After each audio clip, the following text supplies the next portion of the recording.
Everybody knows the answer to the question today. Who's the lead singer of Sexual Chocolate? 215-263-WMMR. 'Tis Ken we go to. Hey, Ken, good morning.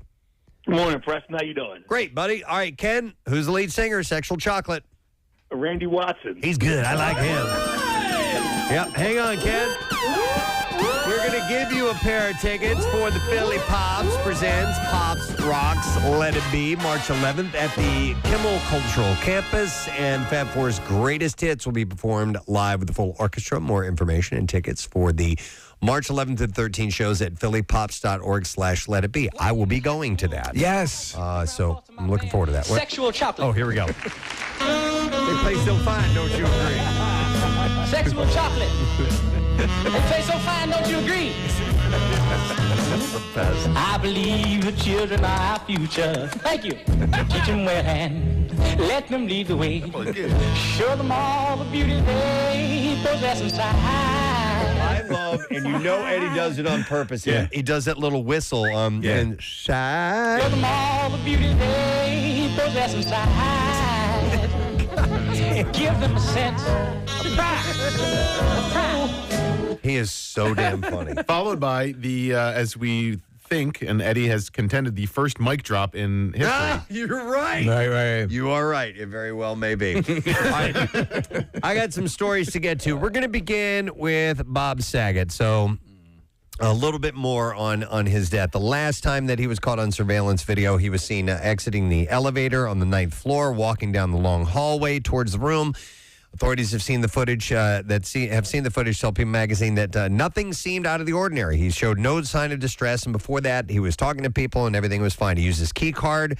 He entered his room at 2:17 a.m., hanging a "Do Not Disturb" placard on his door, and then locking it from the inside. And then the door didn't open again until the following afternoon when hotel security found him dead. And investigators have pieced together a theory of how he died, and this makes total sense.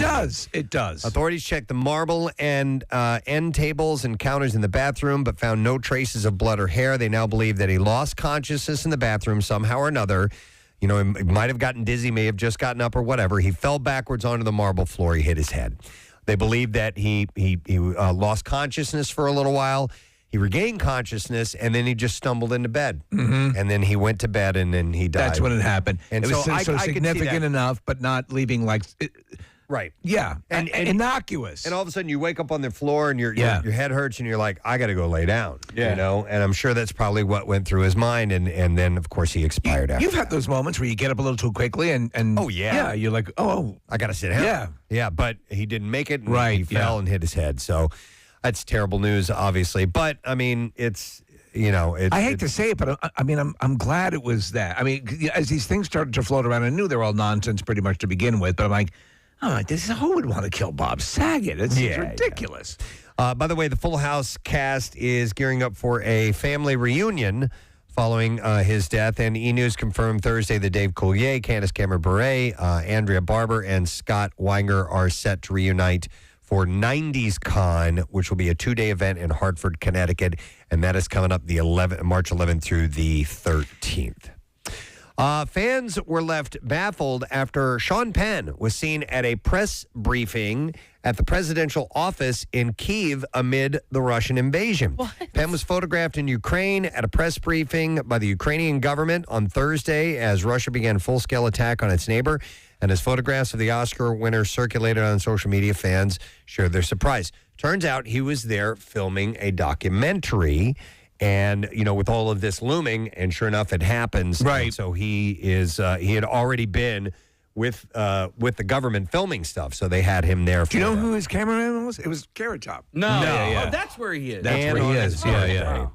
As per Newsweek, his visits were documented by the Ukrainian Joint Forces Operation Press Service, which posted photos of the meetings on social media at the time. The 61-year-old arrived in Kyiv earlier this week. According to the publication, he met with Deputy Prime Minister Arna Vereshchuk, as well as members of the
the squirtable butter used to come in a thing? Yeah, butter spray. Is that what? I no, can't not believe it's spray, not not butter. There's spray. an actual, Not there's an spray. actual like liquid, almost Really? like Liquidy like the way you butter. dispense mustard. It was don't more remember back in the 80s probably, and if you had a waffle, you could go blink, blink, blink, blink, blink, blink in each little. Okay. I had a waffle. Each little I'd eat it crevice. in the morning.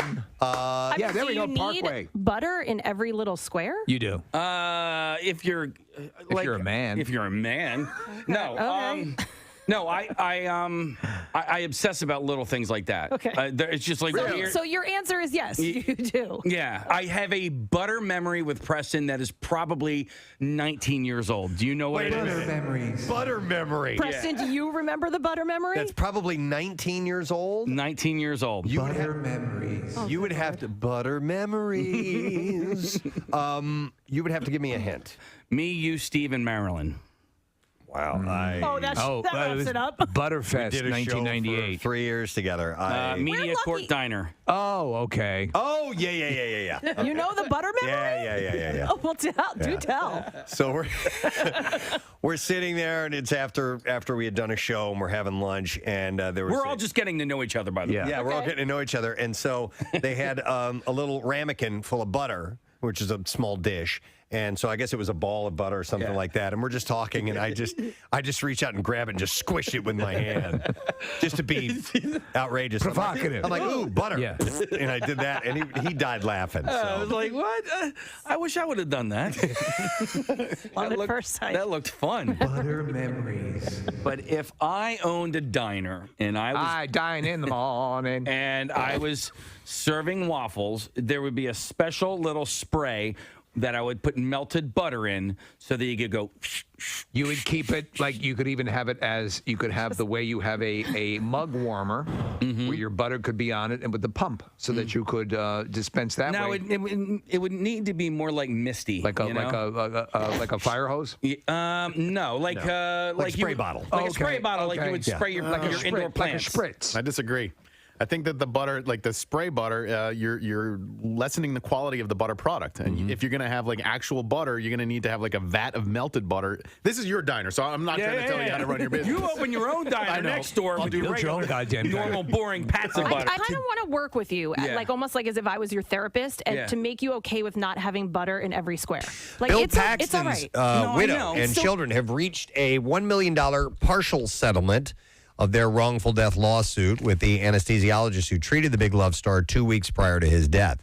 Deadline reports that Dr. Moody Makar and General Anesthesia Specialist Partnership filed court papers Wednesday in Los Angeles Superior Court seeking approval of the accord between the Paxton family and members of the company. According to the court documents, General Anesthesia Specialist lawyers said the company denies liability in this matter, but said the settlement deal will reasonably compensate plaintiffs and avoid exposing defendant to an expensive and time-consuming litigation. I wonder what kind of malpractice insurance you pay if you are an anesthesiologist. A ton. A ton, right? I would imagine that they are one of the most, one of the highest insured, probably. The actor's death certificate states he died of a stroke 11 days after surgery to replace heart valve and repair aorta damage. He was 61 years old. And a trial date for the remainder of the lawsuit against Cedars-Sinai Medical Center and cardiothoracic surgeon Dr. Ali Koinazad is scheduled for September 19th. Okay, something lighter. A lot of heavy stuff. Come on. Marissa, did you get the clip got it. I asked for Lindsay? We got Okay. Redheaded actress Lindsay. You know who she is? Yes. Now, her last name. I've known how to pronounce this forever. At least, actually, the first time she was on Saturday Night Live, that's when I realized that it's not Lohan. Yeah. It's Lohan. Yep. And apparently she sent TikTok fans into tizzy because she just apparently signed up to my TikTok and she made a video and she said her name and this drove people crazy. Here we go. It's Lindsay Lohan, and guess what? Now I'm on TikTok. So she says it herself. It's Lindsay Lohan. Where are the fake chicken fingers at? But a lot of people have said Lindsay Lohan throughout the years. It's Lohan. So there were comments that were over the top. I'm going to throw up. People didn't realize that is how you do it. So somebody had a comment said, "I know Lindsay Lohan ain't just mispronounced her last name. She ain't. Girl, Yeah. you telling me my whole life has been a lie. And then someone else had posted, not to brag, but I've pronounced Lindsay Lohan's last name right, the right way, all the 4 times I've talked about her. So there you go. I mean, I'm gonna blow your minds here. You guys know how to spell Gary Lauer's last name? Yeah, but only because of you. Yeah. It's L-A-U-E-R? lower. Yeah. Right. Lower. Oh, Like like lower. L-O-W-E-R. Right, Yeah. which seems completely appropriate. Preston, we do, I don't know if you want to put it in here, but we do have a similar name pronunciation story surrounding Denzel Washington. Oh, I And did not hear Denzel this himself, this is from the Graham Norton Show, explains how to say his name. clip. All right, well, here we go. I was calling you Denzel. Is that correct? Actually, it's Denzel. Oh, no, is it really? Yeah, but... So was but- your dad Denzel? Well, he was Denzel. And yeah. And I'm Denzel Jr. So my mother started calling me Denzel just so, you know, she'd say Denzel and we both would show up. No kidding. Isn't that wild? So he doesn't mind being No. Denzel. Yeah. But Denzel is Denzel, yeah. initially how you pronounce it, and to differentiate to it when you're calling to them in the house. Yeah. Denzel versus Denzel. That's interesting. That happens all the time. I'm Yeah. sure, just whether it be inflection or little Denzel. Yeah. Or, Dude, you know. when I was in grade school and we lived in South Carolina for a couple of years, one of my teachers, and I was probably in like maybe 4th grade or something like that, there were 2 Johns in our class. And our teacher, on the first day of school, designated one of them Jack, just so we could tell the difference. And that kid's name was Jack for the rest of the year. That's not right. That is in hindsight. That is not right. You have, if both kids want to go by John, Yeah. then yes. But back then, you just whatever. You And could beat them, too. I think about that. We did get beat. Where's your sandwich? The teachers used to beat us, man. But I remember thinking that wasn't Not cool. cool. Not cool. Yeah. So, all right, Denzel, interesting. All right, reports say that Wendy Williams may be planning to take legal action against a production company of her show. Weren't they assuring us that she was completely on board with this? According to Radar Online, a source said Wendy is on sick leave and has basically been fired. This isn't right, and Wendy isn't going to take this. She is considering legal action against her producers and is also deciding on what to do about Sherry Shepherd. The source said Sherry was supposed to be filling in for Wendy while she was sick, but instead Sherry stabbed Wendy in the back. That bitch! If anyone thinks Wendy is going to disappear without a fight, they are a fool. So, I don't know what they're going to do. I don't know if they're actually going to do anything, but Coming for you. there's some chit-chat about her and a little legal action I against have a special set of the skills. production company.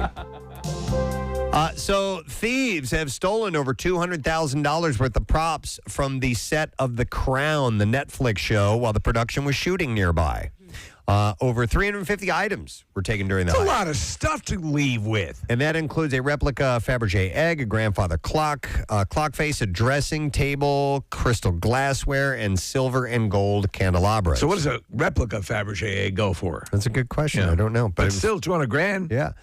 South Yorkshire police are investigating the theft, which took place in a truck parking lot while a unit were shooting nearby. Although the incident was not affecting production, Netflix has issued a plea to help recover the items. Yeah. They said that replacements will be sourced. There is no expectation that filming will be held up. But in a bid to recover the items, should the thieves attempt to sell them, the studio gave a description of some of them to a weekly publication, and they got them out there in the public. So they're looking for this. They also stuff. stole the corgi hand puppets. Oh, no. They don't use real Those aren't dogs. real? No. Shut up. Amy Schneider, the Jeopardy champion, is now engaged. Hey! The former software engineer announced on Thursday on Twitter that she is engaged to her girlfriend, Genevieve. Did you watch it last night? I did. There were the were terrible. largest amount of no answers They were terrible. that I've seen in a long time. And I got, however, some of them were difficult questions, Yeah. and some of them I got, but a bunch of them I was like, dude, I have no freaking idea. Right. But I mean, you expect the Damn. Jeopardy people What are you playing for? to get them. Yeah. So, That's right, it stinks. Stakes! yeah. All right. Double Jeopardy round. Double the price. Do you want to make it a true daily Yeah. double? Make it a two-day. Yeah. All in. By the way, the night before they had a tiebreaker. Did you see that? It was a three-way tiebreaker, was it not? No, just two. Just two? Yeah. Wow. It was Yeah. pretty wild. It was cool. Yeah. So I had not seen that before. You don't usually get that tiebreakers. Yeah. I don't like it. I did I don't like it. I don't like how they do it. I think they should both win and come back for the next game. Which is what they used to do. Yeah, I If you know. I don't like the tiebreaker. I think that if you, because sometimes you can set up somebody else to be there. Would it be better if they arm wrestled, Nick? Like over the top? No. I think if you are kind enough to bet a way that the other person ties with you, you both get to come back the next game. Because then one person was out $34,000. I know. You know, that's a crummy way to lose. Them's the breaks. I know. I know, but they can afford it is the issue. They changed the you rules. can afford a crummy $34,000. They both excelled. They both made it all the way, and it's like a shootout. It's Yeah. like I'm glad that lady won who won. She was that breast cancer survivor. And Right. she was like thrilled afterwards. I like the old way they used to do the tiebreakers. I like the new way. All I'm right. going with it. Moving on. All right. Yep, I'm going to run with it. I just I like a clear-cut winner. you like it. I do. Yes. Schneider's tweet was accompanied by a photo of Schneider and Genevieve showing off their diamond engagement rings. Schneider's fans were quick to reply to her tweet and congratulate her and her new fiance.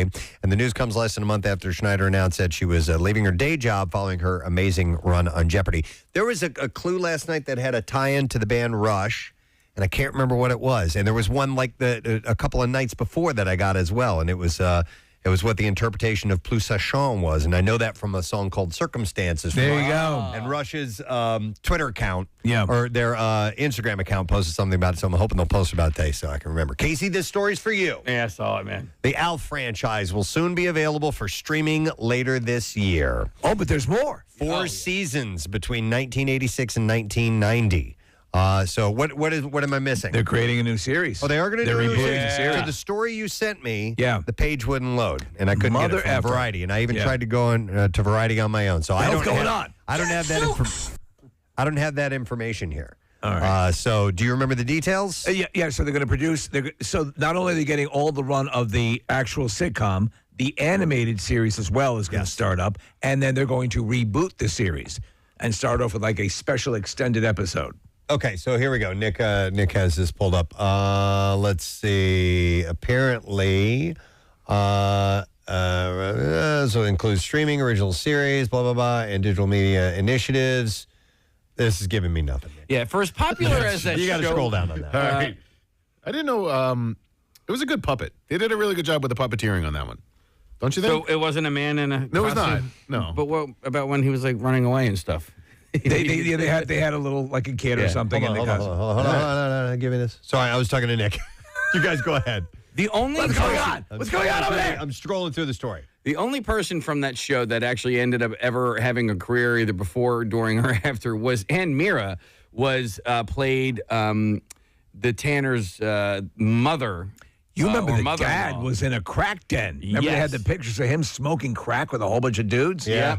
Yep. But like nobody went on to have like any sort of like Long-lasting success. after that. Alf did, apparently. He's coming back. But I was watching it. It was on maybe I was like Me TV or something It's like possible, that. but they now they have the full series. They have the full animated series, and they're going to have a new series. Yeah, it says they're developing new Alf-related content. That's what it says. Yes. We're looking at the say a new pictures of Oh, my the God. crack den dad. Yep. Oh, how depressing. Dude, I'll tell you what. Comedically, he That was a great. funny episode. No, that was real life. No, on the show. smoking crack.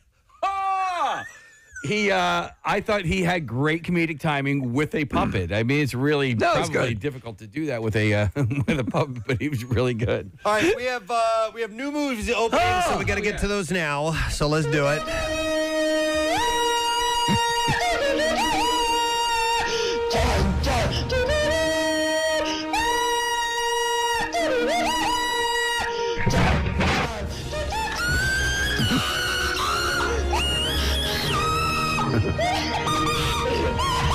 All right, let's get to them. We'll start with Studio 666, comedy/horror film starring Dave Grohl, Taylor Hawkins, Whitney Cummings, and more. The plot is rock and roll Hall of Famers Foo Fighters move into an Encino mansion steeped in grisly rock history to record their much-anticipated 10th album. Once in the house, Dave Grohl finds himself grappling with supernatural forces that threaten both the completion of the album and the lives of the band. Hour and 46 minutes long. Rated R. It's in theaters today. Rotten Tomatoes score gives it a 59%. Which is not bad. Cyrano also opens this weekend. Drama, romance, musical. Peter Dinklage, Haley Bennett, and Kelvin Harrison Jr. star. A man ahead of his time, Cyrano de Bergerac dazzles, whether with ferocious wordplay at a verbal joust or with brilliant swordplay in a duel. But convinced that his appearance renders him unworthy of the love of a devoted friend, the luminous Roxanne, Cyrano has yet to declare his feelings for her, and Roxanne has fallen in love at first sight with Christian. By the way, they changed the story a little bit because in the original, it was his cousin that he fell in love with. Right. Roxanne was his cousin. So running a time 2 hours and 4 minutes, rated PG-13. It's in theaters today. Rotten Tomatoes, 87% score on that. And we learned it's a musical. Yes. Yeah. And finally, The Desperate Hour also opens. It's a mystery and thriller, and it stars Naomi Watts, Colton Gobo, and David Bowles. Recently widowed mother Amy Carr is doing her best to restore normalcy to the lives of her young daughter and teenage son in their small town. And she's on a jog in the woods. She finds her town thrown into chaos as a shooting takes place at her son's school. Miles away on foot in the dense forest, Amy desperately races against time to save her son. It's an hour, 24 minutes long, rated PG-13. In theater streaming today, Rotten Tomatoes gives it a low 34%. It happens in real time, though, which is kind of interesting. Like the movie is taking place during the incident, and that's the hour and 24-minute running time is real time. Okay. Here are the clips for you. We're starting with this true crime show, Snowfall. Back for another season, and here star Angela Lewis talks about what she took away from her role as Aunt Louie. Oh, I think I just keep pouring love. I fell in love with Louie in the very, very beginning, and I just wanted to protect her. Could you shut up? Fifth season of Snowfall can be seen streaming on Hulu. Here's the next clip. Robert Pattinson and Zoe Kravitz star in the new film The Batman. And in this clip, they reveal the one piece of advice that they did not think about but want to share with future actors playing their roles. Oh, I think I just wrong one. keep Sorry. What's happening over there? I had What's happening? And admittedly, you do think, how do I go to the but that takes like a couple of minutes. You only realize that. But then you're like, oh, that's why that's the one piece of advice I've gotten. It's not real. your first thought when you put it on. No, it's your third. It's your third thought. The Batman premieres in theaters today. Yes? No, March Friday. 4th, sorry. And we have a chance for you to win tickets to the premiere with the Word of the Week prize, where we're going to send you on that little trip up to New York to see that. So get yourself set for that. And there you go. Entertainment report for today. Hey, I'd like to remind you, we have a new Daily Rush video. It's called What the Hell Is This Machine? Kathy hates it. Bill Weston dumped it. Bono likes it. And Eddie Vedder is intrigued by it. You can now watch that video. You can catch it on our YouTube page. We'll send it to you on Instagram if you follow the radio station or the show. It's sponsored by Xfinity's Gig Speed Internet, and you can learn more at xfinity.com. Quick question here. By the way. If something is dumped during the show, can it be restored for the video? I think so. I don't know. I don't know. I'd be curious to find out. Yep. All right, let's take a break. Come back in a second. Want me to give one of these away? Yeah, do you want to do it? We got a few of these. The easy way, or do you want to do it National Clam Chowder Day? Well, when we come back, we'll do National Clam Chowder Day. National Clam Chowder But I'll do this the easy way. I'll give away some movie passes to see Studio 666 and qualify you for a Foo Fighters signed movie poster. And we will take callers 8, 9, and 10 at 215-263-WMMR and set you up. Studio 666, only in theaters, is February 25th, and that is today. You can visit studio666movie.com to buy tickets. So we'll take those callers. We'll come back in a moment. We got guests and more. Tell you about it when we return. Stay with us.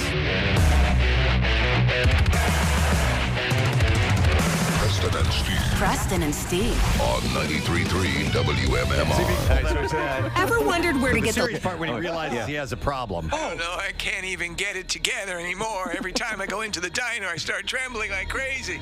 I think I know someone you can talk to. And then she came into his life. My name's Romano, and today's the day we start making changes. From Touchstone Pictures, the story of a boy who learned now how to not have butter in every square of his waffle. Butter squareless waffle boy. Unbutter squareless waffle boy. Or something to that effect. It's a butter therapist. I feel like I already went through this with Jace. Like at breakfast time. It's okay, honey. Unbutterable. Is that the name of the movie? Yeah. I'm doing it. I'm doing it. I heard recently that isn't even. I mean, just the old, sneaking the look at your next door neighbor's paper is not necessarily the chosen form of cheating these days, because so much stuff is done online now that students are using Google Docs quite a bit to cheat with. All the time. Yeah. And so now they're trying to make. In fact, they've said they've noticed a general increase in grades that they believe is artificially manipulated. Really? And so much so that Google itself has stepped up and has, like I'm looking at an article here, they're trying to set up ways to prevent Google Docs being used for cheating. So here's the way I understand that this works, and if I'm wrong, please tell me. Yeah. We've got students here, we've got strippers that know the answers as well, because Victoria was chiming in on this while we were off air. That if someone takes a test in a class before you, that you're going to have that same class, and they therefore can get that exact exam that you're about to take and send that to you before you take the exam. Is that kind of the way it works? Is that what I understand? You know who knows? Ben knows. Ben, come in here. Ben here. Intern Ben, we're going to get him on the mic. And by the way, Ben, are you currently a student? Yes, I go to Temple University right now. I've been there for 3 years now. Okay. All right. So what I was just saying, I know you guys were busy in the other room there. When someone is taking an exam, they can take that exam and give it to someone else who has that same test later on in the day. Is that how it works? So it totally depends, but like a lot of the times it will just be on your laptop in class, and it's impossible to cover on everyone's laptop, as you can imagine. Okay. Okay. You all right? Had to run in. He's a little nervous. I was wondering why you talk like that. And actually, it's the thing is the Google documents. I've talked to Ben many times. I've never heard his voice quite like that before. It's as we matriculate through the process of the Temple University. We, of course, enriched by the learning that we have. So I guess. Poor kid, you poor kid. I guess Ben doesn't talk like that. Excited to come on air with us. We just pulled him in hat by. It's not his fault. It's not his fault. Off guard, that's all. Okay. So Ben, I guess what Preston's asking is, Let's start over. How does the document get disseminated to everyone who's looking to cheat off that original document? So you can have a Google Doc open on your laptop in like a separate tab, and then you can send it to anybody that has like a Google email. And of course, our school uses Google for everything. So you can have the Google Doc, I guess, open on a different browser. Right. And just sort of toggle between the two, the test and the Google Doc test, Google Doc. I don't know. Gabby's here as well. She's also a student. You know. What's your take on it? Yes. Stop it. I'm just kidding. Poor Ben. We pull him in while he's trying to do other work. So What's your take on it, Gabby? Yeah. So if you're in a group, just like in a group, when you're doing one of your assignments, you obviously have everybody's email. So you can set up this Google Doc where you can share everything that you do. So even if you're in one class earlier and you have a friend that's in the next class later in the day, you can just share that document with other people in other classes. Okay. And Victoria, were you the student? Did you do this or hear about this happening as well? Yes. Why is your mic not on? I'm sorry. Go ahead. Yeah. Yes. So when I was in school, it was just super easy. First of all, the website is pretty, like, once you get it down, it's super easy to use. And yes, sharing is so easy, and it's so easy to communicate on there amongst many people. Did anyone ever flow? I mean, because they're saying that it has had, and Google has actually had to step in to give teachers ways to fight this. Do you know anyone who's ever cheated using the system? Well, that's what I was going to ask. I would say. Actually, no, I'm not aware. Ben has something to say about the Apple Watches. Yes. So not about the Apple Watch, but I do have a story we can go into. Okay. Please do. So in high Make it a long school, one. I went to a tech school. So I was in computer programming, obviously. Right, yeah. Obviously. So, but we figured out a way to cheat on the learning guides, which is our little exercises to learn how to program, but the teacher caught wind of this. Yeah. So for a month, every student had to handwrite all their code. Oh, because we were God. cheating, which is like Writing Java and HTML. That's awful. That's crazy. That's all little We had symbols. to handwrite all of it, then we had to type it up, and that was like his way to prevent us from cheating. And I was pissed because I wasn't cheating. I was the one actually doing it right because This all is the other students outlandish. This is absolutely outlandish. I'm going to take you outside and kick your ass. Did you rat everybody out because you weren't What am cheating? I, a monk? This is ridiculous. No, Casey, I was trying to be cool. No. But so that's how long did it take to take a test like that? Well, for what would take 5 minutes on the computer was about 25 on the paper. Jesus. Just because you got to remember the symbols, you got to squiggle them or whatever. Just you have to talk through them. Just keep This talking. is the goddamn dumbest thing I've ever heard. It's goddamn ridiculous. 25 on the paper. No, but I mean, to write, who's talking about writing code is in all symbols and intense stuff. It's, Preston, get yourself together. I can't. The Steve being outrageous Ben is killing me. Oh, this is an outrage. Preston, the answer wants to chime in here as well. Oh, yes, Victoria. Yes. Yeah, don't forget about me. Okay. I'm anyways. sorry, Victoria. No, it's okay. It's just so funny. I'm listening to how like far people will go to like actually cheat. And I went to a really good school, and we would literally cheat in groups, and the teachers had no idea. That's how No oblivious. idea. I guess they were just paid so well that like I swear they didn't care. do you think there's some credence to the fact that schools who rely on, how the school's performing would allow this to happen to I guess to keep up with their the reviews standards and or stuff like whatever. that? Yeah. It's I mean, I conceivable. went to a really good school, so like I guess like high test scores were like super important. So it's And- plausible deniability, right? That you can say, okay, they're just getting good grades. And what's funny enough, in 9th grade, I actually had a social studies teacher that would literally grade you on like if he liked you or not. Like we would write what we had for breakfast on, like literally I would write the most ridiculous answers, and some of them would be right and some of them would be wrong. I swear this man graded you on whether he liked you or not, or maybe your outfit that day. Like I swear I bet he you didn't did care. very well. Yes, being stunningly gorgeous helps too. I passed, by the way. And he fed gotta be us. so Like, hard. he was a G. He was awesome. What's going on over here? Just because she's super hot, she passes? I'm here writing goddamn code, my fingers are falling off. She talks about having egos and she gets an A+. You're a good sport, Ben. It's an outrage, frankly. Goddamn, says like I have a rheumatoid arthritis writing all this code. And over here, she says she had a Pop-Tart for breakfast, she has an A+. I love when you threaten to kick their ass. Outside now, I'm going to put my foot so far up your ass, you're going to see my big toe coming out your nose. Oh my God. All right, we have to wrap this up. Oh, we do? Okay. Yeah, all right. No. Officials are working to contain a scabies outbreak. No. What the hell? This is at Radnor Middle School, and one student from Radnor Elementary School. Yeah.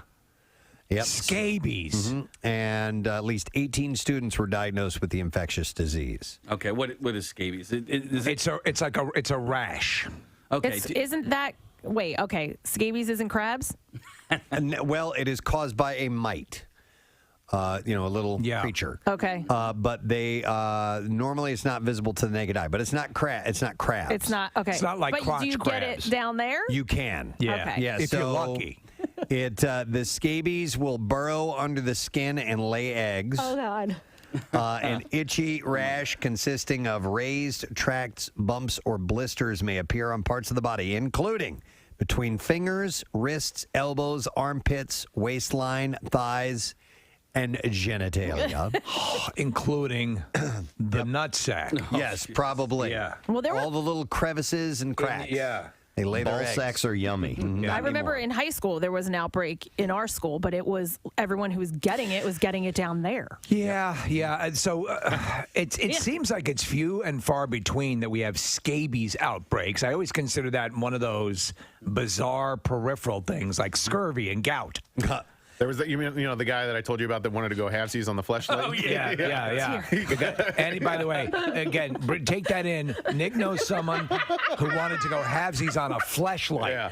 God, I hate him. Yeah, me too. I love him, but I hate him. But there was an outbreak of it in college. Is this guy an Elvis impersonator by any chance?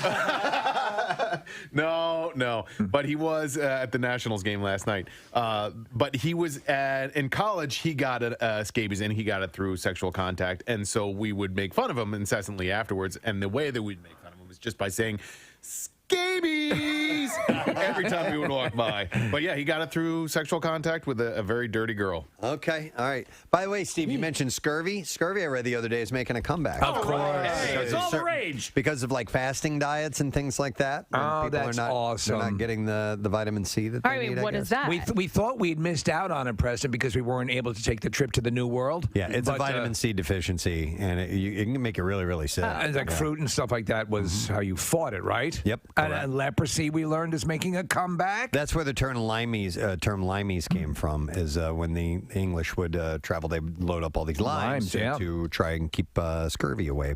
Hang on a second. Maddie has scabies, and Kathy's going to leave the room now. She doesn't even want to be on the phone with somebody with scabies. Hey, how you doing, Maddie? Good. I had scabies. Oh, okay. Right. Oh, it says actually has scabies. Yes, Okay. I had scabies, and it was horrible. I think I got it on the Appalachian Trail because there was no STD thing going on. Yep. Okay. So it's interesting that you mentioned that, and that's possibly where this particular outbreak came from. But I'll get into those details in a moment. How bad did it get for you? It was horrible, dude. Every fold in your skin on your body, they burrow into and they lay eggs, and there's these little tunnels. It's horrible. And You're laughing as you're talking about scabies tunnels. yes, Yeah. these tunnels. They're like under your skin, like in your knuckles and the creases of your finger. Die. So Maddie, Kathy, in your junk too. in your junk.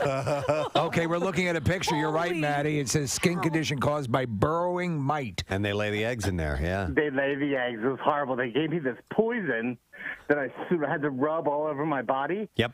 And I had to wait like an hour and let it seep in. And then blistering caused. There's blistering afterwards. Maddie, let me ask you: did they make the trip down to your junk? Did you have it around that region? They were anywhere there's a fold or a crease. There is burrowing mite. And not for anything. Go ahead. Here's the reason why it spreads like that. The incubation period is 2 to 6 weeks. What clip is this? What clam chowder clip is this movie from? Of all the many. What clam chowder? What movie is this clam chowder clip? Dude, I had the toughest night sleeping last night. Why? Didn't drink, hadn't been drinking or nothing, man. I just feel like that's a Gary Lauer impression. But anyhow. Maybe you should have drank. Did you have some bad clam chowder last night? I may have. Here's the clip for you. I'll have the clam chowder, the fried chicken with a baked potato with everything, and a chocolate chiffon pie. Clean food, please. In that case, sir, may I advise against the lady eating the clam chowder? No clam chowder, thank you. All right, let's go to Derek and see if he knows. Derek, do you know what movie that's from? Great. The morning is Fight Club. Fight Club is correct. Nice job, Derek. I want you to hang on the line. You are going to go to the Greater Philadelphia Expo Center in Oaks for the Philly Home and Garden Show, which is this weekend. And hang on the line. By the way, you can save on tickets at phillyhomeandgarden.com. Discount courtesy of Xfinity. Little known, or maybe it's known to everybody but me, but the waiter in that scene, that's Ed Kowalczyk of the band Live. Hey. You can see with this still, yeah. Yeah. That's very cool. How cool is Helena Bonham Carter, man? Oh, she's so good. And then we were talking about the Harry Potter reunion. She was phenomenal and funny and great. She kept her teeth. Yeah, she did. She kept her teeth in the role, yeah. By the way, speaking of clam chowder, I had some exceptional clam chowder this past weekend. I went to Florida to visit my mom and sister, and there's this restaurant called Leverock's there.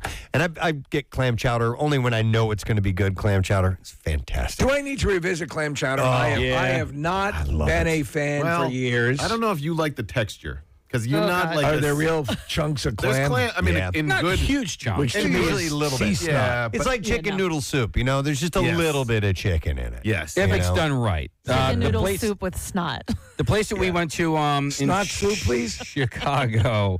What was the name of that place? The fancy beef place? Yeah. Gibson's. Welcome to the fancy beef place. Yeah. Steak was Hey, the word I was looking guess for. what? We clean the silverware.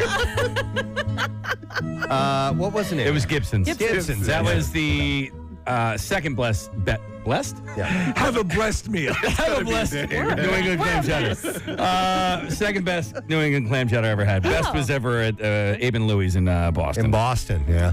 And Kathy, clams aren't snot. That's Steve said it. That's why I was saying it's that's like chicken oysters. Noodle, chicken Oysters noodle are soup snot. with Yeah. snot. Clams are a little bit More better. like a full blown loogie. But clams are kind of snotty as well. When they're cooked in clam chowder, they're a little more firm. Yeah, the I'll tell you rubbery. what, Dr. Mike has started to try to get me into the like oysters and stuff like that. And then the bottoms up event, they had like top oyster places, and so I guess he recommended just kind of letting it slide down and not just letting it. Yeah, you don't chew on it. Right. Yeah. And it was okay. I need to give you a little backing on why I hate these things. It's how disgusting my father eats. When we were kids, we would watch my dad dig his hand into the sand and pull out a clam, crack it open, and eat it while still standing in the ocean. 1,000%. Oh, you ask anyone in my family He who would has just ever eat been clams off the beach. Oh my God! Pull them up, crack it open. Like, I mean, we would be horrified. He'd do it with mussels too. What do you do with seagulls? Somebody who's doing that. Hand me that seagull. Somebody who's doing that is not really enjoying it. I think they're just doing it for the shock value. You know what I mean? Yeah, but it wasn't like it was a big crowd. It was us. It was wouldn't the sit there and go, family. oh my God, I could sit here and all day and eat these. Is No, there a he- risk to doing? I mean, obviously, that's where they're coming. That's where they're coming from anyway. Yeah. But is there any sort of right? I mean, No, is there a risk? Preston, I think he enjoyed it. He Okay. I mean, I would watch him. I remember. I All can right. like physically see it. He would take another shell. He would scrape it out, make sure he got what at the time for me looked like snot. Yeah. And he would scoop it into his mouth. And, I could and eat it. I could see your dad doing that just like out of boredom. You know, like he's standing in the ocean. He's like, "Oh, here's a clam. I can eat this." Look, if people would fall asleep on the beach, he would eat them. Hey, Press, by the way, which type of clam chowder did you have this weekend? New England. Okay. I'm a strictly New England guy. Yeah. Yeah, that's my favorite. What are the variations? What are the others? Manhattan clam chowder, which is more yes. of like a tomato soup. I think that's base. what I had. Yeah. I like the creamy clam chowder. You know what's not Marissa? bad? I'm sorry. Is the Campbell's clam chowder? Haven't had that. It's pretty good. Okay, Marissa. I'm going to recommend to you guys the next time you're heading to the shore, go the back roads and shoot. I forget if it's on 55 maybe, but there's a place called Sweet Amalia's, and they actually have an oyster farm somewhere in like the Cape May area. It's the best Manhattan clam chowder I've ever had. Okay. Are they free range oysters? They are right off the coast of Cape May. Okay. All right, we'll have to try that. So anyhow, I'm going to double back a second here, and Kathy's dad reaching into the ocean and pulling out a clam and breaking it out and eating it in front of people might be mildly embarrassing if you're a kid. It's kind of what I wanted to focus on in this particular conversation. There is a news reporter, and he was on location, about ready to do a shoot, and I guess I don't know if he's fairly new or whatever, but he and the camera person are setting up. And this was in Ohio. His name is Miles Harris, and he was prepping for a live segment, and all of a sudden he's chatting with his cameraman, and they're rolling. They're not live, but they are rolling. Right. And his mom drives up. Oh, my God. And I have a clip to play of this as his mom rolls up. Here we go. Is it because this is my mom. Hold on. I'm trying to work right now. You over there calling my phone. This is D'Angelo. You can say hi. And don't be holding up traffic because you got cars behind you. All right. Did you record that? I love it. I love it. That's very cute. It's so cute. Proud, though. And so I thought maybe some conversation about when your parents would embarrass you, your mom or your dad. God, there's the world is rife with stories like this. So not exactly like this, but my mom does this thing. I finally had to tell her, please stop. Yeah. Yeah, so As an adult? I've told you guys about this before, but it's and especially when she would visit here, come here to visit me, and say we go out to a restaurant, and the server comes over to the table and is just doing their job and taking our order, and my mom will go, "Oh, do you listen to the radio?" Oh, right. Oh my God, my son is on the radio, and I'm like, "Oh no, please, Mom, don't." You know, and I wouldn't say I'm it then not and her there. son. Yeah, I wouldn't say it then and there, but I'm just like, oh, no. Yeah. don't But it's do this, because don't she's do so this. proud. Yes, it's because she's so proud. Like this mom stopping Yes, by. totally. My son is on the radio. Could we have a price consideration because of that? It's just she wants to hear Free clams? that other people, listen to her son or whatever. Except It's for the adorable. server. The hard time, the thing that I can't quite get to them to understand, because my sister would do it too, but my mom specifically, is that, listen, yes, we have a very popular radio show. Not everyone listens to the show, Mom. And if this person has never heard of me, you have officially made it very awkward in this moment for me to go, I do a radio show. Yes, we're on it. Oh, I've never heard of you guys before. Okay, that's great. cool. I used to listen sometimes. Sorry, I don't listen. Yeah. Or like when they have to pretend like they do listen. Yeah. You're like, oh yeah, I've heard of you. And I always say, those guys. and then it's okay. It's absolutely fine. I know, but the damage has been done at that point. Yes. And it happened over and over and over and over again. And you finally said something. I did. I'm like, you guys, you can't do this to me.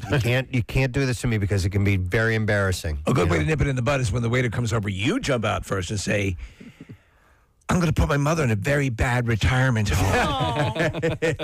There's a TikTok mom who drops her son off to school every day. He's a teenager. He is in high school, and she brings a megaphone. And every time he gets out of the car, she yells, "I love you." Why would she do that? Because she's a TikTok mom. She wants to put it on TikTok. But like now, it's become this thing. So and the kid just looks at her. He's like, "Mom, not today, Mom." And then you see him. He like gets out of the car and runs. But like you can see the other kids at the school. They know that like Mom's going to do this. But just a simple like I love you or a hug and a kiss at a certain age can be embarrassing. It's like into the Spider-Verse. Yeah. It's a great scene. And he's in the squad car and on the intercom going, I love you. Say it back to me now. Say I love you. And you know what? He wouldn't have done that if his son just would have shown him a little bit of affection in the car, in the privacy, just between those two. And so he had to teach him a lesson. There's a great Modern Family segment where the mom is with the daughter, and she's breaking away to get with her friend. She just wants to dump the mother as quickly as she can. And so the mother's like, I don't believe this. And she goes, don't forget we're getting a training bra for you later. Here's a text that says, I used to practice law in Bucks County, and a DA's mom would come to watch his criminal trials. Oh, We're boy. talking about a man in his 40s here. Oh, that's great. And That's mom would adorable. show up. Marissa? Preston, I just want you to tell Gloria that my mom has picked up for where your mom is. Oh, no kidding. She will do that. And I'm not even on the radio. I'm behind the scenes of your show. Well, Marissa, we got a text. It says Marissa's mom did that to me at the thrift shop she volunteered at.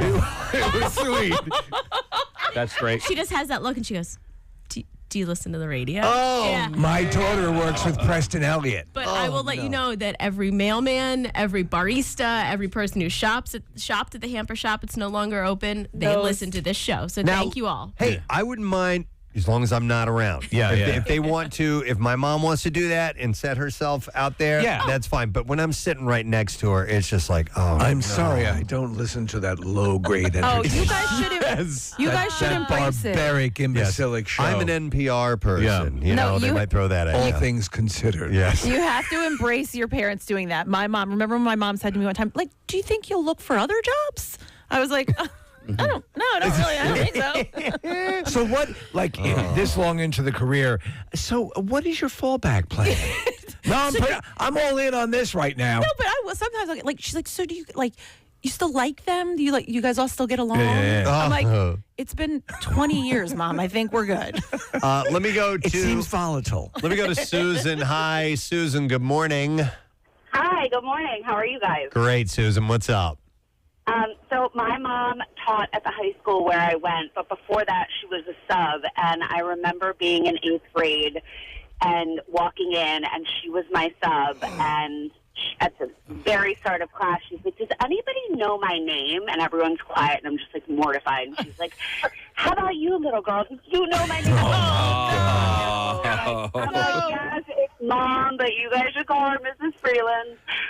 Susan, we had a similar situation. I remember years ago clearly, but it wasn't like the sub was in for like a day or two. She was our teacher was sick or giving birth or something, so she had her mother teaching us the class for about a month and a half. Wow. Yeah. Oh, God, no, mine was only a day. Oh, my goodness. It was so awkward. All right, thank you, Susan. I appreciate it. The principal of my high school, his son was at the school at the time. He was my year. I graduated with the principal's son. So I don't know what it was. He was a good kid, so I guess it was okay, but I don't know if there was ever an embarrassment. I'm sure something had to happen. Yeah, no, my sister is a principal or the vice principal and teacher at her high school. Her daughter goes there. Her son's going to go there next year. I don't know if that was ever an issue, but she did have my niece in her class, but they have different last names. So. Casey, weren't you starting to do an embarrassment campaign on your kids for a little while? Wait, campaign? What do you mean by that? Like you were going to regularly show up in a bathrobe or something to pick them up? I think maybe I threatened that. There was a point where my oldest was starting to get embarrassed by me. She's past that now, right? And now she's that happens, proud of me and stuff. Like, if I may jump in just quickly, when that happens, that really has to be a sucker punch to any parent, right? Because listen, I used to. 10 years ago, my oldest was in kindergarten, and I was a lunch dad. So the great thing about our job is that we get done the show early enough that I was actually able to like go be a cafeteria dad, right? And for a little while there, they were excited that I would go there. They loved it. It was the coolest thing. And also I got to meet the other classmates and all that. And then after a while, it was like dwindled. Yeah, but so I would do this thing at basketball games. And listen, this is a great dad joke. So if anybody out there wants to use this is awesome. But when my daughters would do an inbound pass. Yeah. Okay, so this is just the easiest pass in basketball whatsoever, right? The referee hands them the ball, then they pass it to, I would yell at the top of my lungs, great pass! Right? Great pass, Casey! And it was funny. Everybody laughed, and it was just ridiculous. And then they would just go, oh my God, I can't believe this freaking guy. Yeah. So dumb. But when you've just been being a parent becomes embarrassing to your kids, not doing something that's kind of obnoxious. Right. Yeah, dude, it hurts. Yeah, it sucks. especially I think like a daddy-daughter thing. You know. Yeah. Well, then you move on to what, like, purposely embarrassing them. That my dad came onto the school bus, remember, in his robe and purposely messed up his hair because I forgot my lunch. He also picked me up from a party early because if I were to ever go to a party in high school, my parents would call the house that I was going to. And if somebody didn't answer the phone, she was like, I'm coming to get you. Like, you need to know. So, and coming now. So we didn't pick up the phone. And my dad showed up with it was my best friend's dad and my dad. And they dressed up in my little brother Christopher's like dress up. They had like helmets on and swords and like armor. I love him. And they came into the party and picked us up like that. That's great. This was high school, by the way. Wow. Yeah. That's hard to come back from that. That's good. There's a whole other level of embarrassing your children because you have also, I was yelling the nice pass at basketball games, but like yelling at referees and stuff like that at games. And Yelling stuff the like C that. word? Not that. Well, that's an unintentional. I mean, that's your parent getting out of control. That's Bad News Bears. That's psycho parent thing. This is just, you're not doing anything. Mm-hmm. I mean, you're playfully fun. It's like that transition you were talking about. Dad's here at school. Yeah. Oh no, Dad's here. That's that's a level of embarrassment, like Kathy's parents doing cosplay. That it's hard to get past. Yeah, because I had seen that type of thing a couple times. I don't really want to dwell on that. But I'd seen, parents, embarrass their kids by doing something that was just mean or I told you out of line. My dad's attire in the winter quite often would be an overcoat with that went down like below his knees. Please tell me he had those little sock suspenders on too, because that really pushes it to another level. But and then boots. It looked like he was a flasher. It looked exactly like that. And he would show up at school. I remember we're waiting to go on a weekend field trip to go see a movie. And we're waiting there, and I forgot something or money. Both my brother and I, to get popcorn or whatever. And he's coming up, and everyone's like looking at, oh my God, there's a flasher coming to the school, and I'm like, oh no! All right, we got some good calls coming in. I'm going to Luke. Hi, Luke. You are on the air. Good morning, Luke. Are you there? Hey, yo. Sorry. Yo, what's up, Luke? So I'm very man pretty, and when I was 18 years old, I became a model for Abercrombie. Oh, you'd be one of those dudes who was like shirtless? Yeah, but when I say model, I just mean like I stood outside of the mall in Cherry Hill. Okay. But my mom told everybody he's an Abercrombie model. Oh my God. Oh my God. Abercrombie model. Like, so she would walk through the mall and be like, "That's my son. That's my son." That's great. I love it. It is wonderful to have that pride and have your parents have that exist. But I mean, yeah, I can see where that'd be embarrassing. Oh my God! The Abercrombie Luke, model. did you tell her? She doesn't bring that up at all. Did you tell her to stop doing it? Bugs. Did you ever tell her to stop doing it, Luke? Yeah, of course I did. Yeah, she didn't. Can you just go to Cinnabon and leave me alone? That's right. All right, thanks, Luke. Appreciate it. So my daughter and Chuck D'Amico, who works here, his daughter, they both worked at a little coffee shop down the shore this summer, and Chuck's wife would go into that coffee shop and embarrass her daughter all the time. Like how? It doesn't for a 16-year-old. Yeah, it doesn't take much. It doesn't take much. Just if you announce that's my baby girl back there. Right. Whatever. Oh, no. It doesn't take much. I'm going to go to Melanie. Hey, Melanie, good morning.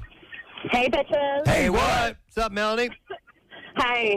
So my mom is a local singer-songwriter, and I just want to give her kudos that today I'm so proud of her, and I'm so appreciative when she does this, but I wasn't always this way. All right.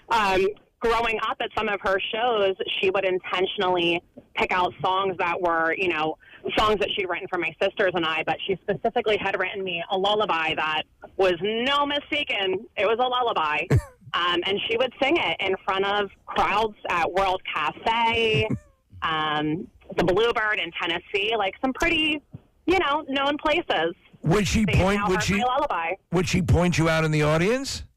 Say that again? Would she point you out in the audience, or was it just... Oh, yes. Okay. Oh, yes. She would call me out. If there could have been a spotlight, I'm sure she would have put it on.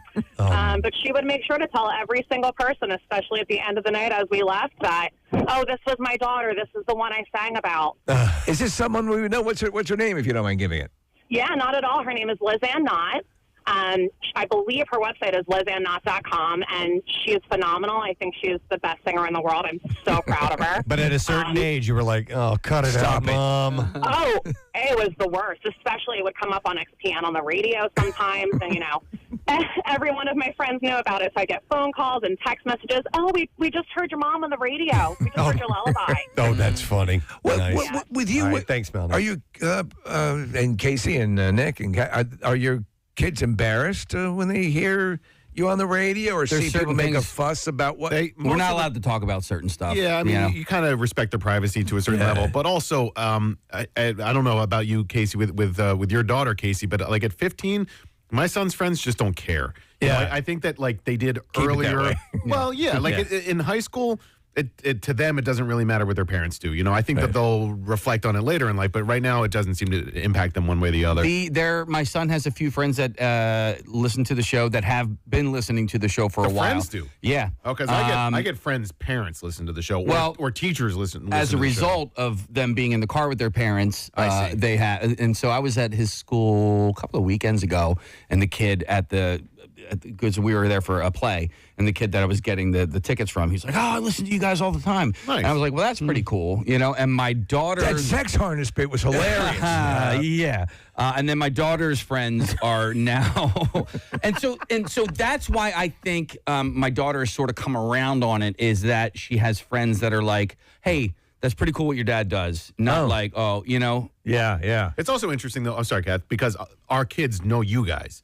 So my son has been his entire life I've been on the Grown Preston and up, Steve show, yeah. you know, so like this is all he knows Yeah, what his I dad guess is, that's is true. doing, you know? Yeah. That's I guess sweet. You guys have a much different situation than I do. I get mocked. I told this story before. We were at Target and someone was like, "Oh my God, are you Kathy Romano? I listen to the show every day. I love you guys. Oh, thank you so much." Second she walked away, Jace looked at me and went, "Oh my God, you're Kathy." Really? Like, you're not getting anything. Kathy, one time, I think I told this story before, but we went out and we were at an outdoor restaurant. I ordered dessert, and somebody came up behind me, and they said, "Hey, listen to the show. It's so nice to meet you." And I was chatting with them for a little bit. Ben used that opportunity to eat my entire dessert. And it was gone. I was like, "All right." If you're talking if you're talking about restaurants, my dad, it was his thing because he worked for Diners Club for a while, so we'd going out. You know, one of the early credit cards, if you're not familiar, and so we'd sit down. The waitress or waiter would come over. 4 peanut butter and jelly sandwiches, please. Love you, Dad. That's your dad joke. Let me go to Marina. Hi, Marina. Good morning. Good morning. Hi, Marina. It says here you are a prosecutor. Yeah. All right, and we were just talking about somebody had said that their mom comes in for their cases. Yes. So mine does too, as will other family members of mine. And I didn't think much of it until the one day when the judge was like, "Oh, who are you here for?" Because most of the people in the courtroom are not just the general public; they're for a case. And I had to stand there and be like, "Oh, that's my mom." So in the spectators, Marina, it's usually people who are somehow tacitly connected to the case, right? Yes. Right. But do you have people who basically consider that like going to the multiplex and can go in and watch? No, it's never happened to me. All right. But the judge asked, like, "Oh, what case are you here for?" Because we were almost done, and I had to stand and say, "No, that's just my mom." I was helping my daughter fake some evidence last night. Did the judge react? Did he find it cute? Yeah, she just laughed. She did. Oh, that's great. awesome, though. That's great that you're doing that and she's coming by to watch. She's proud of her Yeah. daughter. Yeah, Wow. that is great. All right, thank you, Marina. Yeah. All right. Yeah. My uncle tries death penalty cases, and I have forever wanted to watch him. Yeah. I want to see him, and he won't let us. Yeah. He's like, "No, it's too much. It's too stressful. It's." Before we talk about the lethal injection, my niece is here. She's on the radio. Yeah. But same thing. And it's just great to have her here. Now back to the injection. No, but I'm so proud of him. I mean, he's gotten people off of death row that should have falsely been on death row. No, that were falsely accused. That's awesome. He had to move out of a state because he got a black man off of death row. Really? They said as soon as this case is over, you have to move. So anyway, that's a side story. But we as a family, we are so proud of him. I would love to see him try a case, even if it's not that serious. But I could see though you get thrown off your game. I mean,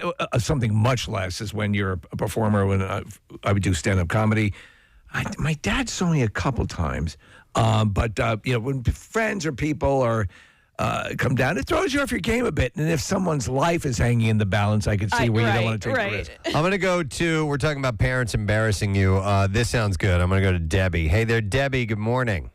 Good morning. Hey, what's up, Debbie? Hi. Hi. So this is an area that maybe Casey is familiar with. I was a Fatima girl. Okay. Yeah, where were you, Glen Olden? Briarcliff. Briarcliff, there you go. None of us have any idea what that means. Do you live on Rivoli Avenue over there? Or?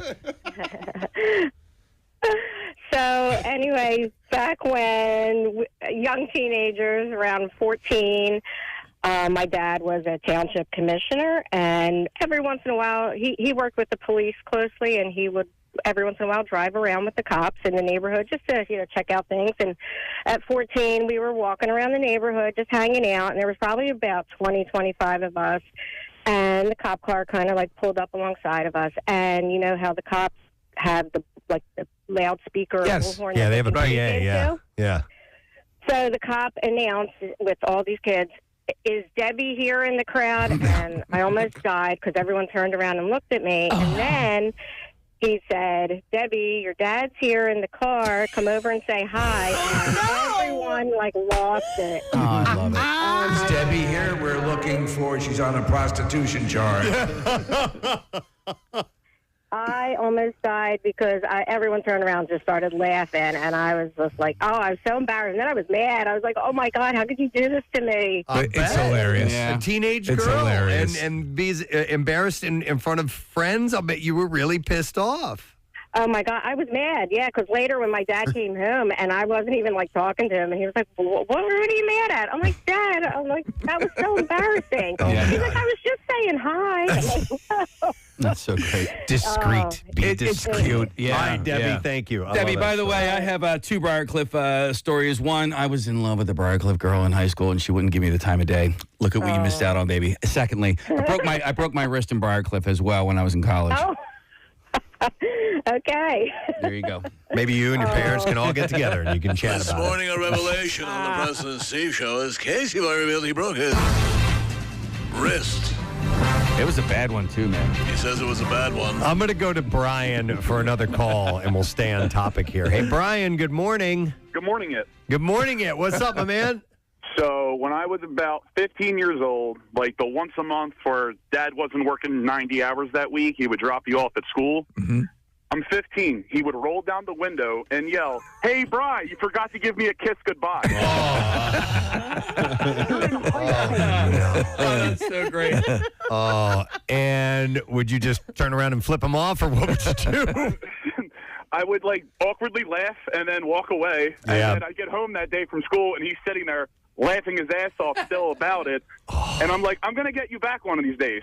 Now, at 32 years old, I dropped him off at the gym the other day, and I yelled out, "Dad, you forgot to give me a kiss." Oh, that's excellent. Awesome. Well done, Brian. Thank you. Well done. Thanks, man. Our friend Meredith just texted me. She said, I was out with my dad once, and he would say to people in front of me, "She knows Preston and Steve and Joe Conklin." Oh,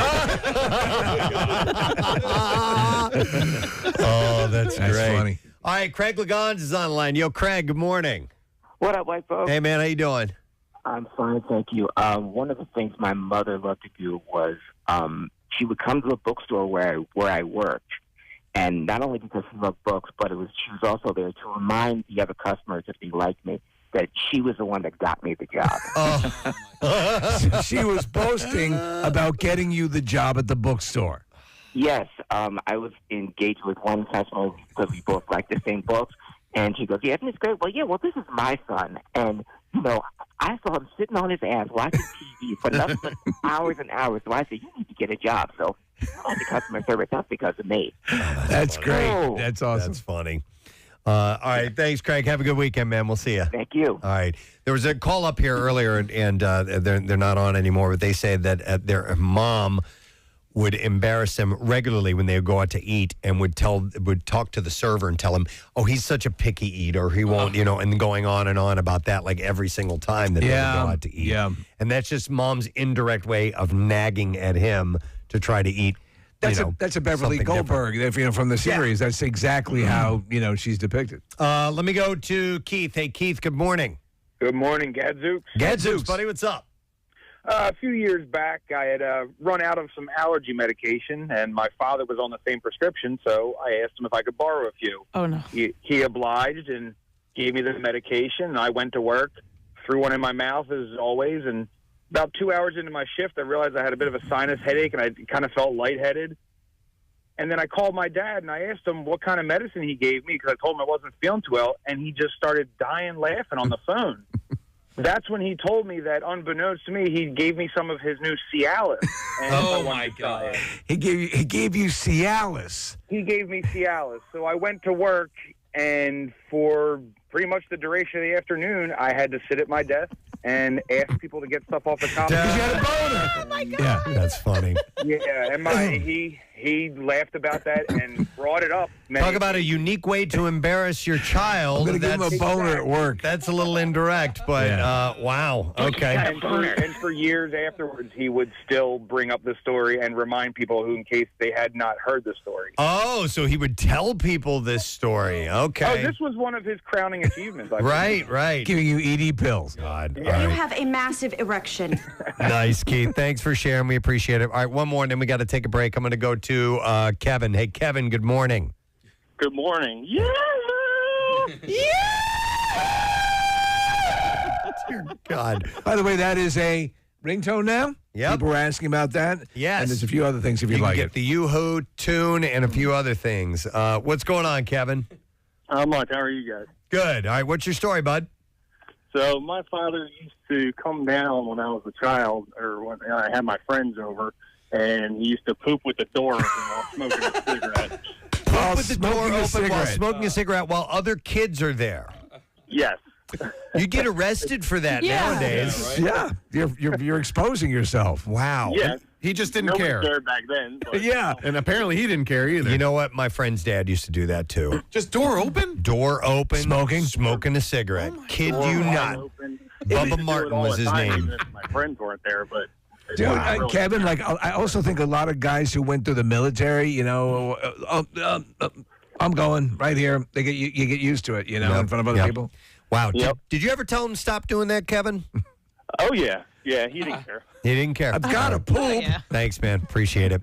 I'm going to play that audio one more time, Casey. We got this whole conversation started. A TV reporter was setting up for a shoot. It wasn't live on the air, but the camera was rolling. And as he's there, his mom drives by, and they catch it. Is it because this is my mom. Hold on.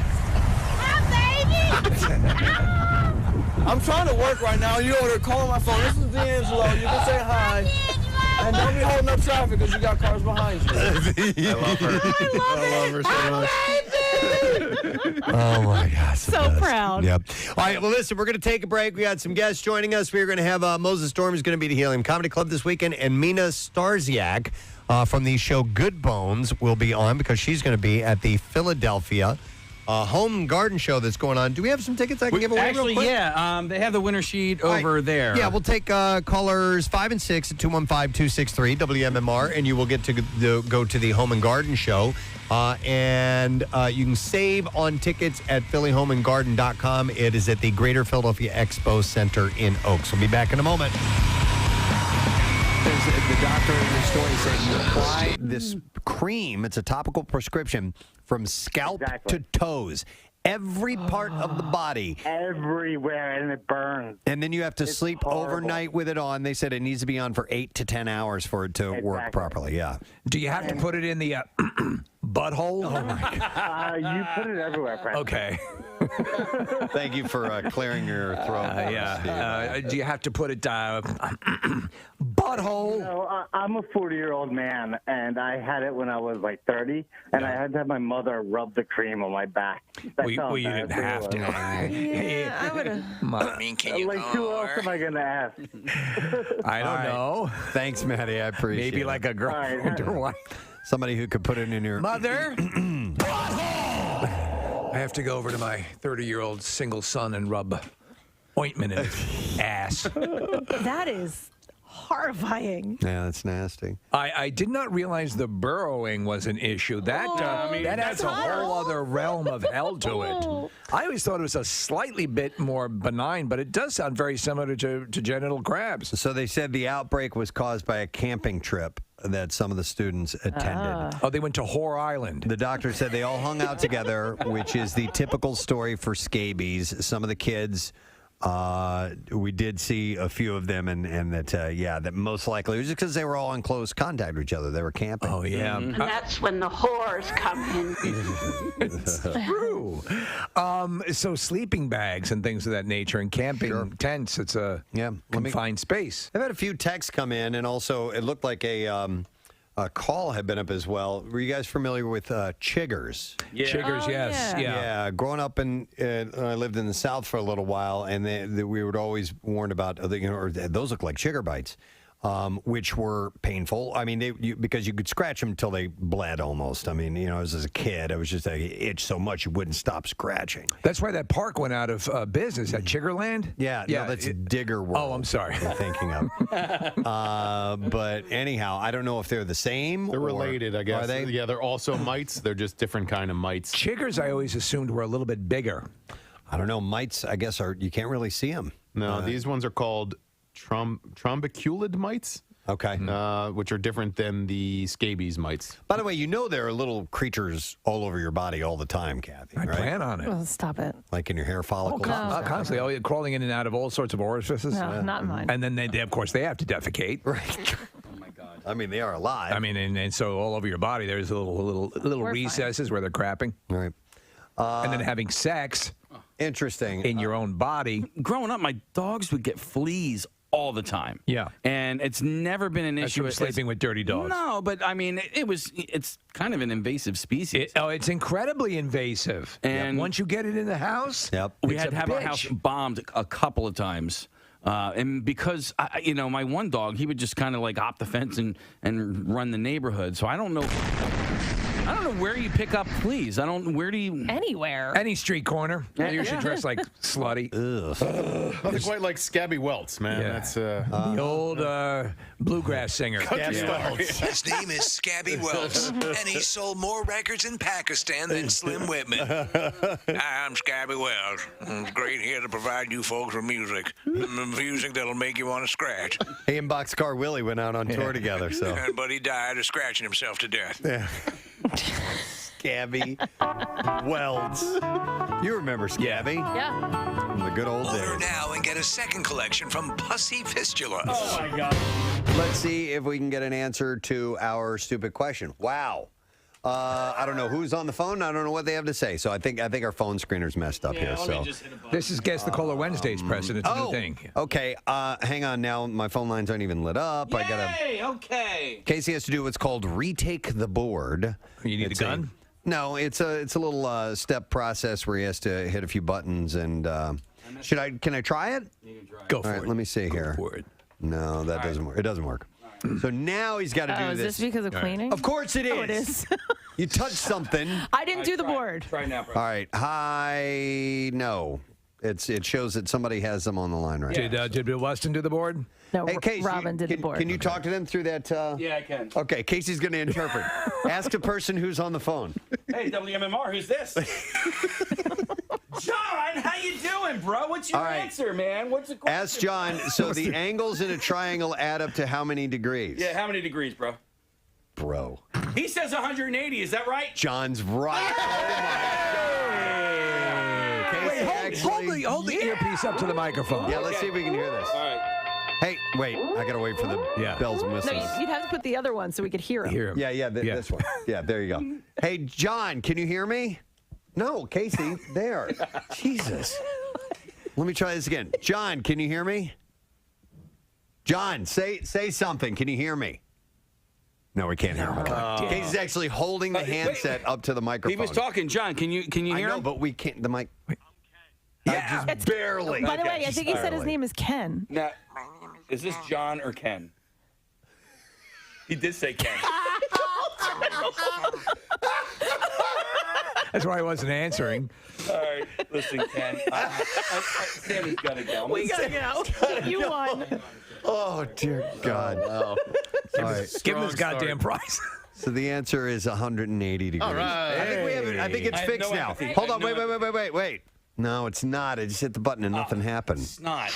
That sucks. It's not working, Case. Great. We were going to play the whoosh. Oh, jeez. Nothing is working. How did they clean the board with a hammer? No, we use Q-tips. Q-tips attached We to hammers? specifically didn't hit any buttons or unplug anything. Or you did. Or it push did. buttons You totally did. and had lesbian love on the board. Casey's trying to fix this so that we can hear that wonderful sound effect, but it's going to take a little while, so I'll move on. I bet you other shows can play woot woot. Okay, now the board just disappeared on me. Everything's shut down. I wonder if we're even on the air. Are we on the air right now? Oh, no. Marissa, can you go into the other room and just kind of give us a thumbs up? Let us know if you can hear us on the. I think things would sound different On the radio in our waves? headphones if we Well, were this is on the air. longest emergency broadcast signal of all time. Right. It's literally the board, which is normally lit up with all kinds of crazy blinking lights, is now dead. All right, now it came back on. All right. Yeah. Yep, we're good to go. Marissa says yes. We're still on the air. Congratulations, guys. We were talking earlier about the three women behind home plate at the World Series, flashing their bibbies. By the way, did that make it on national television? Oh, yeah. It did, yes. Clearly. I don't care about the World Series now. So. There was no mistaking it, and I find myself watching behind home plate a lot. I don't know why, but I get distracted by it, and then you saw this coming on, and it was one of those things where the instant reaction was, "Wait, did I just see what I think I just saw?" Yeah, right. Are the mooning and the pressed ham as big anymore? I mooned somebody last week. You did last week? Yeah. I was going to press ham, but I didn't want to leave. It was down the hall at the other studio. I didn't see. Wait, our own coworkers? Yeah. I didn't see bare ass yesterday, but I did see a man spread his butt cheeks on the streets of Philadelphia. What? Why? So we were at Steven Singer Jewelers, and we were walking over there, and somebody had pulled over to it was at right at 8th and Walnut, insanely busy there. Okay, so this person had parked his car in a non-parking spot too close to the corner. A city bus is making the turn. The car's parked where it shouldn't be, so the bus can't make the turn. The car is in the way. So the bus driver starts leaning on the horn. Well, the guy who had parked the car happened to be standing right there, and he didn't like that. And he starts flipping off the bus driver. Meanwhile, everybody else is honking their horn, going, dude, move your car, move your car. And the guy bends over, spreads his butt cheeks. I took video after it. Did he drop trow? No, he didn't. He didn't, but he wanted to. He was pointing to his ass and spreading his butt cheeks. Was he like, "Excuse me, may I ask you a few questions?" No, but he was spreading his butt cheeks and pointing to it. So it wasn't a full-on moon, and it wasn't pressed ham, but it was still very entertaining. Yeah. So this chick is winning. Yeah. Oh, yeah. Everybody's talking about her. Are you kidding me? Yeah, done deal. Totally. Yeah, of course. But she was winning when God gave her a DNA structure that ended up working out nicely. But this strategy has worked. Yeah. So the thing is what do you do next? What's how do you top that? I think you try to become a Supreme Court judge. Maybe you do that. All right, guys. When's the next game? Is it tonight? Yep. All right. You going to do it, Case? Preston and Steve butt plug. Behind home plate. What do you think? Do you think that'll get us some? What do you mean? If I put a butt plug in and I moon the camera, and it says Preston and Steve on it. I didn't know.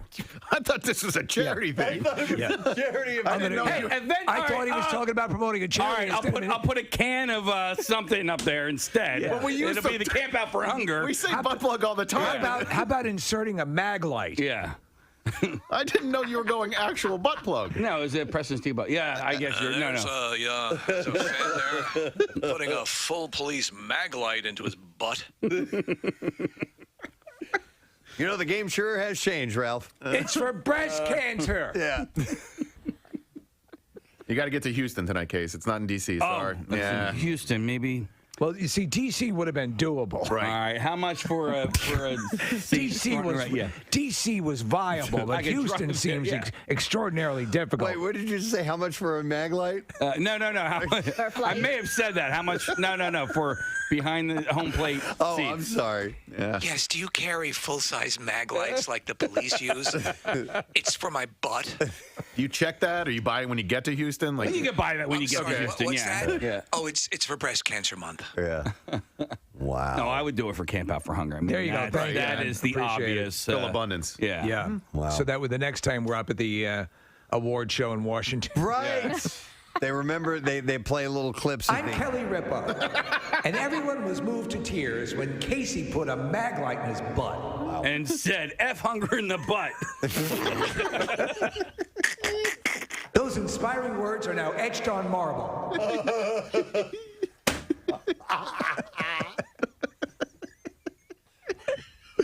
That's the statement trying to be made. Yeah. F hunger in the butt. F hunger in the butt. Camp out. Can't wait to see those signs this year. Oh, my God. No, you can't. Have your son or daughter. Yeah. Camp Out for Hunger. Let's circle back to the royal family for just a moment. Kate Middleton and Prince William discussed marriage while they were dating in order to take the pressure off of themselves and make sure they wanted to spend the rest of their lives together. In royal correspondent Katie Nichols' new book, Kate, the Future Queen, she writes, there on the Paradise Island, William promised Kate that he was in the relationship for the long term. For the very first time, they talked seriously about marriage, and with the ocean before them and beneath the night sky, they made a pact to marry. My dearest Kate, I love you. What island were they on? Does it say? It says the Paradise Island. I don't know if that means Paradise Island in the Bahamas or not. Yeah, they went to like a Club Med thing. Yeah. Unlimited drinks and you don't have to tip. I left my wallet at home. I can't get enough of Buster Poindexter. They played a hot. Everywhere you go. It's like Marley in Jamaica. Hey. Totally. Oh, my God. He's walking. He's got 2 drinks with the little umbrellas in his hand. Do a little sachet. ID. As the music's playing. More jerk chicken, please. The pair did split. They call it oatmeal, but it tastes like tapioca. The pair did split temporarily after they made that pact, but all's well that ends well. Of course, they got married in 2011. They have 3 kids, and it's a wonderful, beautiful relationship. Yeah, I like her a lot. Speaking of beautiful relationships, Amy Schumer and Chris Fisher shocked many when they got married in a secret beach ceremony 2 years ago. But ever since, the pair have turned into couples goals for many. She posted a tribute to him, acknowledging what has changed and what hasn't since welcoming a baby together. She wrote, but before we had our little babe, it was just us. I love Chris so much.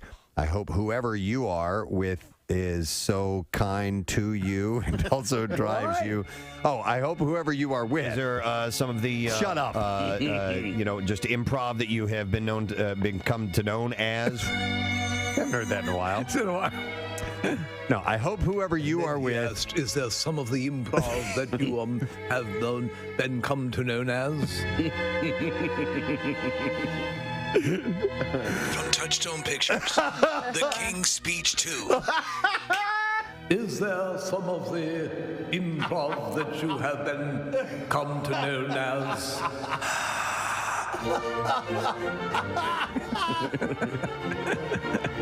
Oh my God.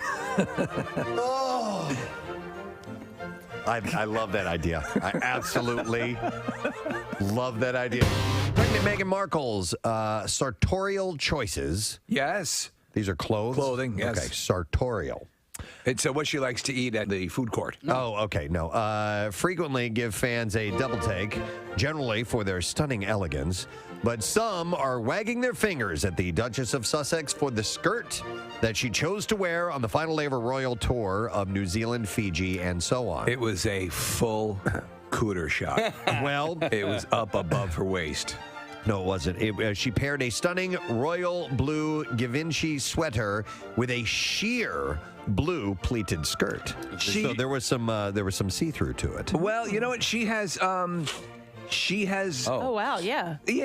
Yeah, I see it. But she has had a higher than they usually like the skirts worn with members of the royal family, but nothing outlandish. Whenever she's out, but she still looks elegant. You can see the shape of her panties. Yes. I mean, that's a little Does sheer. it matter that there are sexy photos of her on the internet to the royal family, do you think? Because, when she did Suits and she did some modeling There's a whole stuff, bunch of it. Yeah. And Nick, she had actually just done one prior to this whole... To meeting Prince Harry? Yes, and it's excellent. And the whole family received a portfolio of all of this stuff and said, here's what we're dealing with. She's a beautiful woman. If you need me, I'm going to be reviewing these photographs in my chamber. How long is that going to take? Wappa. Fwap. That's it. The fappening. Wappa. By the That's way, the royal family version of fap. Why does this all have to rest on her shoulders? Like, why doesn't she have people looking at her going, yo, dude, I can see your panties? But she makes the final choice. Yo, dude, I can see your panties. So the Kardashians won big as well last night. And they had a weird speech. They were trying to thank firefighters and stuff, and they They actually made their win a tribute to the firefighters. And listen, see if you can hash this out. Yeah. Okay, here we go. It's been a really rough week in our home in Calabasas, Hidden Hills, and our neighbors in Thousand Oaks and Malibu. Our hearts are broken from the horrific shootings and those who have lost their lives and homes, as well as the hundreds of thousands No of sad us bro that have Friday been sound. evacuated.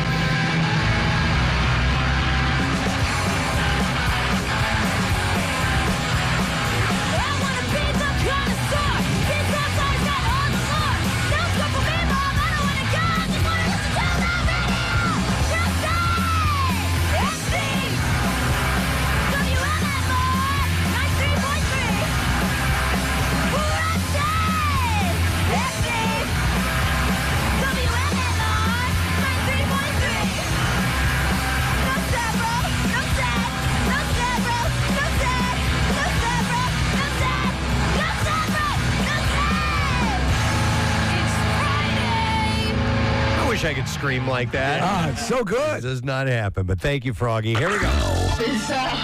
WMMR presents Preston and Steve's Bizarre File. Brought to you by Natural Lawn of America. Safer for your lawn, kids, and pets. And you can schedule their full-service program and get free seeding every year. Call 800-FREE-SEED. Natural Lawn of America. Greener grass, fewer weeds, guaranteed. Closed-circuit TV cameras captured the revolting moment a lawyer in the UK allegedly was injecting grocery store food with his own blood. Oh, God. The footage, which was presented to jurors at court on Tuesday, shows the 37-year-old defendant, Leoa El Garib, apparently sticking syringes into apples, chicken fillets, and ready-to-eat meals at a Sainsbury's supermarket. Blasting food with blood. Was he anywhere near the Pop-Tarts, Preston? No, he was not. Thank God. So it was just the tip of the iceberg. At Sainsbury's, he allegedly threw eggs at both staff and customers and pushed a security guard in the chest. And then the mayhem wasn't confined to the indoors, as Al Garib had he was accused of chucking an empty needle at a National Health Services surgeon outdoors, hitting her in the chest. He was finally detained outside of a bar after allegedly picking up a potted plant and heaving it through an open doorway. So what was the purpose of this? We don't know. A total of 21 syringes were recovered from the bloody crime scene. Meanwhile, as a precaution, the impacted stores were forced to throw away and restock food before reopening, which resulted in costs being lost in the neighborhood of like $500,000. It was like a ridiculous. Let's get rid of the whole inventory. They had to get rid of everything because they didn't know what all he damaged. So at a hearing, a psychiatrist said that El Garib had felt as if he was living in a Truman Show simulation. The doctor added that the man also believed that he had a device planted in his brain and hoped that his rash behavior would alert the real police to his predicament. And did that turn out to be true? He has pleaded not guilty on the counts. We'll have to wait and find out. All right, don't drool while you're robbing houses in New Jersey, or don't spit or lick things either, because you might get arrested thanks to a DNA match. The New Jersey State Police said Wednesday they arrested an alleged burglar after finding his saliva on the stairs of a Burlington County home. He was licking the stairs? They don't know how it got there, but William Clifford faces burglary and fencing charges for allegedly stealing the copper piping from the home's basement. While investigating the theft, troopers discovered the spit in question. He may have just spit. Okay. Investigators It seems weird to lick steps. Collected a sample and found a match to Clifford in a national database. He was subsequently arrested after providing another DNA sample, and it was not immediately clear how his saliva ended up on the stairs. But, yeah, that's how they got him, man. Yeah. A brazen but idiot Florida shoplifter was caught on video awkwardly stealing a crossbow by stuffing it down his pants. Like, I'll put the crossbow in my pants. How is that even possible? Well, to me, it would stand out. Darren Durant could be seen on security footage in the aisle of a True Value store trying to stuff the large Raven Rio bow in front of his sweatpants, which barely hold around his hips. I'm surprised True Value has crossbows. And did little to hide his bulge. Just in Florida, you can pick up a crossbow pretty much anywhere. The handle of the crossbow is visibly poking out of the waistband as the shoplifter makes his getaway. And Sheriff Wayne Ivey called the alleged thief one of the world's dumbest criminals in a social media post. Store workers had noticed two of the bows had been stolen and checked surveillance footage and saw a man steal a pair of cutting tools off a shelf, then cut zip ties off of the crossbow. The video shared on social media shows the man, identified as Durant, walking around the corner of where the crossbows were displayed with the bow in one hand and a prop crutch in the other. He casually rested on the single crutch, and he put the bow in his pants and barely concealed it with his jacket. He then picks up the crutch and limps away with the bow, which lists for about $1,300. He should attach the crossbow to the crutch and then put his arm over the bow part. There you go. Make it look like an elaborate crutch. Yep. Do I have to think of everything? It was found in a parking lot of a nearby Walgreens by a sheriff's deputy days later. All right, and then finally, one more story for you. Let's go with this one. Another England story and another blood story. Police are searching for a man seen emptying a plastic bag full of blood on the ground in Reading Town Center. Guy's just carrying around a bag of blood. Yeah. Officers were called to quantities of blood at around 7 a.m. on Tuesday. Video captured the man walking on Broad Street carrying a white plastic bag with a quantity of liquid inside. He was then seen emptying it onto the ground outside. How long can you keep a plastic bag full of blood in your car and have it still be usable? The area was cordoned off for forensic investigation and test, and currently ongoing to find out where the blood came from. Officers have confirmed the liquid on the ground is blood and are trying to determine the nature of it. They have said that there had been no suggestion of an injured person presenting at a local hospital or several hospitals. Parker Brunt, owner and manager of Wolf Italian Street Food, whose footage captured the incident, said he watched the extremely unusual footage with a police officer after arriving at work. He said, we both found it very strange. It was an extremely unusual thing to see. On It's Always Sunny, Charlie keeps a bucket of his blood. Yep. Are you serious? Yeah. Oh, my God. Just in case he needs it. Might be a stupid question, but is it human blood? Do we know? I don't think we know yet. Okay. He said, I wouldn't have wanted to see an assault or anything like that, but at least it would explain what happened rather than the open-ended question most people are asking now. Right. Why do you have a bag full of You blood? should never, take somebody for a ride and say, hop in the back seat, just move those bags of blood. It's not something you drive around with. All right, and there you go. That is what I have in the bizarre file for you. All right, let's take a break. Come back in a second. We're going to talk to Moses Storm, who's going to be at Helium Comedy Club when we return. Stay there.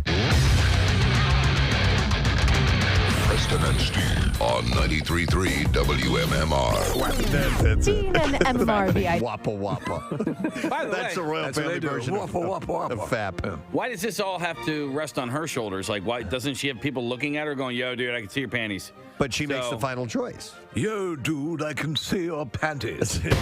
So the Kardashians won big as well last night. And they had a weird speech. They were trying to thank firefighters and stuff, and they They actually made their win a tribute to the firefighters. And listen, see if you can hash this out. Yeah. Okay, here we go. It's been a really rough week in our home in Calabasas, Hidden Hills, and our neighbors in Thousand Oaks and Malibu. Our hearts are broken from the horrific shootings and those who have lost their lives and homes, as well as the hundreds of thousands of us that have been evacuated from the devastating fires that are currently burning. So thank you so much to all of the people that have voted for us. This is such an honor. Did you make that leap there? Did you make that leap? Okay. There's a lot of fire out there, but thank you for voting for us. Are they dedicating the award? It gets to that at the end, yeah. All right. I'd like to dedicate this win to all of the firefighters, the law enforcement, and the first responders. Okay, that makes more sense. Okay. I'd like to thank the people what put out the fires. It just doesn't seem very genuine ever when it comes from them. You can see the guys who are really, eating smoke and battling flames up. I got great news, guys! Kardashian win was dedicated to us!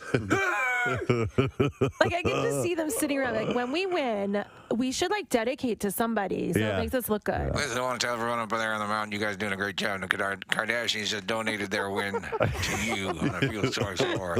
I just want to carry that into the fire with you. That's the chief going on the radio to tell all the guys. Attention everyone, Kardashians have donated their win on the People's Choice Awards to you. So I hope that inspires you to go marching into those flames and that super heat and that whipped up win.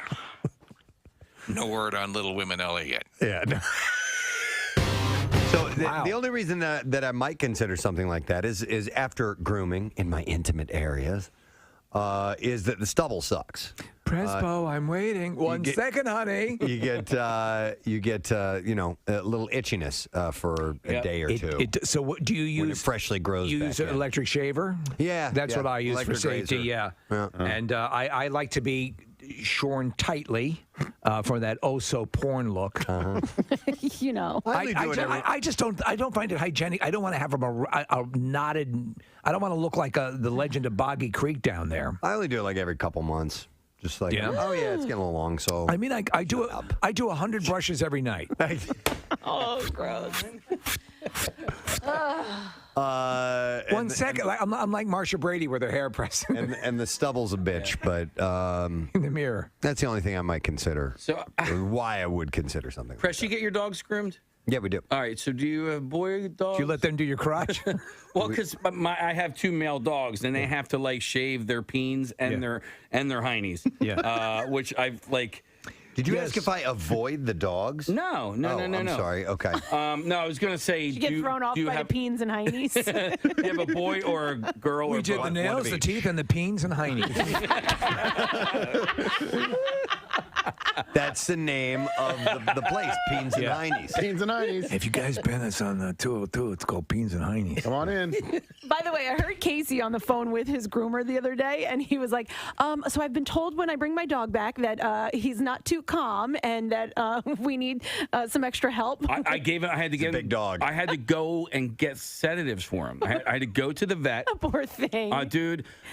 And what's crazy about this, and Steve, you can probably attest to this, is that dog is the dog that I want to introduce to strangers because he's so loving and nice and all that stuff. And the other one, check out that peen. But the other dog, who will like literally tear a stranger to shreds, is fine at the groomer, right? Like it's like they change personalities when they get. And my cats were the same way at the vet. I use the service that comes to the house. Yeah, I should probably have that.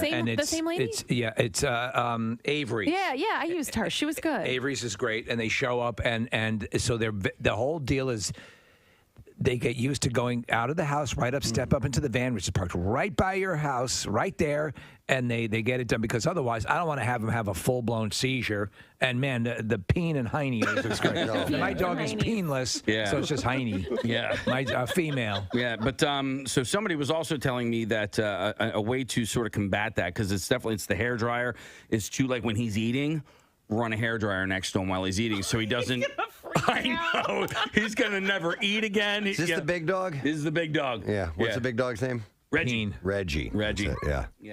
The dog's huge. Dog is huge and thinks it's a lap dog. That's the black and white one? Yeah. Okay. He's actually not that big. I mean, he's only 74 pounds. Like, he looks bigger because of his fur. Preston, you have Yorkies. That's a huge difference. They're the doodle variety, so they get really hairy. So you have to groom them. Doodle peen. Yeah. Doodle Peen. That was a kid show, wasn't it? Doodle Peen? Hi, I'm Doodle Peen.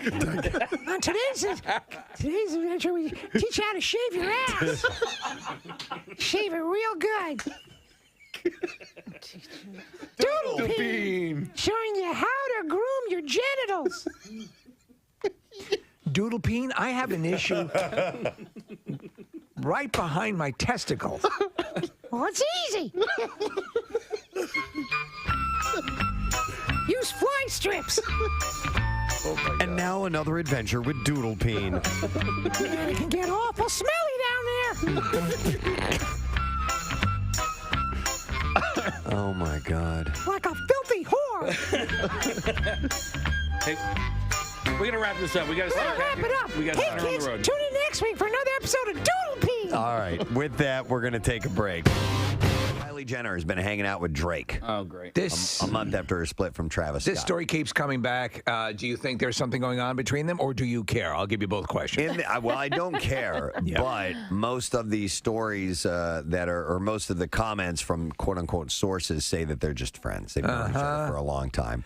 I'll tell you what, we talk about the surgical enhancements, and we talk about, the people who overdo it. Whoever, I mean, if you look at Kylie, she's an attractive woman. Yeah. Besides the lips, there's she's had a ton of other work done, but nothing where you see all the lines and zippers and all that stuff. Yeah. I mean, listen, it's almost like I get mad because it's like you're a billionaire because of what you look like. That's not what you look like. It's, like A-Rod, is he going to get into the Hall of Fame for baseball because you were juiced up half of your career? So it's almost like your numbers are tainted. Well, the most clear aspect of the whole hypocrisy of this thing is that what got her over the threshold, what started the Kylie Jenner empire, was the Kylie lip kit, and her lips were surgically enhanced. Yep. I say to you, Greg. But is it an indictment of the country? I'm wearing Kylie lip today. Oh, I hate you. I know. Why? That actually looks good. I told you I bought it. Yeah. I know. I got it at Ulta. I tried one color, and I like it. It's pretty good. You're giving her money. I want my lips to look good. All right, Yeah. get off my back. Doesn't look like you're wearing anything. That's like Kylie genius. That's what it is. That's what I got. I got kind of like a neutral color. She is. It's like the Emperor's New Clothes. Yeah. It's like doesn't even. All right, anyway, got it. Without all of the surgical enhancements, she's still an attract. She's East Delco hot, She's right? cute. Yeah. East Delco hot? Yeah. I think she's just Delco hot. Yeah. No, I mean, like, she's not Radnor hot. I see your point. All right. Emmy-winning SNL actress Kate McKinnon is set to headline a new series on UCP. The hell is that? I don't know. Is it the Paramount Network? I don't know. Is that Uck? The series, it's Uck. You guys watch Uck? The series tonight on Uck. That's Uck. Is it what the hell? Where's that sound coming from? Where's that sound coming from? You know what it is? It's What? we said series and it lit up Siri on my phone. Where's that sound coming from? I can't yell that loud right now. My throat hurts too much. What the? Well, we have everything you need. Just tell me what you need, and I'll hit it. All right. Well, how about there's nothing on here. There's nothing on here. Thank you. So Universal Content Productions. It's a it's a division. We here at Couple. There we go. This is a sister station. Couple. Couple. Yeah, Cup is the sister station of Uck. Couple. And it's sister station. Couple. Cup. Yeah, a couple. Couple. We done? No. Okay, Just give it a minute. Give it a minute. Couple. Have fun. And instead of instead of the CNN, Yeah. Couple. This is CNN. Couple. This Couple. is Do that, Fred.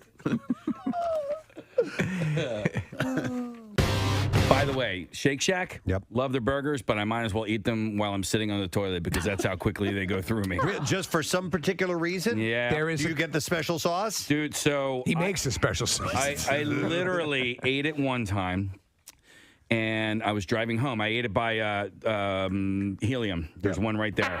Oh, no. And I ate it, Oh no. and I had to race. Oh my God! I'm trying to get home. I was trying to get home. Yeah. And it was late. It was probably like 10, 11 o'clock at night. I was I can make it. And by the time I got to about Route 1 on 76, I was like, there's no way I'm going to make it. So let me get to the radio station. Quick. Oh. Stat, right? Yeah. Got to the radio station. Couldn't make it to the fourth floor. I had to dump by outside next to the... Dude, wait a minute. Yeah. Did you take a dump You crapped outside of the building? I had to. How long ago was this? this morning? God. Kathy, I it was just- either that or in my pants. What do I do? Sometimes I don't know. Right? So I had to do it next to the...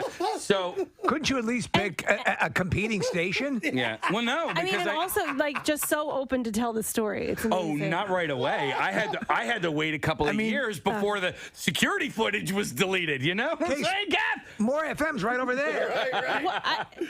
Q102 is right down the street. Q102's down the street.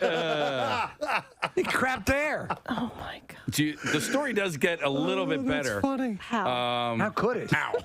But could you have imagined had he been stopped at another radio station simply because it was an emergency? Yes. Right. Local broadcaster in a clear attempt. Like a superintendent of a school. Right, exactly. Right? He would have been raised to heroic levels here. Now, how does the story get better? Oh, man. I think I'm just going to end it there. No. You started down the path. Just say it quietly so we can't hear All right, it. I'll just whisper it. They're not listening. So, Yeah. So I had to smeared it on someone's car. I had to leave it there in the grass. Yeah. I couldn't take it with me. Right. Oh, you didn't want to take it with you? No. I couldn't. So what You ended take up. your dog for a walk. MMR. All right, thank you. I'm sorry. Nick, why did you do that right as we're about to welcome our next guest? I thought it was a pretty funny clip of him. On his Instagram. Who is Of him. It's Moses, who we're going to talk to. He's got breadsticks on his fingers. Dude, that threw me off. All right, maybe we'll dive into that. His comedy special, Moses Storm Trash White, is available on HBO Max. He's at Helium Comedy Club tonight. Tomorrow, please welcome Moses Storm to the show. Hey, man. Thank you so much for having me. I'm on the all bread cleanse right now. I had not seen his video, and Nick pulled it up on the monitor to my left right as we're going to you and to explain. What were you at? Olive Garden or something? Because it looks like that. Okay, so he took the breadsticks and stuck them on each one of his fingers, like a starched Freddy Krueger. That's a sight gag I'm in on all the way, man. Oh my god, I have to do that next time I'm there because you get all you want. They'll keep bringing them to you, so why not do all 10 of them? They said it was endless. They said it was endless. So why wouldn't you do that? I love the people, Moses, who go to those places and they're drawn to they'll say the bottomless coffee or the endless supply, and it's not endless. That there will be an end at some point. Also, that's not a great incentive for food in that it never stops. No one ever asks, is it good? It's like, you could have endless diarrhea. That doesn't make it. Right. You make a good point because that's never the consideration is that if it's horrible food, I don't care the amount I'm getting. But yet some people are drawn to that notion. In the pandemic, a lot of businesses pivoted to be like, oh, we're delivering. Denny's was my favorite because Denny's commercials were it's open. That was it. That was the barrier for entry. It's just like a shelter. Right. They're open is the big selling However, point. I do remember in my early 20s, though, more bang for your buck as far as food went. If you could spend a little bit of money and just be able to gorge on all the food you could, we were always all in on that. So, but, don't do that. Absolutely. Way to admit you had a drinking problem all in one sentence. Did you have any lean time food hacks at certain places? Because I remember years ago, and I think Roy Rogers and Arby's put an end to it, but people would go, bring bread, and go to the Fixins station and make sandwiches right there. Oh, yeah. We grew up very poor, so we would dumpster dive for food growing up. Anytime the grocery store throws out something that's expired or is about to expire, we ran out of food stamps. So, if you call that a food hack. Food stamps is a food hack. It's a raccoon food hack. But it is weird now growing up that way. So now, since I have eaten from the trash before, I can't complain at restaurants. Like, if something's a little off, if there's a hair in my food, it just feels odd once you have eaten from the dumpster. I can't be picky anymore. Right. It's like you eat garbage. The hair is that is in. Oh my God. So what would be worse, finding a little bit of a hair in your food, or what I can't stand is if you're eating seafood and a little bit of sand gets in your mouth? I don't know which I would hair. I don't want to taste the work. Yeah. Don't remind me where this came from. So as far as now, I think we talked about this. You were raised like on a bus, right? Like was that it, or was that an apocryphal story? No, that's a true thing. So we were we lived in a bus growing up. You can hit a lot more dumpsters that way. So my parents were missionaries, and they would travel all around trying to spread the word of something that they made up. Oh my God. Crazy. Can't believe we did that. But 7 of us were all jammed into a bus that they converted themselves. And it's not like the HGTV show versions of a bus where it's like, oh, cute, this bed folds up to a shelf. It was just a hot diesel tube that they forgot to insulate. Oh my God! But you've gotten this ability to pretty much eat anything and not have any complaints. I assume then there's really no place you can't live if you've lived that way growing up. Oh yeah, I mean you hear comedians all the time complain about the travel, about getting up, with the hotels off. Everything is like, this is great. The fact that hotel room where the foundation isn't wheels, I'm doing pretty great. As long as it won't roll away. Hey, so when you said that, I'm thinking of that movie Captain Fantastic. I don't know if you've ever seen that. Have you? I mean, they didn't live on a bus, but they lived in the woods. And did any of that seem reminiscent to the way you were brought up? I get jealous of that movie. I look at that movie that's supposed to be sold as like, these guys are living a hard life off the grid. They had it great. Oh my God. Well, the bus ran. That was great. It actually, and they went to school. I've never done that. They kind of, had some education.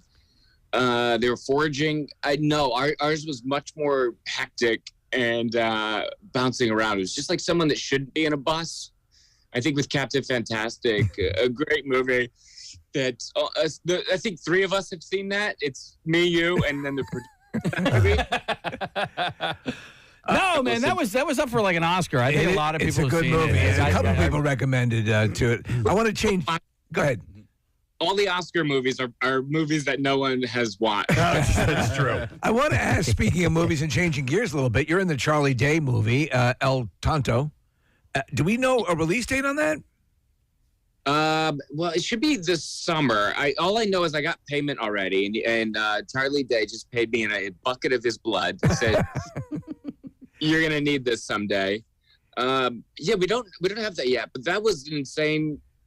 That was an insane shooting process because it's been shooting over the course of 2 years now, and it's Charlie Day, and he's so funny. And I grew up watching, obviously, It's Always Sunny, and a lot of our scenes take place in a car, just a convertible, like an old 50s convertible. I'm forgetting the car. Car heads are gonna hate me for that, but.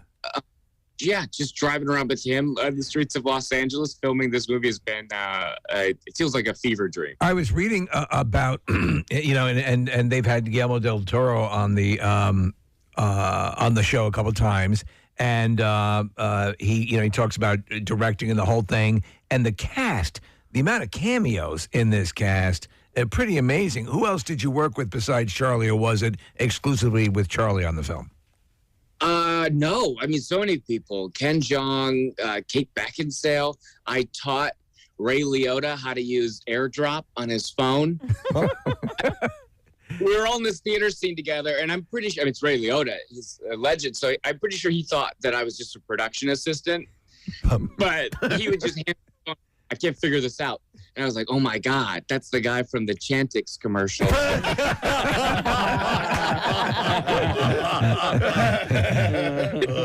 I think so. We might have brought this up last time, but we're kind of laboring under the impression that he has like eyeliner tattooed or something on. Does he? It's something, right? It's not eyes that it does look like there's permanent eyeliner around his eyes. I mean, they're beautiful. It's hard because he plays all these gangster roles. He plays these tough guys, and middle-aged men have trouble quitting smoking. Iconic roles, and he's got these beautiful eyes, just surrounded by. Yeah, it's weird. It's very weird. But So with that, and I mean, doing the work on a movie, and you've done other stuff as well, and other projects. Was that fairly consistent throughout the pandemic, or what was that few and far between? Because some people who are doing stand up who were able to kind of piecemeal and do things together throughout that period of time, but others just did film work and other stuff like that. How did your schedule break out throughout the past 2 years? It was odd. Most stand-up stopped. So a couple weeks ago, I put out my first HBO hour-long comedy special. So that meant that for the past 2 years, when we were in this lockdown, I still had to tour. I still had to go out there in the least ideal situations. I've done drive-in shows where you perform your jokes for a bunch of Kia Sorrentos, and if they like every comedian's dream, they haunt you. Yeah. that's got to feel great. Zoom shows and everything has been less than ideal. And I remember the last time that I was performing at Helium, because I was still trying to set up the hour to tape for HBO. I was here during the 2 days where the eyes of the world were on Philly in November because everyone was waiting on the election results, waiting on the vote. So I was walking around the streets. I hadn't been here in a while. Walk into the club, and the streets are lined with the National Guard. There's this tense atmosphere. Most of the businesses are boarded up. And I remember walking into the club being like, this is the worst time to perform stand-up comedy. Then I woke up this morning, you turn on the news, and they're like, hey, World War III has started. I've yet to perform in an ideal situation. Well, that certainly is a litmus test for effective comedy, though, right? So, I mean, you take whatever reaction you get and then, to be more realistic, amplify it by at least a half or 3/4, because that's probably what it would be in a perfect scenario. So I think anything you're doing is going to be a success. Oh, yeah. I mean, you would think that that's the worst type of show to come to when everything is so tense. But no, I think the shows are better when there's all this struggling, all this strife. Some of the funniest things come from those moments of my life. So if the entire globe is going through that, like last night, incredible. Since I just put up the first hour, you have to rebuild. You have to start all over again, and material, all new stuff. That's what all these shows are. So there's a lot of crowd work, a lot of interaction. Just talking to the Philly. You know what's interesting is because there's some comedians who can sort of build and reform. And I remember, like, Stephen Wright years ago came on the scene, or Mitch Hedberg, and, or Dennis Miller even, like, to the period and phrasing exactly the same, and so when they burned off an hour, it was gone. There was no way to reclaim it because, it was so precise. And I think, it must be hard to lock yourself into that. Your style, I think you can roll and morph things and concepts a little more easy. Would that be correct to say? Yeah, that's a great observation. Stand-up has changed for a lot of the younger guys, where you can't just refine an act and keep doing that same material for 10 years because the internet. Right. Stuff just out there. The turnover rate for stuff is much faster. You watch something like Saturday Night Live, and it's like, oh, that was already on Twitter 8 days. That same joke. So if you're a comedian now, you have to write 10 times more. You have to stay more current. The shelf life on jokes is so perishable that it would already be in the dumpster that we ate from. Yes, next to the bus. Yeah. Next to the bus. Which, by the way, our bus looked like a dumpster. It looked like the world's largest dumpster. That's hilarious. Wow. Well, listen, Moses, we're excited that you are back in town, and the shows are 7:30 and 10 o'clock tonight and tomorrow night. And I'm excited. I'm going to check out, hopefully this weekend, your HBO Max special, because we're fans of yours, and it looks like it's great. It's called Moses Storm Trash White, and you'll be able to check that out on now. But, dude, have a great time in Philadelphia, and hopefully next time we'll have you right here in the studio with us, okay? Yeah, thank you so much for having me. All right, appreciate it. Let's hear it for Moses Storm, guys. Go see him at Helium Comedy Club. We need to take a break. As we take a break, I'm going to give away something right now. Okay. Oh, you know what? I didn't do a chowder. Thing. Okay. Let's do it. Let's do a chowder. Today's National Clam Chowder Day. What clip is this from? Listen, I don't care what you say. Chlamydia is a soup. It's my opinion. I can have that if I'd like. You don't have to argue. I've seen it on the grocery store shelves. Yes, I know that clam chowder is not a disease. Don't argue with me about it. I don't care if you are a doctor. All right, 215-263-WMMR. Let's see if you know what movie that is from. We'll get an answer when we get back. We also have a guest joining us, Mina Starziak. It's from the show Good Bones. We'll return in a moment. Stay with us.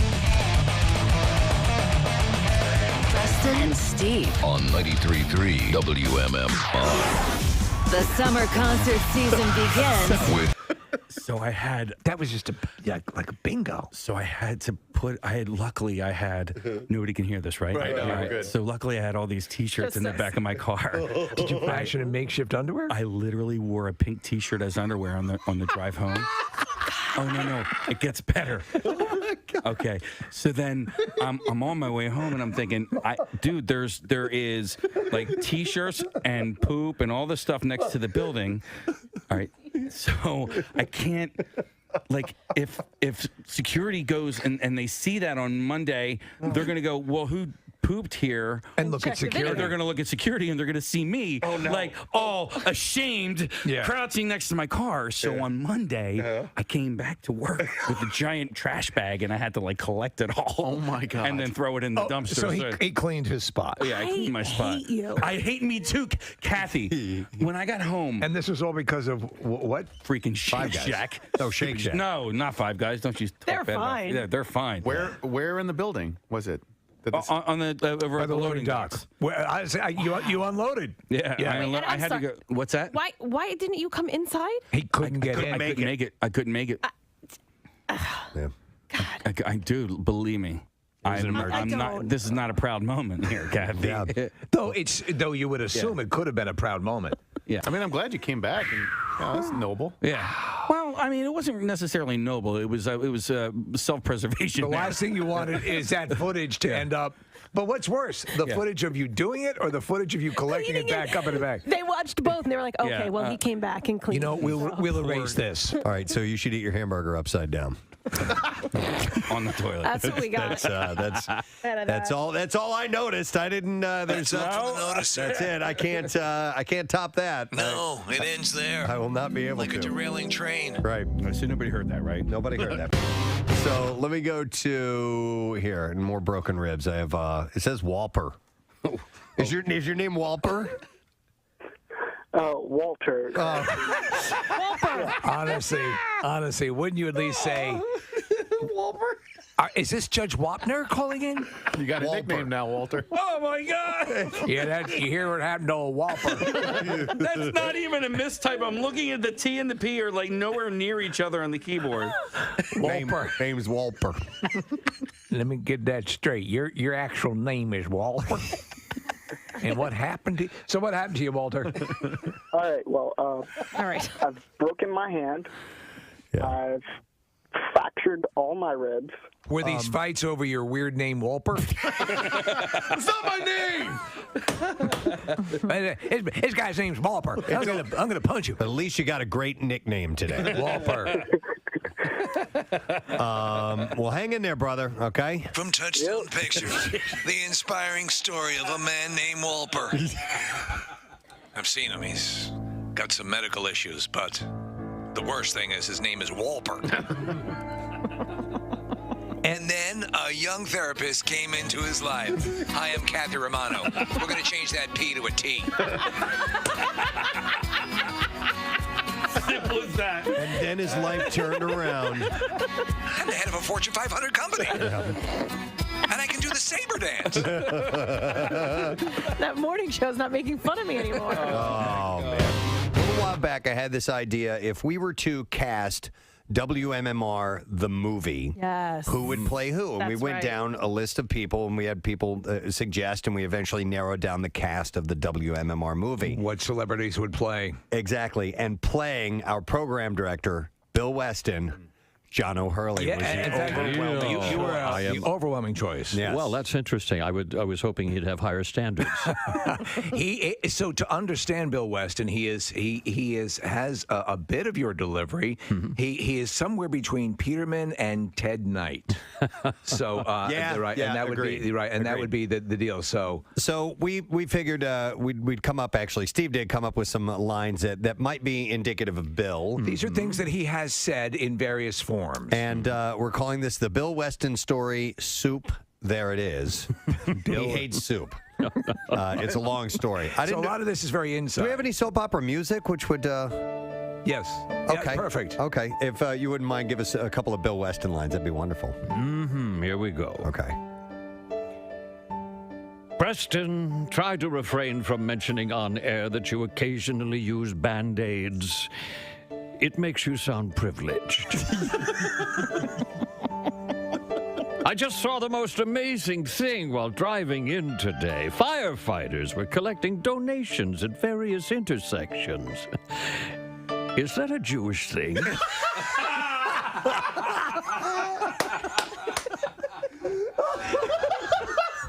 So last night, I was jarred awake from my slumber by a horrible nightmare.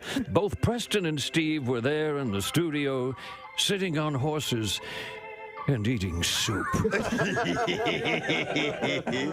What say we file that one under who gives a crap? Oh, that recently widowed quadruple amputee was a terrible guest. She didn't bring the ha-ha. Perfect. And last one. On today's show, you had the Pope driving in a go-kart, you solved the John Benet Ramsey case, and you raised Kurt Cobain from the dead. I'd give it a C+. I couldn't have asked for better. My God, that was absolutely perfect.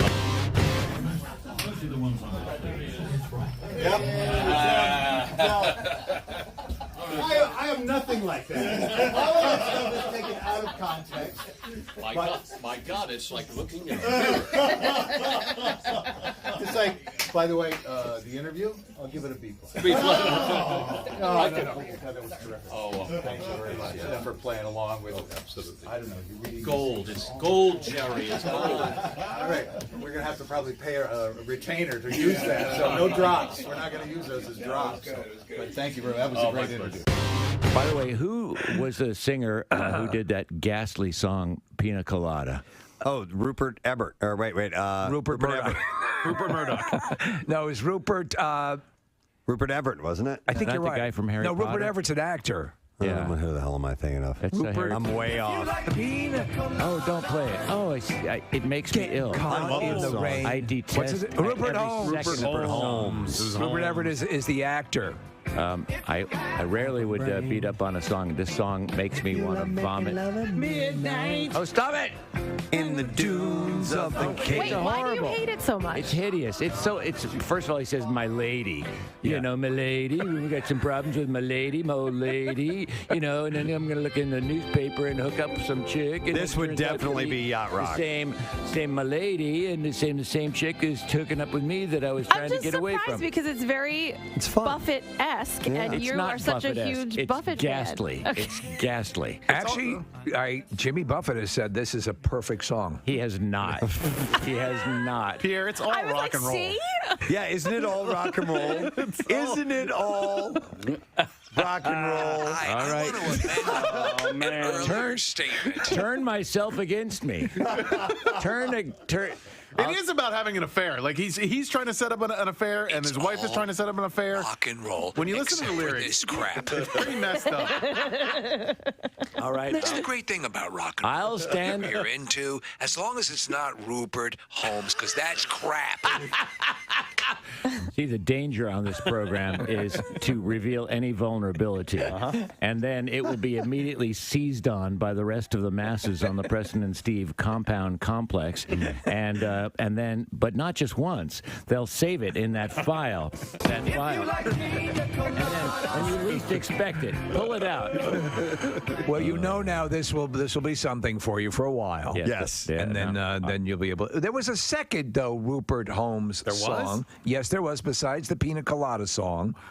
Do you remember that, Preston? Dry Martini? I don't know. Nick's going to have to look it up. check, yes. Something called Him, Steve? I don't know that. Yeah. Sing it, Nick. But it came out in 1980. Pina Colada came out in 1979, so it was right afterward. But maybe he was that was a hit single. It's him. By the way, you just said pina, and I've heard that that's technically the way you say the drink, pina colada. Pina colada. Although I always used to say pina colada, but he sings pina colada. If you like pina colada, It's actually piñas. Yeah, and when you have more than one. I hear pina colada. Hang on. Let's Here, listen. let's play it. Oh no! Here we go. What have I done? I hear pina. Do you? Yeah. All right. You're just looking for reasons to hate it. It's Yeah, he actually is. it's a letter. It's a letter in the Latino alphabet. An Enya. Yeah. Is that actual? And letter. also, she was an all like rock Enya. She darling. was. Yeah. She. Orinoco Flow. That's right. That was Enya. I forgot about that. Oh my God. All right. On my program today, That song is bizarrely hypnotic too, isn't it? Which one? Orinoco Flow. Oh yeah, I love that. Yeah. All right. I'm sorry, Pierre. Take two. Try that again, Enya. Sorry.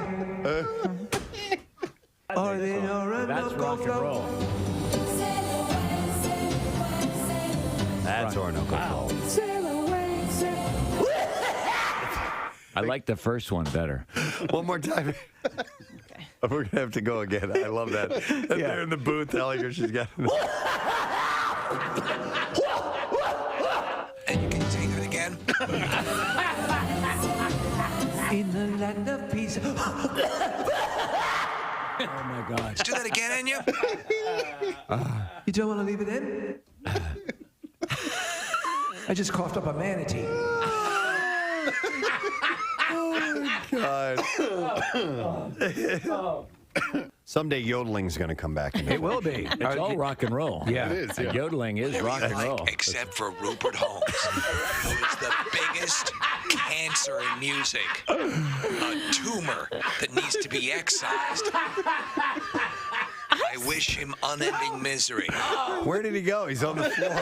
You killed him. I'm so Whatever you're surprised he into. hates it. I don't hate. I don't love it. I don't Any embrace kind of it. rock, country rock, except for Rupert Holmes, who stinks so badly. He taints everything he touches. Like a plague he is on music. There goes my peace and love. Yeah, what do you mean you don't hate? You just tore him apart. I take it all back. By the way, somebody texted and said I would listen to an entire show of Steve doing cough takes and famous songs.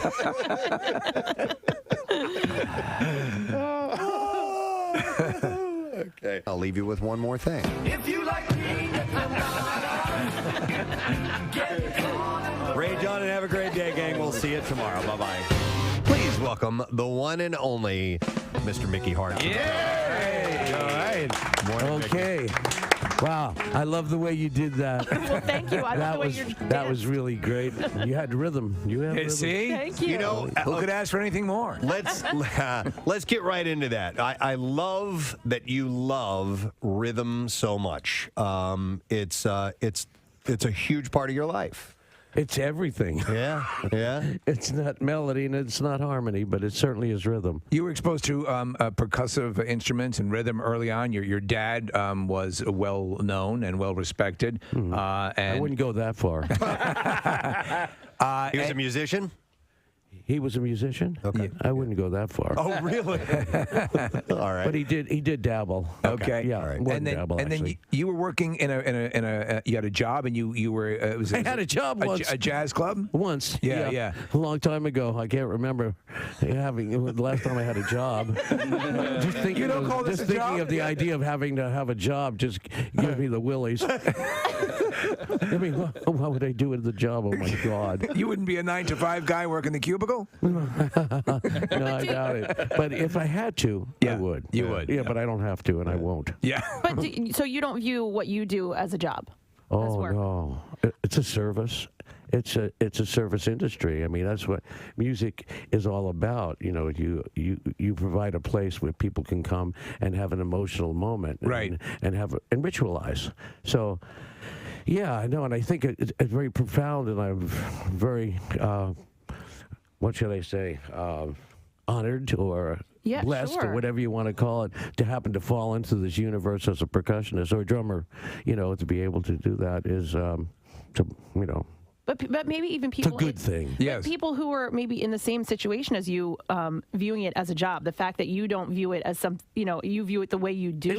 It's not easy, but it's not like a job. It's like when I get up in the morning, the first thing I do is think of, the new day and what kind of new rhythms there are in it and how I can interpret that. And that's what musicians do. They interpret, society and whatever, you've seen or whatever it is, and they lay down that groove. And every 5-10 years you find a new groove, and you work at it. Yeah, you do work at it, but you work at play. You work to play. Sure.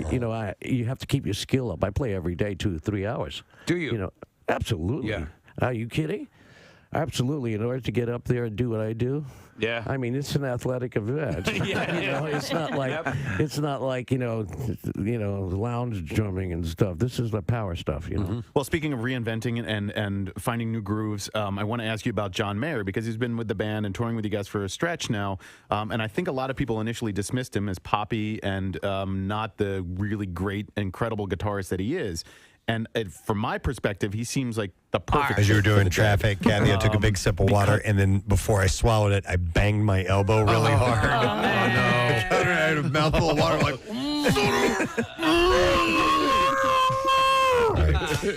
We're looking for someone to name this clam chowder clip because it is National Clam Chowder Day. Listen, I don't care what you say, chlamydia is a soup. It's my opinion. I can have that if I'd like. You don't have to argue. I've seen it on the grocery store shelves. Yes, I know that clam chowder is not a disease. Don't argue with me about it. I don't care if you are a doctor. All right, let's go to the phones. I have Andy. Good morning, Andy. Listen, I don't care what you say. What happened? Yoo-hoo. I think that one broke me. Yeah. Andy, what movie is that from? It's from A Ladies' Man. Ladies' Man. Yes, absolutely correct. Hang on a second. What were we giving him? You know what? I'm sorry. You tell me. It was montage. Yeah. Oh, nice. Yeah, the montage event that's coming up. It's Mountain Fest that is happening, and we're going to give him tickets to that, and that comes with the lift tickets and, stuff. Tickets to the concert, right? I don't have the info sheet. Don't worry about it. Full lease to the mountain, full ownership of the mountain? Yeah, so the Verve Pipe and Spin Doctor is going to be there, and we'll set you up with lift tickets to ski, snowboard, and tube all day. General admission to the concert as well. Fireworks display afterwards, and that is going to be Saturday, March 5th. Tickets and VIP packages are on sale now. MontageMountainResorts.com to get all of the details. We're waiting to see if we're going to have Mina from Good Bones on or not. I have a couple of shout outs I can definitely do. I actually got a phone call request for a shout out. And it was a voicemail, which you just don't really get that many anymore. Hold for the president? No, it was Stephen Hall wanted to make sure that we wished his daughter Megan Hall happy birthday with a shout out. She turns 29 years old today. So there's a shout out for Megan Hall from your dad, Stephen Hall. Oh, and a congratulations in order to a former close friend of the Preston and Steve show. She did a bunch of stuff with us, including being in our calendar as well. Yes. Sarah Harley is getting married. Today, right? Yeah, her husband to be, his name is Brendan, and all of Brendan's friends are listening right now. Apparently, Sarah and Brendan are staying right across the street. They're at the Marriott right down on City Avenue. No way. What in the F? Yeah, but Sarah's great. We miss having her as an intern. She was an awesome intern and production assistant. And, talented, knockout, beautiful, funny, just a cool person. Yeah. all the way Well, around. she has been up in New York for a while. She has, right? yeah. But the wedding is down here. So congrats to Sarah and to Brendan. Yeah, good for you guys. We had there are two of my favorite moments on the show were with Sarah. One is when we threw her in a trash can and then plowed her into the side of a car With a fire hose. With a fire hose. Yes. Yeah. That was at the Camp Out for Hunger. And then the other one when we did the speech jammer. We did that. We did the speech jammer, and I can't find the audio. Oh man. Yeah, she was great. She did it, and just it's hard. It's hard to do. The speech jammer is this headphones, and you put headphones on, you speak into a microphone, and then it delays the signal coming back to you, and it's really hard to speak. But she was really, really funny on that. So congratulations, Sarah. All right, I have a couple other shout outs, and we'll hold on to those because our guest is on the line. So we'll do that now. She is going to be appearing at the Philadelphia Home and Garden Show, which is this weekend. She'll be there Saturday, I believe, but it's at the Expo Center in Oaks. Great show on HGTV called Good Bones, and she and her mom star, and amongst other people as well. But she and her mom are the stars. Please welcome Mina Starziak to the program this morning. Hey, Hello. Mina, how you doing? I'm good. How are you guys? Wonderful.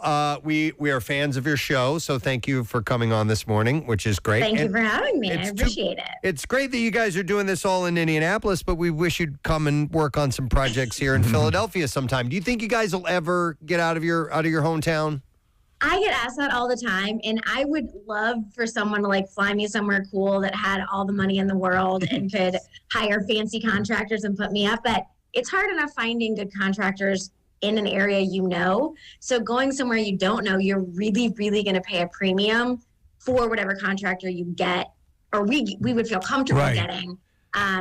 So it's just it's a little more cost prohibitive, I think, than people think through. You know, what's funny is we've sort of over the years we've become jaded because a lot of the production companies that were doing do-it-yourself television were out of this area. Yes. So a lot of the work being done was in this area, and that sort of dried up a bit. Yeah, Trading Spaces and Bad Bath and all of that. Like they have that's where Jeff Devlin. At the get-go of this what is now turned into this massive industry. A lot of it was coming out of Philly. Well, Nancy Glass Productions Nancy was Glass behind Productions, it. Banyan Productions as well. Yeah. So, but and where are you? Who produces your show, by the way? So ITV bought High Noon. So it's ITV, but High Noon was our original company. Okay. Well, that's cool, man. You guys do such a great job. You and your mom. I want to know, where does this come from? Your mom? What you do? Did she start getting in this? Because I don't know your guys' history and how you began in this world. I mean, it is super random. She's an attorney. My dad's a surgeon. I don't know. It kind of all was a slow snowball effect. So I started working for the guy that owned the house I lived in college, and he owned 50 properties. And I would do the move-in, move-out reports, and I would see all these crappy college homes. And my house, as soon as I moved in, it had been split into an over-under duplex, and I asked if I could take the wall out that was enclosing the staircase. So I did that, and then I built my bed in my room, and I think just being exposed to all the project houses in college maybe lit a fire under me. Well, you know what? I guess so. My wife is that way. She will see. Okay, there's just a certain number of steps you need to follow, and you can get this done. I can look somewhere and find out, and YouTube is obviously a great source for that. I can find out what the steps are to get this done, and just do it myself. I don't have that in my body. Thank God I married a woman who does.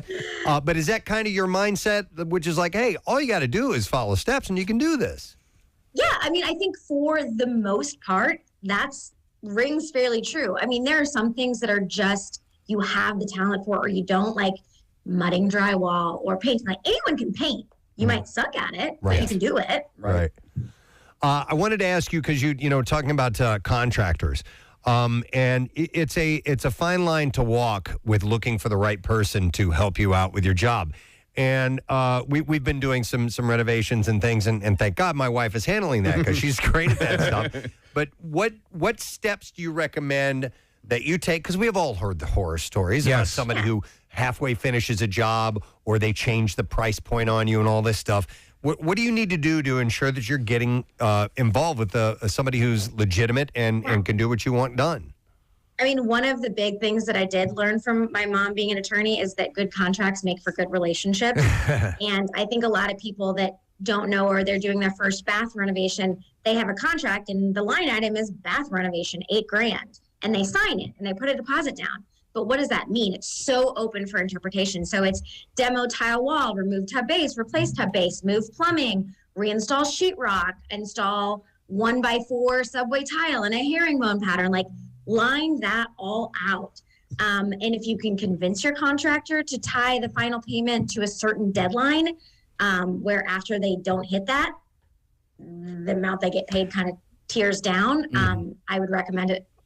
They kind of have the upper hand I think that's genius. I mean, and to do that, we luckily do that. We've had a good run of reputable people, but that is an important thing. And I think more often than not, when you see consumer affairs reporters on local TV going after someone, it's because they had that kind of agreement. I will fix this. Here's how much it costs. Signature, and they don't know what they were getting into.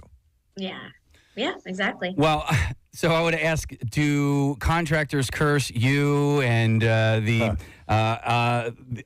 anybody else from like Good Home, or Hometown or Fixer Upper, because you now have a more informed consumer, people that like myself and my wife who we will watch HGTV for like an entire day. It'll just be on all day Saturday, and I love these shows, and so, but as a result, we feel like we know more, right? And contractors probably hate that. I think it's example, the things that I get grief from contractors is one is I'm in the Midwest. So our prices are very different from if you're going to be on one of the coasts or really anywhere other than the Midwest.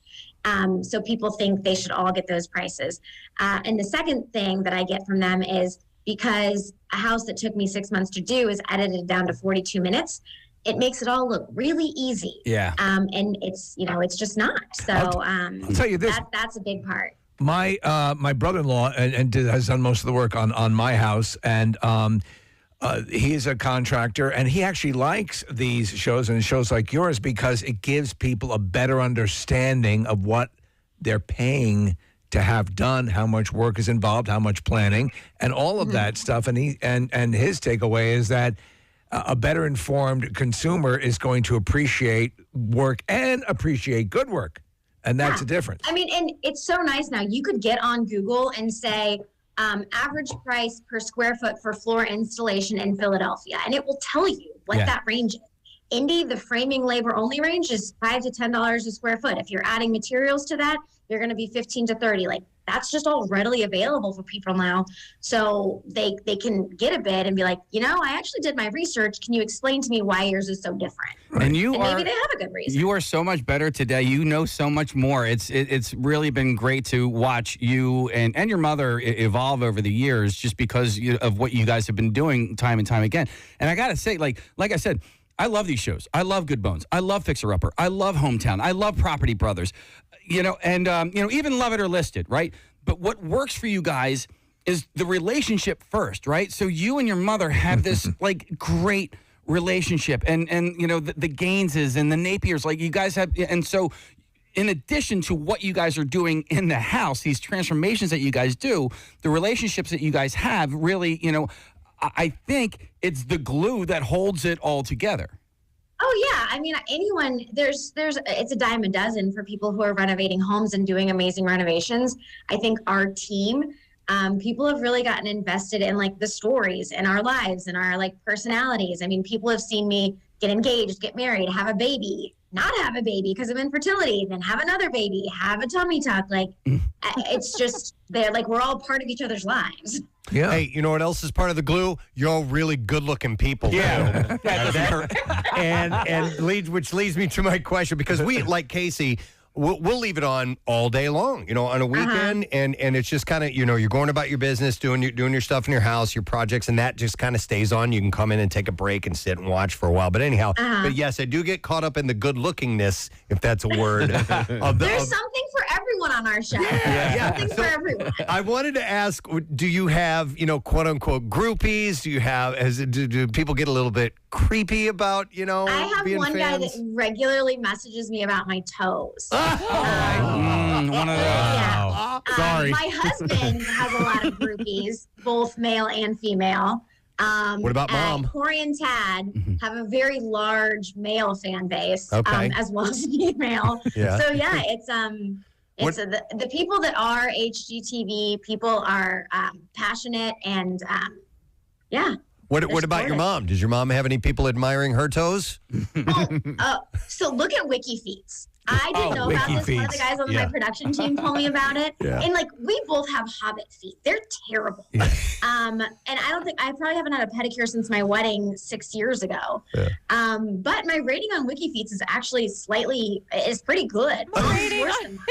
Wow, I gotta check this out. WikiFeet is a big thing. We talked about that. Oh, that's It's great. pretty wild, that bizarre subsect of people who get turned on. But listen, Oh my gosh, we joke all the time. Like after demo day, selling my undergarments. But I don't know if HGTV would be supportive of that side endeavor. That probably wouldn't fly. Oh my God! Now wait, are you ever There's people barefoot? that would buy it though, you know it. Have there been moments that you've been barefoot on the show? I haven't seen that. Well, they'll take a screen grab where I'm in flip-flops and zoom in really far. Okay. Or these 2 weeks ago, I was in Mexico with my husband and, took you have to take the picture in the chair with your legs and Right. the beach in the background. Yeah. And so this guy was like, will you please paint your toes for me? Will you paint them this color? I love your feet. And I'm like, bro, they're bad feet. Oh my God, That's funny. Mina, you got over 4 out of 5 stars for your nice feet. You looked it up. Perfect. Yep. Looking at it right now. Yep. There are quite a few photos on here. Wow. This is a site I've never been to before, but congrats, I guess. Yeah. Oh, You know- yeah. Welcome to the wormhole. Kathy's feet were rated. Were they? Yeah, remember? On that website? Not on that website, but in general, we had we had a foot- former intern who was a foot fetish guy, and he gave massively high ratings to your feet. Yep. Well Corey hates feet, like absolutely hates them. And he really loves me and is very attracted to me. So he really struggles on a day-to-day basis because I'm disgusting. And he doesn't know how to like mesh the two. Speaking of disgusting, you guys have stumbled into some pretty nasty places when you're rehabbing. By the way, if you're just tuning in, it's Mina Starziak from the show Good Bones and is going to be at the Philly Home and Garden Show tomorrow at 1 o'clock. But you guys have gone in to refurb some places, and they look, gross and dangerous. Are there any ones that stand out in particular that we're like, I don't know if we can pull this off?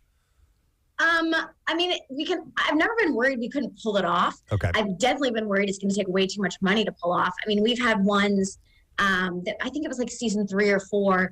The back, it looked like a zombie apocalypse movie. Yeah. And you couldn't walk through because the water damage had got down to the floor joist, and there was one joist still attached that were kind of like teetering on trying to get to the second floor. And it's not just me and mom trying to get to the second floor that barely exists. It's like 2 camera guys and a sound guy and our producer. So there's a lot of weight. And I was like, genuinely, I don't know if this is going to hold us all. So we shall see. Yeah, no, it's cool though, and there is a sense of discovery on these shows. And again, to be able to take something and have a vision in your mind and realize that is so enticing to so many people. I've started to try a little bit of woodwork myself and do a little bit of that stuff and build a shelf here and there. And it to me, it reminds me of when you were a kid and you put Legos together. It's just it's a progression to that, but you have something that's substantive and very cool. But otherwise, I'll just send my business to Preston's wife. Yeah, she'll take care of it. Yeah. Yep. But do you find? I mean, at the home shows and things like this, I find that I've been incited through these things to try these things because, listen, which is the whole point. Yeah, there's just a joy, even if you're not particularly good at it. You stick with it, you'll get better. But just the journey itself is really fun. Is the word that comes to mind.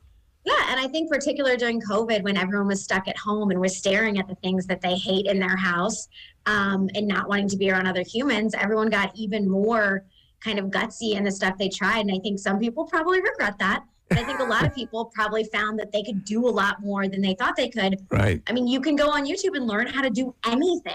It's true. And not only that, and we've said it many times, not only can you learn how to do what you're doing, you can learn how to use it with people who are using the exact tools you're using. Right. And the exact, and, I mean, that's just a crazy amount of information right at your fingertips. Yeah. Hey, oh shoot, what was I going to ask? I completely blanked on what I was going to ask. Do you want to go with that? Yeah. I have a question. Mina, so you're there tomorrow at the Oaks, at the Expo Center in Oaks. While you're there at 1 o'clock, what will you be doing? Is it a Q&A or are you just meeting with fans or what do you have happening? I mean, I give like my Cliff's Notes background, how I got started in case there are people that don't know it. But I, depending on the size of the audience, really like to do most of the session Q&A because I don't want to go watch someone talk about themselves. That sounds boring. I want to talk about what I want to talk about.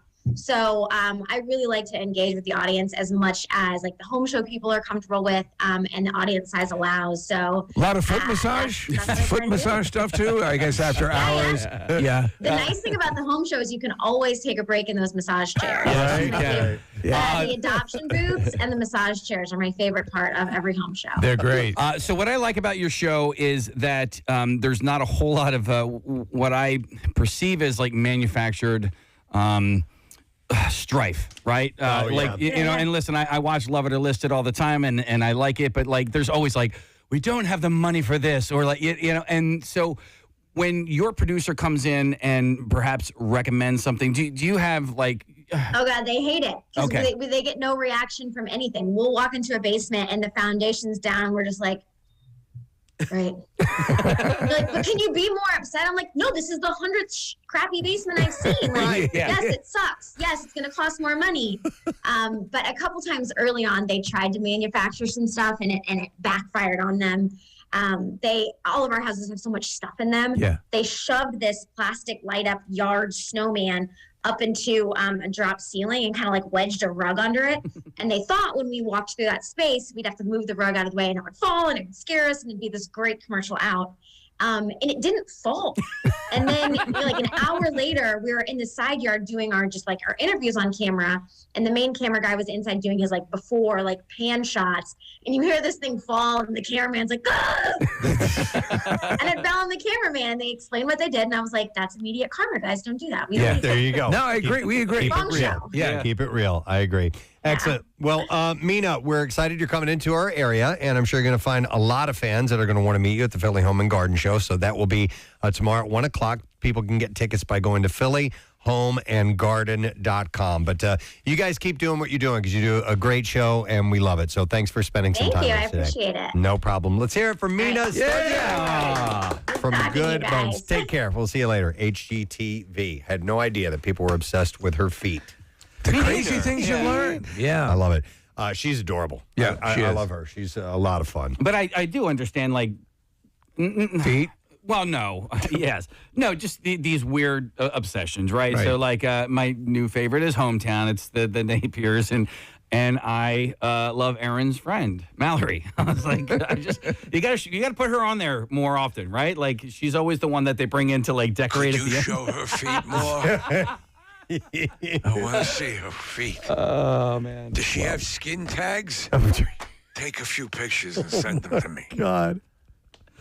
Not in the skin tag. I've been watching Dr. Pimple Popper lately. Oh, God. Like, it's just accidentally on. Oh, my God. I don't mind. I can sit there and eat and watch it at the same time. Do you want to know what show does not bother me? Have you watched any of the Botched? No. Botched the two plastic surgeons. No, I haven't seen that. Now, if you want to talk about ridiculous things that today I took my buddy surgeon, I forget the names, I'm taking voice lessons. Oh, stupid contrived shut up setups. We're here to see the woman who accidentally ended up with 5 breasts. Now, don't they have one that's all feet things as well? They do. I haven't seen that, but I thought I heard about it. It's a mess. Yeah, that would be but nasty. Botched has it all. It's usually like really horrific. And they actually do change people's lives by... Right. A lot of times these people have real bad body dysmorphia, Preston. Yeah. And I mean, you wonder how long it's going to be before they do something else that screws it up. Right. I could see that. Hey, can I rattle through a couple of these shout outs before they get away from me? Yes. I got this one. It's a sad note, but was a big fan and wanted to pass this along. This is from Frank Pillsbury, and he said, with a heavy heart, that I share the passing of my dad with you and the rest of the show. My dad and I have been loyal podcasters since the Preston, Maryland, and Steve days. We came into the studio on Father's Day 2013, and we attended the Cardboard Classic in 2008. That was the year of the banana hammock, he says. Your show is something that we shared, and I'm so glad for that and the happiness that it brought us and so many others. And keep it up. And if Preston isn't too backed up with the other shout-outs, throwing one my way for my awesome dad would be great. Thanks again. You guys are the rock guys of everybody. That's from Frank, so he wants to send a shout-out to his dad, so I'm sorry to hear about that, man. But I'm glad they had that. His dad was also named Frank, and it was one of those interesting situations where his dad was also named Frank. So it was 3 Franks in a row, but they weren't Junior and the third. They all had middle names. So it was that one, but Frank, the youngest, is named after his grandfather, but he is not Frank the third. Yeah, to officially be a junior and a third, you have to have the same, all 3 names have the same exact right? name. Yeah. Here's another one. It says, yoo-hoo. It says... By the way, that is now a ringtone. Yes. If you want to download that, you can go to PrestonandSteve.com. It says, Presbo, my dad, when he was alive, used to call me every March 1st to wish me a happy Father's Day. Oh, I was supposed to do this on March 1st. Why? Because it was the day that my first child was born. My oldest son, Max, is going to be 18 on March 1st. It is my Father's Day, and I'm asking for a shout-out for Max for his 18th birthday, a shout-out to his mom, my ex-wife, for a happy Mother's Day, and yes, for me, I'm a selfish SOB for a happy Father's Day. That is from Bill Meekum. So here's a shout-out and an advanced happy birthday to you, Max. And then another one. Actually, this isn't a shout out. This is more of a butt plug. This says, hey, guys, back in 2017, you guys had my father-in-law, Brian Boger, and some of the bike workshop down to teach Preston how to ride a penny farthing bike. That was a lot of fun. And he said, I'm reaching out now because about an amazing young man who rides for Brian's Bike Works Pro Cycling Team. One of our athletes, Chris Backish, is the subject of a short film that we're premiering as part of the International Bicycle Film Festival in April here in Bucks County. Chris received a life-changing cancer diagnosis, and the film follows his journey through surgery, pandemic, and racing in the Leadville 100 MTB, a 100-mile high-altitude extreme terrain race through the Colorado Rockies. And he said, I attached a press release about the upcoming film in case you're interested in learning more. So, Nick, did I send you that link? You did, yeah. And Okay. I'll get it up on the website as well. And you can go to mountainsweclimb.com to get more information on it. That thing was hard to ride, that penny farthing. Yeah. And that was really hard to ride. That was the standard bicycle. Yeah. It's like, what the hell were you thinking? It took some work. You not only were able to ride it, but you also sang a song while riding it. I did. I said, I'm riding a penny farthing. All right, listen, we're going to do a short version of the connoisseur. Why? Because yesterday we had seen a story in the general store. You had? Yeah, that said you could make mashed potatoes out of potato chips. And I immediately bought this because the Ore-Ida mashed potatoes are kind of like cracked up potato chips. So we have in our building, thank God, a new restaurant. We miss Manja. Yeah. The gang down there was so great for years. We appreciate everything they've done, but we have a new tenant, and they're called Paganos. So good. And they are new, and we introduced Matt, the owner, introduced himself to me the other day. And he made the mistake of saying, hey, if there's anything I can ever do for you, let me know. Here's a list. And so we sent something to him. We wanted them to make mashed potatoes out of potato chips. And, of course, they're off to a great start because they made several different versions of it. Did they? Yes. Oh, excellent. Marissa, you know the story here, right? I went down to visit Matt and Chef Paul downstairs. First off, I have to flat out, Chef Paul, when I told him about the story, he's like, I would never do this. Yeah, right? He's a chef He's for a crying chef. out loud. Yeah. So he was kind enough to do this for us. They are still going through some opening. It's opening week. They are opening a restaurant in a building. So they're going through all that. So they wanted me to bring it up. I was just down in the kitchen. He literally stopped the kitchen. Like they're making lunch. They're making everything for the day. They stopped the kitchen to make us That's awesome. mashed potatoes. Okay. Sorry, Should I wear goggles for this, or is it safe? Yeah, you might want to wear Maybe goggles. Connor in the other room can grab those goggles in the office. So would you like to know the recipes he cooked up for us? By the way, so to make this, we saw this. It was a little TikTok hack thing, and essentially you take potato chips, water. There are measurements. There's an amount you're supposed to do, and you boil them until they soften up, and then you can add in any kind of cream, any kind of a dairy product, so butter and cream and sour cream and stuff like that to give it a little extra flavor and a little salt and pepper. So the perception, of course, is that they've retained some of that potato chip goodness, and that you can make them with different kinds of potato chips too, right, Marissa? Exactly. So that's where Chef Paul went with us. So he did actually a few R&D recipes yesterday. Oh, wow. To give us something that would satisfy All right. what he claims to be good, although he says it's not great. He's like, I still wouldn't serve this. Okay. So he created sea salt and vinegar, or sea salt potato chips. Yep. With truffle oil. Ooh, okay. That sounds really good. It does. All right. And then the other one is a barbecue mesquite with cheddar. So we didn't get any just plain? No plain. He kind of refused to do that. What? Because he is a he's an chef artist. For his craft. He went to He's great an lengths. artist. He did us a favor, so we'll take He it. tried to make it good. Yeah. All right. So which one is that one? Is that the That's mesquite the barbecue? one? barbecue. What? This is barbecue right here? That is sea salt. Oh, sea salt. All right. So I'm gonna go ahead and try it. All right. Tastes like mashed potatoes. Yeah. No kidding. It's a different. This is. You know what it tastes like? It tastes like cafeteria mashed potato. Okay. That's what it tastes like. Like school mashed potatoes. Yes, exactly. Like if you were standing in line with a tray and you got one that looked like it came right out of an ice cream scooper. Try this right? one. What is it? I think this one is a skip up. This Here is you go. what? Which one was this, Marissa? That is the sea salt with truffle. All right. Yep. Steve's looks like baby food. Yes. Like the baby food you'd get in a jar. comforted. In fact, I'm actually going to the bathroom in my pants right Listen, now. it doesn't look appealing. It definitely doesn't look appealing. I don't want to double dip on this, but I do want to. But so if you guys want to try. I'm good. I don't want. It smells like potato chips. This is good. Preston, this has you got to try it. I have the same ones you do. Oh, do you? Okay. Yeah. Can I double dip then? Yeah. Oh yeah. Nick, do you want before I double dip? No, go ahead. Okay. I got the Yeah, man. Right? Good. Listen, I'm not saying to do this in place of sex, potatoes, of regular potatoes, but if all you had was water and potato chips and you didn't want to run to the store or something like that, you could make this work. That is tastes good. like mashed potatoes. It does. I want Wow. turkey now. All right, what about you guys? I want a turkey. You want a what? A turkey. A turkey now. To go with this. I got you. Can you go Try it out. Which one is this, Marissa? That is the barbecue mesquite potato chips with cheddar cheese. I'm digging it. I like the barbecue. I'm cheddar digging cheese. it. So is this kind of like a chi-chi version? This is like a prison food version of Oh my this. God! Yeah. If you're a prisoner and you haven't tried this yet, you're missing out on probably the greatest type of chi-chi you could ever make. I bet you give this to a prisoner and they're going to just get all nostalgic for sodomy. They just don't. They don't have anything to boil the water Wow, with. man. That would be the. Can't you bring the toilet water up to a slow boil? Maybe you could. I Yeah, if you could think- start a little fire in They yourself. boil. They Yeah. have stuff to boil. They do. Yeah. How do you think they make chi-chi?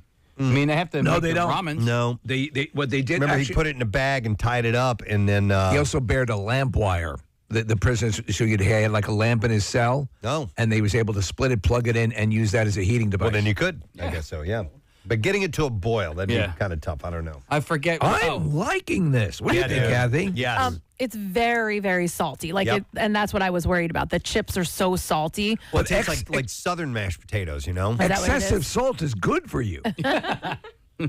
Wow. Do you want seconds, Kathy? I just filled up Nick. No, that's okay. Yeah, I got seconds. I feel like a mom at Thanksgiving dinner just walking around. I'm blown away. I'd eat the whole thing, but I'm on a diet right now, so I'm not gonna. I'm not No, gonna eat this all is probably on your diet. I am color me impressed Yeah. with that one, and thank you, Chef Paul at Pagano's. Even though you hated doing every second of it, we do appreciate the effort, and I'd say that that's better than I thought it was going to be. I could see doing that. If you didn't let somebody know that you were just grinding up potato chips and making mashed potatoes that way, they might think you have some sort of inventive new prep if level. if you didn't tell someone, and I'm not talking about like a chef or anything like that. If you just had them try this out, they might think, "Wow, how'd you get that? What'd you do to these mashed potatoes to make them taste like this?" But it does, Steve. It does have that really starchy consistency. It does. Of a cafeteria mashed potatoes.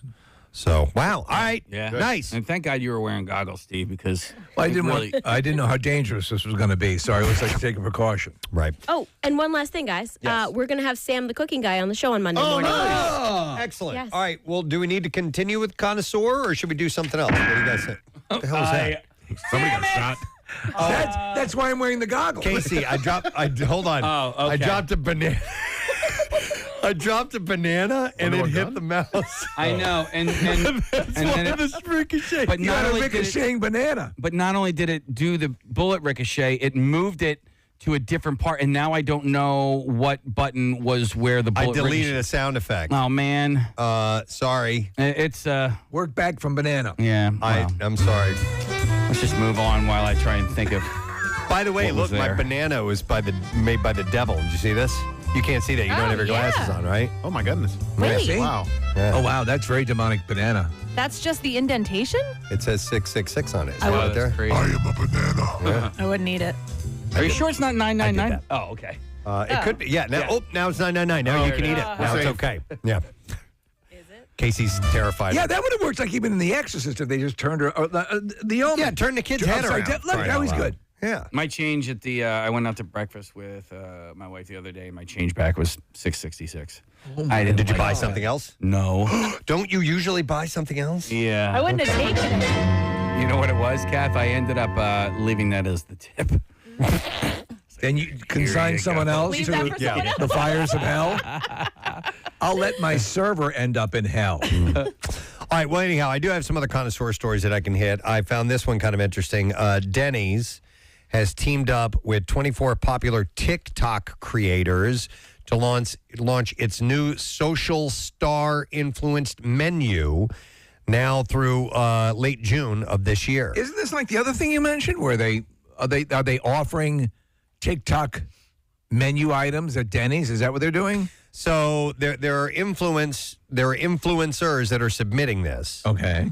So they have their name associated with it. So I don't think I did it because I haven't heard of these. So because there was a story that you had about there was some maybe it was TikTok themselves or whatever entity, but they were setting up basically like pop-up versions of the food. Mercy, do you remember the story? It's similar to what McDonald's was doing, and they were getting. It was McDonald's. They were doing mashups. Yeah, celebrities were sharing their McDonald's order. I got you. Okay, All right. so this one's different. So they for instance, you can get That Cookie Dough Pancakes by Jenny Solares and the Anki Boys, which features Denny's buttermilk pancakes topped with cream cheese icing. And the meal also includes eggs, hash browns, and a choice of bacon or sausage.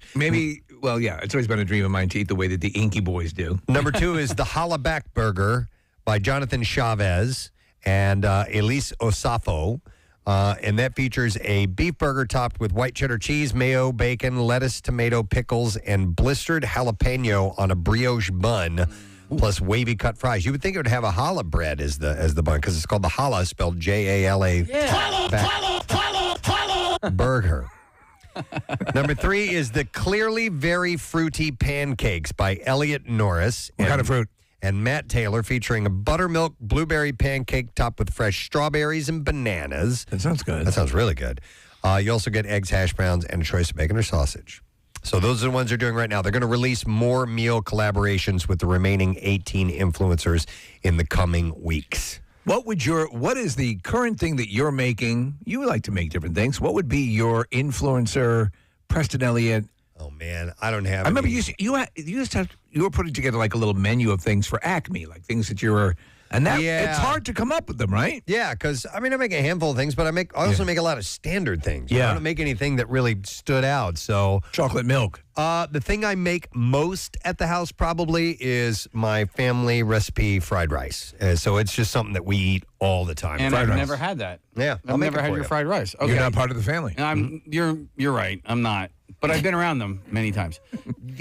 What sort of protein do you put in there? Whatever you want. If you want chicken, a lot of times we'll do it if we have leftover chicken or leftover steak. Okay. And I'll do beef fried rice or chicken fried rice. I did that quite a bit in college when in the cafeteria some of the dinners just were terrible. But they did have a fried rice station where you can make your own fried rice. Oh, really? Yeah, and it was kind of like a go-to for me. And when I would go peruse, I'm like, nope. All right, guess I'm doing fried rice. Or I would do French fries and blue cheese. That would literally eat a plate of French fries and blue. I was super healthy in college. Yeah. Oh, dipping your fries in the blue cheese? Mm-hmm. Yeah, I'd be cool with that. I went through that phase too. It's all good. Yeah. So were you going to say something, Kathy? I forget at this point. Okay. I don't have something I can offer up for Denny's as an influencer. What would you make, Kathy? I know what it was. No, this reminded me. I made sliders the other day. What? Yeah. How'd they turn out? I did it. It was good, and Okay. I actually took a video of Jace eating it to see if it was good. Just so the coroner would have something to reference. No, he gave me the thumbs up, and he goes, they're pretty good. I go, pretty good. I go, you're gonna finish both of the sliders I put on your plate? He goes, yeah. Did you grill them or fry them? I baked it. You baked them, okay. It was standard burger sliders? Yeah. So a friend of mine gave me the recipe. I was texting her the whole time. I was like, all right, what do I do now? She's like, well, just season the meat. And I was like, what do I do that Oh with? my God. Salt and pepper. Yeah, come on. Well, I didn't know that. That's what she said. Just salt and pepper. I was like, oh, that's easy. Wow. So what else did you put on them? Did you use brioche? I used what are the buns called? King's Hawaiian? Yes. Yeah. Good choice. Used those.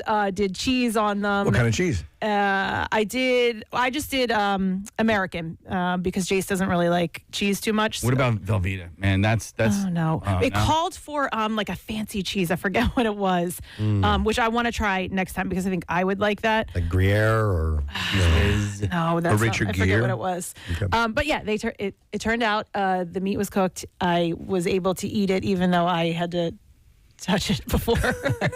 That's right. Wow, You don't man. like that Wait a small minute. meat. Wait. You were able to eat it even though you touched it? Yes, I've She told doesn't you like this 100 touching times. meat. The like raw meat, like raw chicken, Yeah. beef, all of that, like having to handle it. Yeah.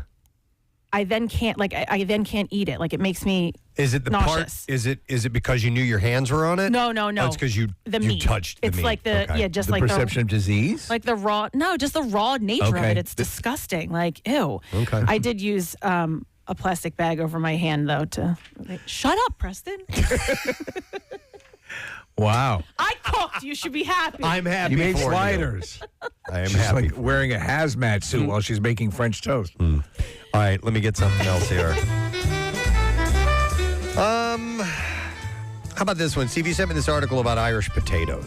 Yeah, it's kind of a go-to around this time of year. Yeah, they're starting to surface now as we are heading into March. And Where do you stand on them? I hate them. Oh, okay. Yeah, I don't like them. I think they're. I'm just. I could eat like a part of one and then I'm done. Like I don't taste it and go, "Puh, that was Yeah. gross." I'm like, yes, you know. If I'm gonna eat something that's gonna be that sweet and sugary, I want a different flavor.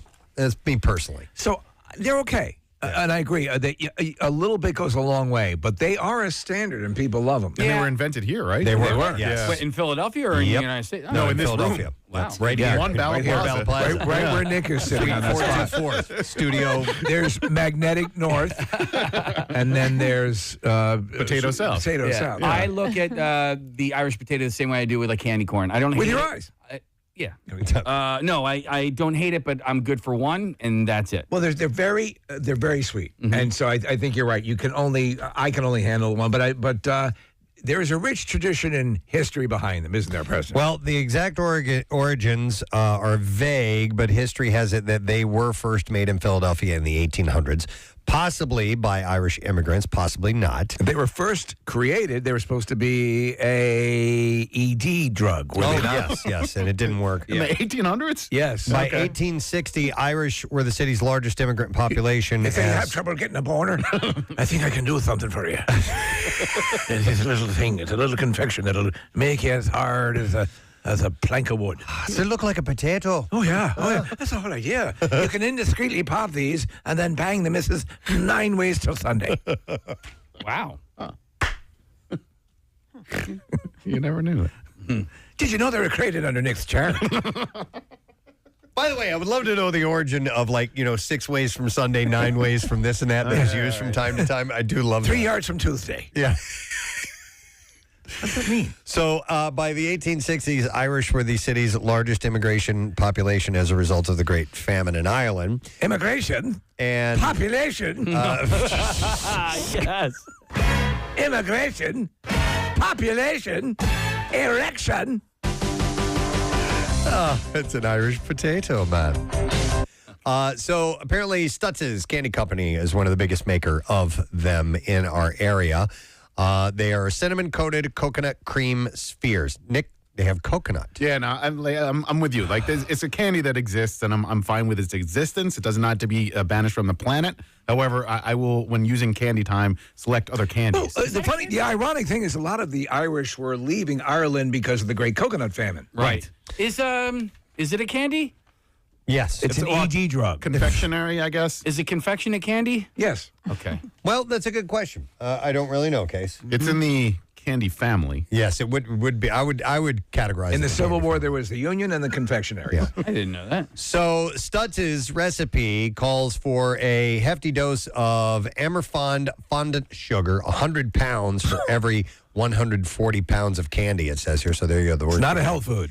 It calls for butter, desiccated coconut, vanilla extract, salt, and a house-made marshmallow-like fluff made from corn syrup, inverted sugar, and cornstarch. I think, honestly, if it's ratcheted down a bit in the sweetness factor, I might like it a little bit more. Again, I'm not repulsed by it. It just is it's a little too much. So a splash of water is added as it all comes together in the beater, and a step that perfumes the air with a sweet scent. You of smell fresh that? It smells like boners. Macaroons. And then they use an electric crank cut roller. The filling is piped out, sliced into bite-sized hunks, and then it's rolled smooth. And there you get your Irish potatoes. You said macaroons. Are you a macaroon fan? I like them, yeah. Yeah, me too. I can handle Like few one or of them. two. Yeah, that's enough. You know, The funny thing is, though, with these, that you see them at like every register, at every convenience store, and as we start to move into the St. Patrick's Day, they're everywhere. Do you guys want to know the origin of 6 ways from Sunday? Sure. All right. It means in every way possible, having done something completely, having addressed every alternative. 6 ways from Sunday seems to have its origins in the middle 18th century as the phrase both ways from Sunday and 2 ways from Sunday. These earlier phrases referred to the eye condition known as strabismus, where someone's eyes do not focus in unison, giving the appearance of looking in 2 different directions. Like a Marty Feldman sort of thing? Maybe so. From Like a there, thyroid issue? The terms both ways from Sunday and 2 ways from Sunday gained the figurative meaning of looking at something askew. By the mid-1800s, the terms 2 ways from Sunday and 9 ways from Sunday appeared. How many eyes do you have? And the meaning evolved to mean to be at a loss. The phrase eventually, once again in the late 1800s in America, to mean every way possible. One still finds many varieties of the phrase. The number in question might be 6, 7, 9, or 1,000. The preposition might be from, to, or for. But the day referred to in the idiom is always Sunday, and the idiom carries the same meaning, which is in all ways possible. So does a month of Sundays, I've always wondered this, when someone says a month of Sundays, are they saying 4 days? Or are they saying an entire month comprised of where every day was Sunday? Oh my God, I've never heard that. A month of Sundays. It's a classic colloquialism. It's also a song by Don Henley. There you go. Yeah. I didn't know it either, It's Steve. time to get down to the month of Sundays. But we'll get sweet. And I forget what day's Sunday. And it's also it's a novel by John Updike. What's up, Dick? Oh my God. What's a dick for? You said it, and everybody, it was like quiet. Everyone chuckled. And That's just an then, unfortunate. then you went Because for we're it. very mature. Of course we are. Isn't that right, Updike? Oh my God. Is it Updike? I think it's Updike, right? Up lesbian. Wait, is it up Dick or up Dyke? I think it's Updike. Yeah. Oh, it's Updike. What's up? I said Dick. It's an Updike. Right. But you guys know what I mean. It's like Herman Meldick. A month of Sundays. Here you go. It means an extremely long time. I haven't talked to her in a month of Sundays. So are we saying in because to me, okay, I don't know. I still don't understand. Maybe it means 30 Sundays, Steve. Which would be they're still 24-hour days. Which would be a lot of months. Wait, does Sundays seem like they're longer? I don't know. No. So my original it means perception like 30 was Sundays. 4 days. I mean, would 30 be- weeks. You get 4 Sundays usually in a month. Interesting that Don Henley would have a song called "The Month of Sundays" and a New York Minute. Like the guy liked dealing with time. And He did. Yeah. Yes. A New York update. And I just saw a post that said it was on this date in 1970, whatever, that Hotel California was released. Oh, yeah? As Is a that single. right? Yes. Huh. There's all these kind of weird things coming together right now, Play right? the lottery. All right, I've been told we need to wrap Damn it up. Are we wrapping it up? We're wrapping it up, buddy. All right, we're done. Have you tried the clam chowder? We'll do another clam chowder clip in a little bit. But in the meantime, I want to give away the rest of the Philly Home and Garden Show tickets that we have for the Greater Philadelphia Expo Center in Oaks this weekend. And we'll take callers 10, 11, 12, and 13. And we'll give you a 4-pack of tickets, 215-263-WMMR. And it's taking place all this weekend. And you can get your tickets and save on tickets at phillyhomeandgarden.com. Discount courtesy of Xfinity. We'll take a break, come back in a second. Bizarre File stories are coming up next. What are your impressions on John? John's a sharpshooter. Yeah. You know, he's a gunslinger, as it were. And his guitar, he's beautiful. He plays great. He fits perfectly in the band. And he's a nice guy. I mean, I know he has this reputation and all that stuff. But I've never had a moment of weirdness with him. He's just a very pleasant person to be around, and he plays his ass off. Before he was a star, he played in the conference room down the hall in these offices. And I went to see his show that night, and one of his strings broke during the performance. He tuned the guitar to itself and kept it. He didn't miss a beat. And right then, I knew this guy had it, and I was so impressed by his ability. I'll tell you when I knew he had it was one day when he was just joined the band, I had gotten him into this droning things, feeding back, getting a little crazy. And so during the drums and bass part, he got down on his knee and he put the guitar into the speaker and he started feeding back. And I was looking at him and I was saying, oh, okay.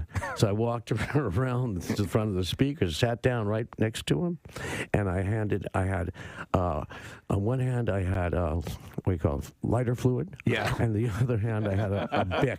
Okay. And so he looked at me, I looked at him, and I went like that. And for a minute, I thought he was going to do it. And then so he took it. He did take it while he was feeding back, and he put the he put the Bic on his amplifier, and he took the lighter fluid and used it as a slide. And so he played. He didn't go full Hendrix. And I said, John, you were going to do it, weren't you? And he said, I was really thinking about it, but the guy who makes my guitar is in the audience. He almost lit his guitar on fire, so I knew right then he was okay. Wow. I was wondering if you had watched the Grateful Dead documentary that was on Amazon and what your thoughts were. No. It was very, very in depth. Oh God, it was just awful. I just did not like it. You didn't care for it. It was just a one-sided affair. It was not for me, and it really didn't show the Grateful Dead in its totality. It was more like a Jerry, whatever that is, memorial thing or whatever. He was trying to do, but it wasn't really. It didn't have the heart of the Grateful Dead. Okay. That's for sure. There's been a lot done about it. They made me watch. Oh, I watched it once. Yeah. Okay. Just to say I didn't like it. But that's it. I didn't see it at the premiere. Me and Bob and Bill, we went out and had dinner. Yeah. While they showed the movie. That's funny. We came back right at the end when they all started to applaud. And we go, okay. Thank you. I wanted to ask you about some of the things that you do like. I was listening to the concert in Paris, 1974, this morning. Yeah. What was it besides the United States? What was your favorite country to play in? Oh, Jesus, that's a good question. I think that I can't answer that question because they're all good when you play good. Every country is the same. Yeah. If the music is played well and we have a great time, France is great, England's great, Germany, it's all good if we play well. If we don't play well, the city sucks. This place, we blame it on the city. Blame it on the city. Of course. Franklin Port. I also, as a fan, there's an ebb and flow to the way I listen to your music, and so recently I flowed back to. I guess I ebbed back to. I ebbed back to studio albums. Do you? I don't know if you ever listen to your own music. No. But do you have a favorite studio album? Yeah, I would have to say it would be, it was half studio and half live. It was called Anthem of the Sun. I think it was our second record, back to 3,000 years ago. Yeah. And that was probably my favorite. American Beauty, Working Man's Dead. They were nice, fuzzy, warm. See, my first album I ever bought was Mars Hotel, so I automatically go back to that one. And Unbroken Chain. And we were never very good in the studio. We never could cage the animal in the studio. When did you realize that? It seemed to be early on. Yeah, well, we thought we could make. No one knew how to make a record. But I mean, we didn't know how to make anything. We were just musicians at the time, and we weren't really savvy on the studio. No one had a studio. Right. Now I have a studio. Everybody has a studio. So we just weren't producible. There was too much anarchy. Right. In the band. Too many people wanting to do. They had strong opinions of it. So, and we never really liked it in the studio with the four walls. It was too captivating. We were like a captive in the studio. And we never really made a great record. You guys had a pop explosion in the late 80s when you hit with Touch of Grey and Hell in a Bucket, In the Dark. Was that fun? Was that cool? Was it neat seeing a whole bunch of people who maybe had not been turned on? You always had legions of loyal fans, but here all of a sudden, boom, you had fresh music. And the tour was gigantic. Was it fun? Oh yeah, it was fun, but it wasn't quite like that. Okay.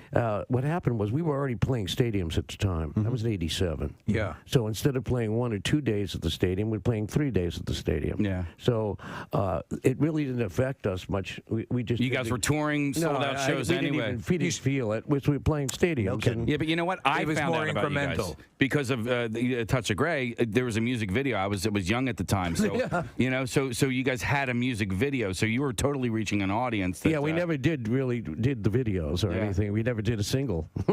So we weren't really part of the music industry. You know, we never played that game.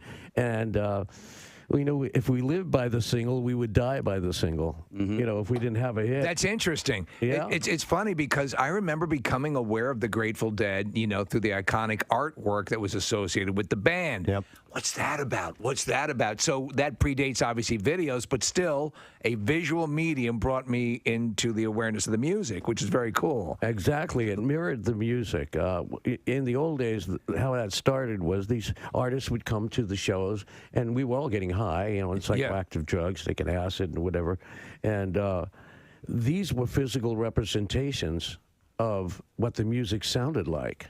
They would go home and they would start painting, and they're still high, and that's what these things were representing. They were representing the music. How were you vetting that, or was it just sort of if you want to do it, do it, or would you guys kind of consciously say, I don't like that, doesn't represent our band right, or was it just an open source? Well, luckily in our case, the people would come up with these incredible, you know, iconic stuff. Yeah, I mean, we just had to choose between the good stuff. I mean, it was so much good around. And a lot of people went home and just did it, and it was uncommissioned. Yeah, they just went out and said, "This has to be done." Wow. And so then all of a sudden we looked at them, we go, "That's us." And they go, okay, cool. That's cool. That's it. Let me ask you with the art and your painting. I mean, did people automatically take to it? Were you afraid you were going to get here's a musician trying to be a painter sort of deal? I'm not afraid. Yeah. So what was that jump like, and how well were you received initially? Because I mean, honestly, we were looking at the stuff. It's pretty amazing looking. There it is. Yeah. So what was that initially like? Well, I didn't think of it as it's art. You know, it is art. Came out. It's right. you follow the muse. I mean, you're an artist. You know, the thing that turns you on, makes you do things artistically. And first time I did it, I walked into the house and my daughter looked at it and she said, "You know, Dad, this got legs." Yeah, that's pretty good. Legs. She liked it. Yeah. And so if my daughter liked it, and she doesn't like much. Does she like the Dead? Does she like that? Okay. So I said, okay, I'll paint it. If you like it, I'll paint it. You can take a look for yourself and see Mickey Hart's work. It's called Vibrational Expressionism, The Art of Mickey Hart. And Sunday, back out this way, King of Prussia, noon to 2. Is there a spot where we can go to get all this information, a website or anything, you guys? I just want to meet the King of Prussia. Yes, we all do. And I want to see Mrs. Prussia. Sure. Mr. Prussia. And all of the little Prussias. All the Prussiettes. Yeah. I'm actually Mrs. Prussia. She is. Yeah. She shops there all the time. I heard that she cooks. Oh, You heard wrong. have heard wrong, sir. Wrong, Mrs. Prussia. She makes reservations. Yeah. I can make a mean reservation. She makes a mean reservation. She makes a mean Romanoff. Ladies and gentlemen, please give some love to the one and only Mr. Mickey Hart. Yeah. Thanks for coming by. Do you remember the squirtable butter used to come in a thing? Yeah, butter spray. Is that what? I no, can't not believe it's spray, not not butter. There's spray. an actual like liquid, almost Really? like liquidy like the way you butter. dispense mustard. It was don't more remember back in the 80s probably, and if you had a waffle, you could go blink, blink, blink, blink, blink, blink in each little. Okay. I had a waffle. Each little I'd eat it crevice. in the morning. I Yeah, mean, there do we go, you need Parkway. butter in every little square? You do. If you're If you're a man. If you're a man. No. Okay. No, I obsess about little things like that. Okay. It's just like weird. So your answer is yes, you do. Yeah, I have a butter memory with Preston that is probably 19 years old. Do you know what it is? Butter memory. Preston, do you remember the butter memory? That's probably 19 years old. 19 years old. Memories. You would have to butter memories. You would have to give me a hint. Me, you, Steve, and Marilyn. Wow. That wraps it up. Butterfest, We did a show 1998. for 3 years together.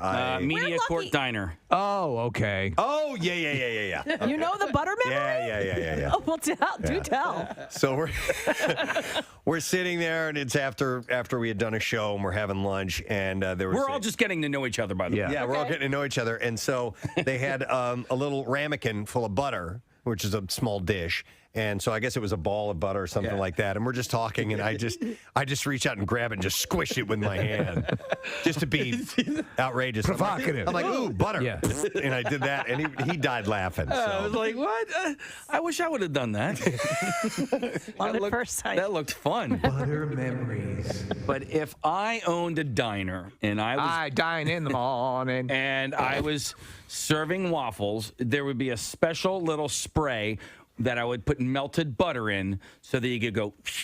You would keep it like you could even have it as you could have the way you have a mug warmer where your butter could be on it and with the pump so that you could dispense that Now way.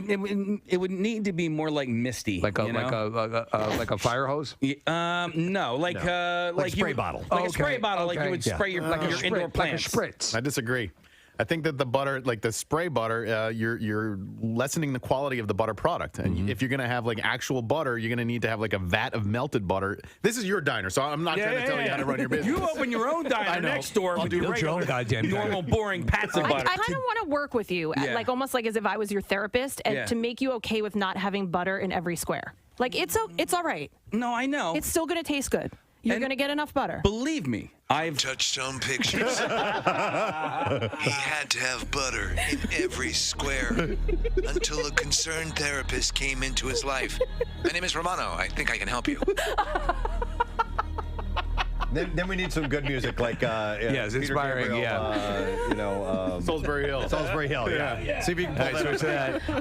So the serious part when he realizes he has a problem. Oh no, I can't even get it together anymore. Every time I go into the diner, I start trembling like crazy.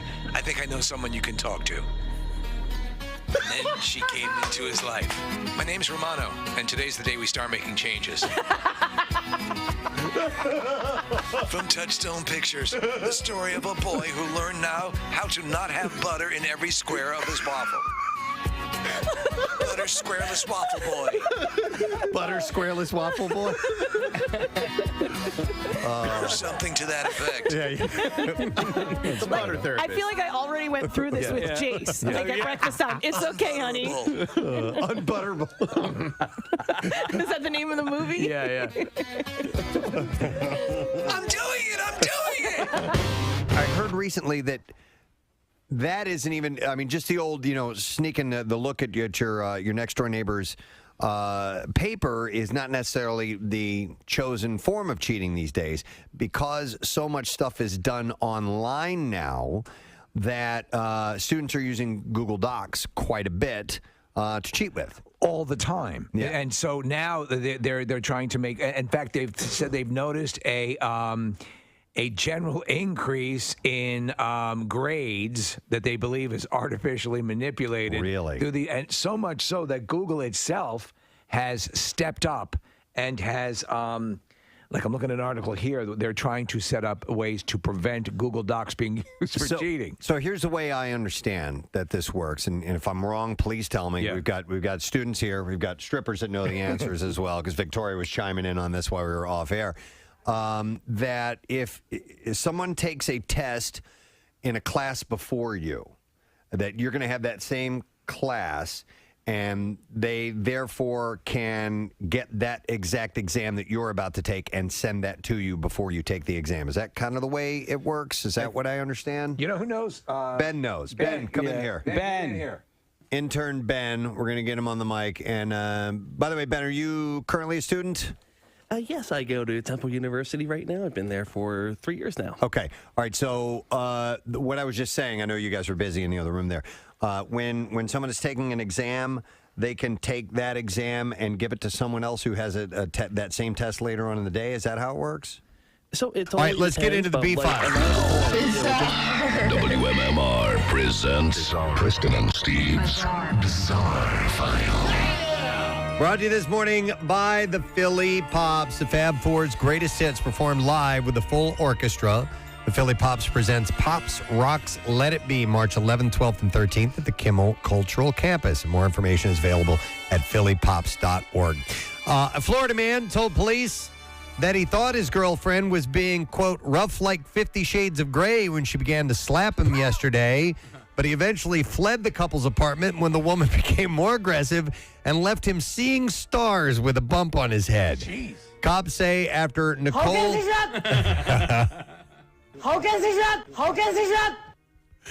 Cops say after Nicole Onque and the 40-year-old victim returned to their Largo home on Monday morning after attending a festival, the pair argued when Onque was unable to locate her phone. Though she would eventually... I'm thinking of how can she slap. Though she...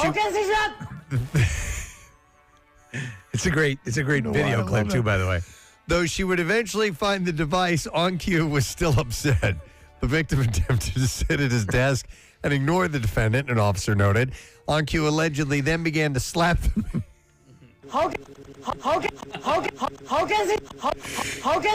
Began to slap the victim on the arms and back. The man told cops he initially believed the defendant was being rough like 50 Shades of Grey. Yeah. But it was rough like Reservoir Dogs. Yeah, when her blows became more aggressive, the victim said he told her to stop, but Onque continued to strike and scratch him hard enough to cause a sizable bump on his head. And the large scratches along his back. The man said that he told Onque that he was seeing stars in an attempt to get the defendant to stop. Onque was arrested for domestic battery and booked into county jail.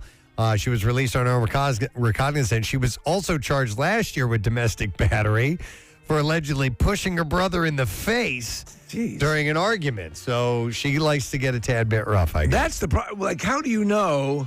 I guess if you're involved in that lifestyle, you have to set definitive boundaries. Yeah. I don't think they had ever done that before. Right, and he was just like, wow, she's trying something new here, I guess. And then it got a bit much. And how can she slap anyway? Yeah. How can she slap? All right, let's see. Let's go to a former criminal justice major and college cheerleader. This is pretty wild, and this is one of those cold cases that they figured out. Okay. Was convicted in the killings of 3 Florida women who were working prostitutes more than 15 years ago. Jurors deliberated more than 8 hours after returning the guilty verdict against Robert Hayes, not the guy from Airplane. Oh, okay. Who is linked by DNA evidence to 3 victims after another killing in Palm Beach County, where he had been working as a chef until his arrest in 2019. Detectives testified at the beginning of the trial, saying that they had put Hayes under surveillance and secretly confiscated a beer can and cigarette butt that he had discarded. And got the DNA off that. Prosecutors say the DNA from those items matched the killers. Imagine you're a killer. Yes. You would have to be wary of anything in public, which is great. You would always have to wear wax lips. Right, all the time. To protect.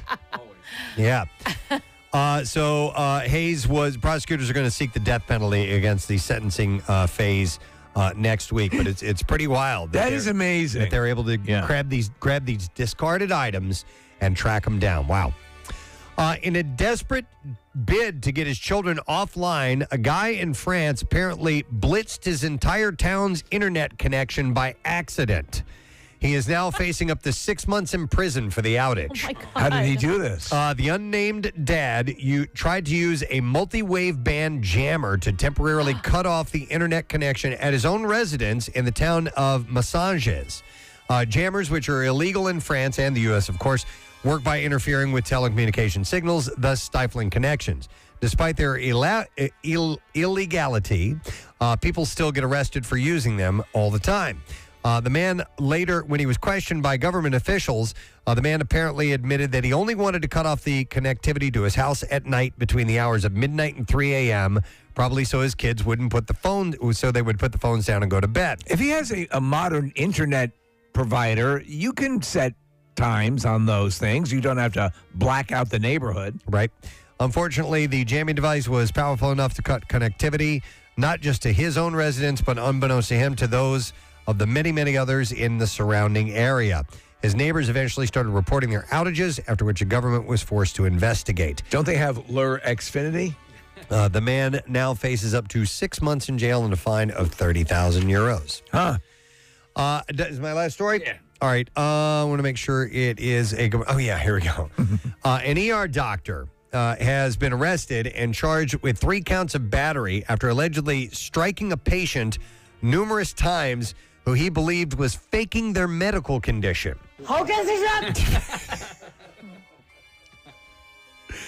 Dr. Nwabuko was arrested and booked into the county jail, bail set at $3,000. Now, the Leesburg... That's not standard medical procedure, right? Well... I think you're lying, so I'm going to bitch slap you. Here's the deal. The Leesburg Police Department responded to the incident. According to an arrest affidavit, Nwabuko attempted to confirm suspicions that his patient was faking by grabbing her hand and repeatedly striking her in the face. Like, you know that thing you do with a little kid? Why are you hitting yourself? Stop hitting yourself.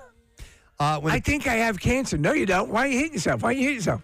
When the patient didn't respond to that, Nwabuko left the room. He then returned 2 additional times and used her hand to hit her in the face. It's like Dr. Scott Farkas. Steve, he was standing there doing, he's going, how can she slap? How can she slap? While he was doing that.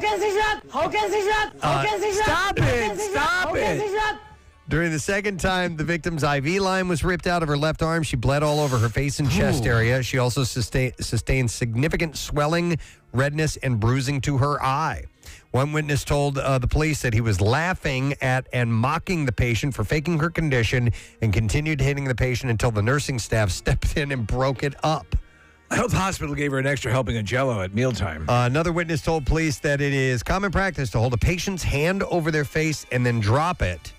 Like it's hot? No, to make sure that they aren't faking. Because there would be like some sort of... a reaction. You would stop yourself from doing it. Yeah, or it wouldn't hit as hard. If the patient is alert, they will either move or stop their hand to prevent it from Spread your legs. I need to kick you in the balls. Hit their face. But this case, it didn't happen. And the witness stated that they saw the victim physically resisting the doctor's actions, but he started getting angry and hitting the victim harder. Wow. Doesn't it seem kind of a precarious move to do that, to start slapping someone that way? There's got to be an easier way to ascertain. If they're lying down, you pick up their own hand, right? Yeah, and then you drop it, right? And so, can't you drop it away from the face? Well, mid-chest, perhaps. I think the theory is that you will, you'll stop keep yourself from getting hit in your own face if you're faking it. So they're trying to see if somebody was faking like a drug over. What I would do is I'd lay them on a gurney and have a laser go up between their legs. Oh, yeah. And that is what I have in the bizarre file for you. All right, we're going to take a break. We're going to come back in a second, and we'll get the lesson question, trash, and music news when we return. Stay there. Okay. Okay. You all right? Had to run in. He's a little nervous. I was wondering talk like that. And actually, it's the thing is the Google documents. I've talked to Ben many times. I've never heard his voice quite like that before. It's as we matriculate through the process of the Temple University. We, of course, enriched by the learning that we have. So I guess... You poor kid. I guess, no, Ben doesn't talk like that. To come on air with us. We just pulled him in hat by... It's not his fault. It's not his fault. Off guard, that's all. Okay. So, Ben, I guess what Preston's asking is Let's start over. How does the document get disseminated to everyone who's looking to cheat off that original document?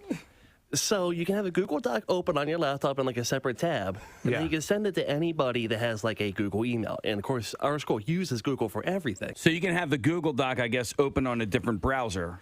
Right. And just sort of toggle between the two, the test and the Google Doc test, Google Doc. I don't know. Gabby's here as well. She's also a student. You know. What's your take on it? Yes. Stop it. I'm just kidding. Poor Ben. We pull him in while he's trying to do other work. So What's your take on it, Gabby? Yeah. So if you're in a group, just like in a group, when you're doing one of your assignments, you obviously have everybody's email. So you can set up this Google Doc where you can share everything that you do. So even if you're in one class earlier and you have a friend that's in the next class later in the day, you can just share that document with other people in other classes. Okay. And Victoria, were you the student? Did you do this or hear about this happening as well? Yes. Oh, why is your mic not on? I'm sorry. Go ahead. Yeah. Yes. So when I was in school, it was just super easy. Well, first of all, the website is pretty, like, once you like get it down, it's super easy to like use. And yes, like sharing is like so easy, and it's so easy to communicate on there amongst many people. Did anyone ever flow? I mean, because they're saying that it's actually it has had, and Google has actually had to step in to give teachers ways to fight this. Do you know anyone who's ever cheated using the system? Well, that's what I was going to ask. I would say. Actually, no, I'm not aware. Ben has something to say about the Apple Watches. Yes. So not about the Apple Watch, but I do have a story we can go into. Okay, please do. So in high Make it a long school, one. I went to a tech school. So I was in computer programming, obviously. Right, yeah. Obviously. So, but we figured out a way to cheat on the learning guides, which is like our little exercises to learn how to program, but the teacher caught wind of this. Yeah. So for a month, every student had to handwrite all their code. Oh, God. Because we were cheating, which is like Java and HTML. That's awful. That's crazy. That's all little symbols. We had to handwrite all of it. Then we had to type it up. And that was like his way to prevent us from cheating. And I was pissed because I wasn't cheating. I was the one actually doing it right. Because This all is the other students outlandish. This is absolutely outlandish. I'm going to take you outside and kick your ass. Did you rat everybody out because you weren't What am cheating? I, a monk? This is ridiculous. No, Casey, I was trying to be cool. No. But so how long did it take to take a test like that? Well, for what would take 5 minutes on the computer was about 25 on the paper. Jesus. Just because you got to remember the symbols, you got to squiggle them or whatever.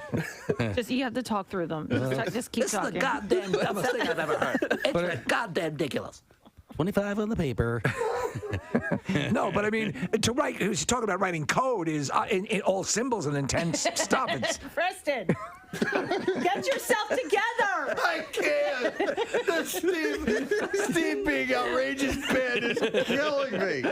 Oh, this is an outrage. Preston, our dancer wants to chime in here as well. Oh, yes, Victoria. Yes. Yeah, don't forget about me. Okay. I'm anyways. sorry, Victoria. No, it's okay.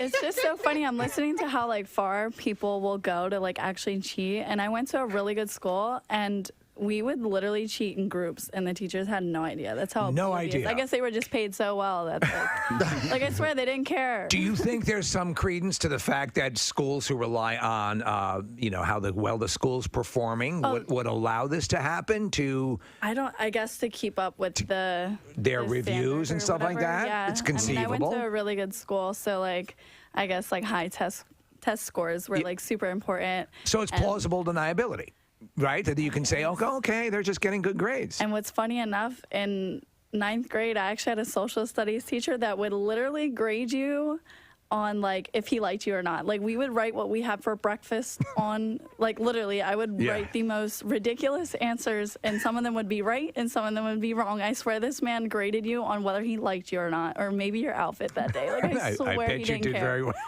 Yes, being stunningly gorgeous helps too. I passed, by the way. And he It's gotta be passed. so Like, hard. he was a G. He was awesome. What's going on over here?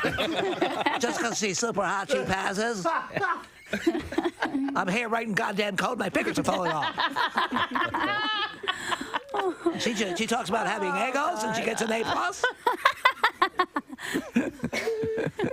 You're a good sport, Ben. Well, it's an outrage, frankly. Goddamn, says like I have a rheumatoid arthritis writing all this code. And over here, she says she had a Pop-Tart for breakfast. She has an A+. I love when you threaten to kick their ass. Outside now, I'm going to put my foot so far up your ass, you're going to see my big toe coming out your nose. Oh my God. All right, we have to wrap this up. Oh, we do? Okay, all right. No. Officials are working to contain a scabies outbreak. No. What the hell? This is at Radnor Middle School, and one student from Radnor Elementary School, Yep. Scabies. And at least 18 students were diagnosed with the infectious disease. Okay, what is scabies? It's a rash. Okay. Isn't that... Wait, okay. Scabies isn't crabs? Well, it is caused by a mite. A little creature. Okay. But they normally it's not visible to the naked eye. But it's not It's not crabs. It's not okay. It's not like but crotch do you get it crabs. down there? You can. Yeah. Okay. Yeah. If you're so lucky. The scabies will burrow under the skin and lay eggs. Oh God. An itchy rash consisting of raised tracts, bumps, or blisters may appear on parts of the body, including between fingers, wrists, elbows, armpits, waistline, thighs, and genitalia.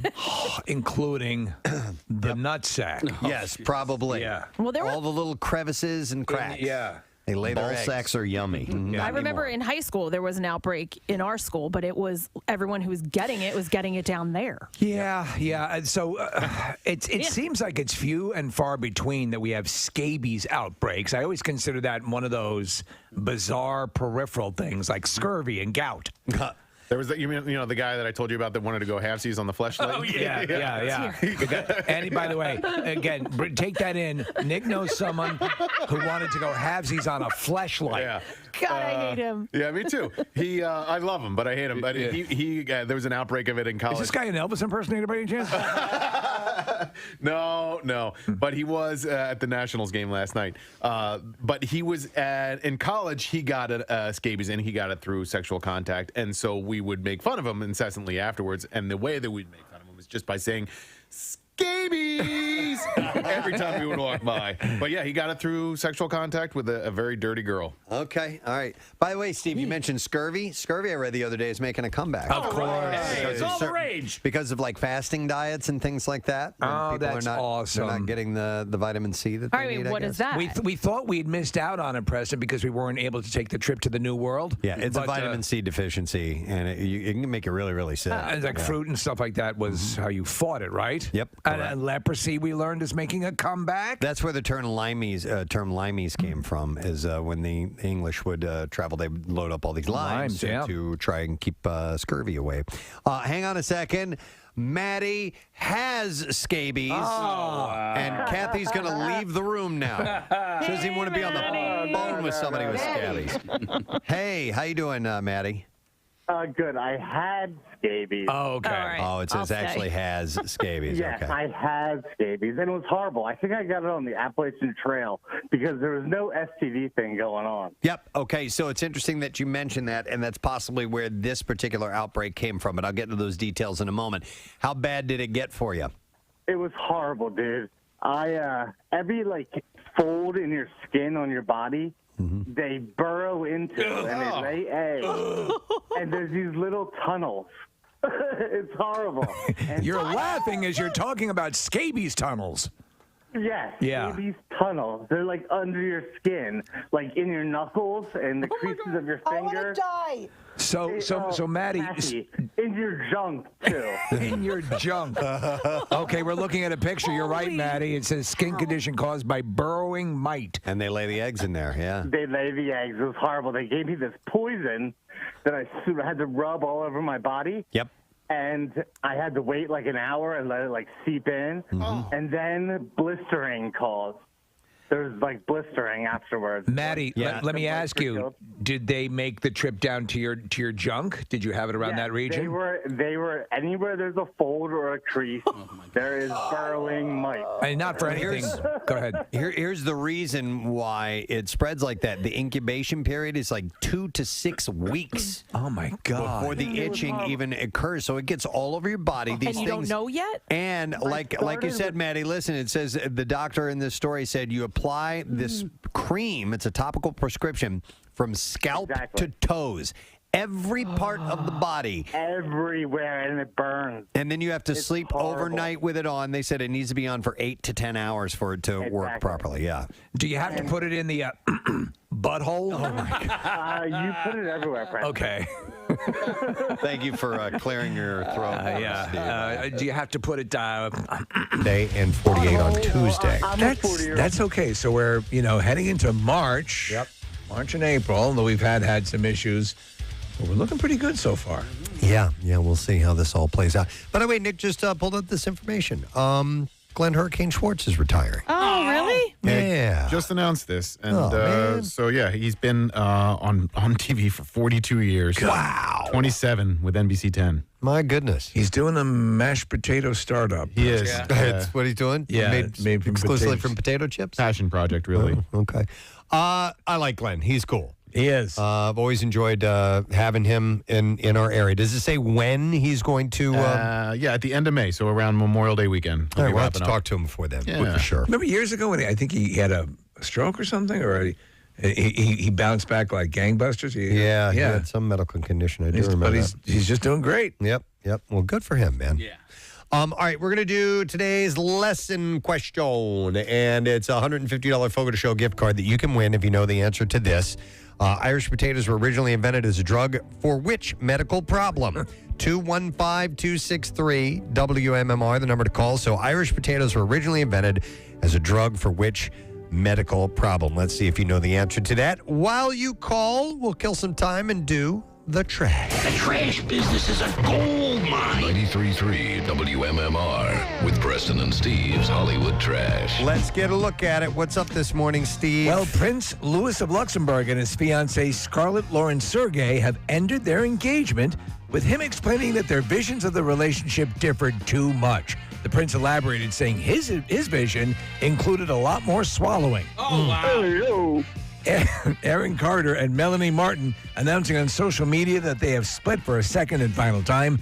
Carter says his new career has proven incredibly time-consuming, especially as he trains for his celebrity boxing match with Mindy Cohen. Oh, my God. And over $200,000, as you mentioned this before, Preston, worth of props stolen from the Netflix set of The Crown. One of the most coveted items stolen is an exact replica of Prince Charles's Shinfly full-coverage men's massager. That's your Hollywood Trash. Which you can see in a new Daily Rush video of the Preston and Steve Show. All right, so we're going to see if somebody knows the answer to this question. Irish potatoes, that's the one. I was reading a different question. Irish potatoes were originally invented as a drug for which medical problem? And we'll go to Jennifer. Good morning, Jennifer. Good morning, it. All right, Jennifer, tell me what were originally Irish potatoes invented for? ED. Yes, erectile dysfunction. Phone home. One moment, Jennifer. We'll get your info and we'll set you up with this really awesome $150 Fogo de Show gift card. And you can try new favorites like their fire roasted picana or richly marbled ribeye as part of their full churrasco experience. And pair them with Fogo's extensive collection of South American wines. You can make a reservation for Cedar City or King of Prussia at fogo.com. Now, Preston and Steve's Music News on 93.3 WMMR. Oh, Lord Jesus, it's a fire. Brought to you this morning by Live Casino and Hotel Philadelphia. Voted best overall gaming resort in Pennsylvania. Must be 21 or older. Gambling problem? Call 1-800-GAMBLER. So Metallica is going to play 2 stadium shows in the U.S. this summer with special guest Greta Van Fleet and Ice Nine Kills. And the 2 shows, nothing crazy close to us. They'll be at Highmark Stadium in Buffalo August 11th, and they'll be at PNC Park in Pittsburgh. So, if you're a diehard fan, you could make the drive. That will be on August 14th. Tickets go on sale March 4th at 10 a.m. And tonight, Metallica plays a sold-out show in Las Vegas at Allegiant Stadium. That's a lot of production for just 2 shows, though. Doesn't it seem that way? Yeah, I don't know what the story is as far as them adding more to that and whether those things are like at the ready and it's all packed up and just pick up and go. Because So those stages are massive when they do stadium shows and stuff. I'd be surprised if they don't add more. Yeah, I agree.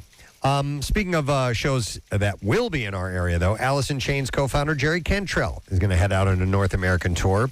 Will be in support of his new LP, Brighton, which was released late last year. And tickets for the Brighton tour are available via Cantrell's website through Ticketmaster and wherever tickets are sold. He will be playing the TLA on Sunday, April the 3rd. That's interesting. Jerry recently announced special VIP event packages at each show, and it will offer fans tiered selections of exclusive experiences. Those include a meet and greet, a photo op with Jerry, personal autographed items of your choice, Fly fishing, premium merch items, and at the top tier, a signed official Atone Gibson JC signature acoustic guitar. Wow.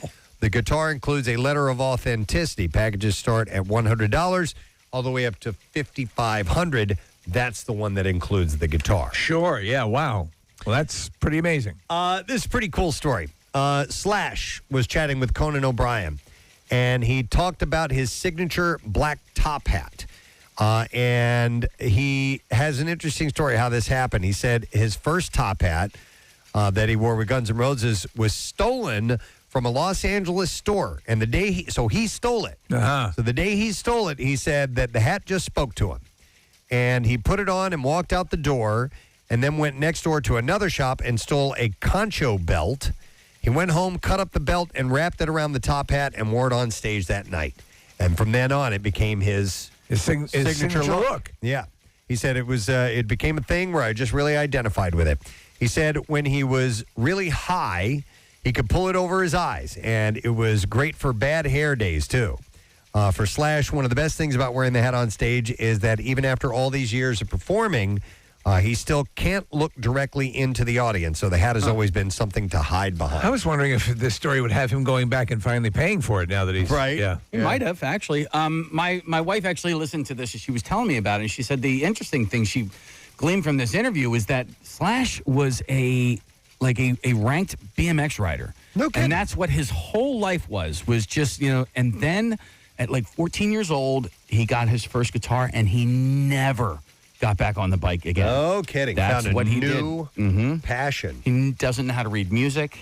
Yeah. Yeah. Wow, he's just one of those who just naturally took to it. Yep. Well, Def Leppard's Rick Allen says that without Rolling Stones drummer Charlie Watts, he would never become a drummer. He said that when Watts died, it was the end of an era, and that meeting him was truly an honor. Allen recently created a piece of art dedicated to his musical hero called St. Charlie, and it's part of a collection all dedicated to legendary musicians such as Eddie Van Halen, Kurt Cobain, and Johnny Cash. He's planning on making a number of appearances at Florida galleries next month to show off and sell his art. The events are free and open to the public. A portion of the sales from his work will benefit an organization that he and his wife work with called Project Resiliency, and it helps U.S. war veterans. Def Leppard is going to be kicking off a stadium tour in June with Motley Crue, Poison, and Joan Jett and the Blackhearts. Rob Halford thinks it's about time for Judas Priest to be inducted into the Rock and Roll Hall of Fame, and is urging his fans to help. He said, I think we do deserve to be in there because I look at the list of people that are in there, and I feel that we have a place. And it would not only be for Judas Priest, it would be for British music, particularly British heavy metal music, and that's a beautiful achievement. Priest is trailing in the fan-voted category that also includes Eminem, Duran Duran, Pat Benatar, Dolly Parton, and Eurythmics. So there's a lot of really good people in there. It's true. Priest was on the ballot in 2020, but they didn't receive enough votes to make it to that year's class, and they've been eligible since 1999. Inductees will be announced in May, and the ceremony will take place this fall. Going to have to happen. I think it will eventually. It definitely will. They're going to end up in there.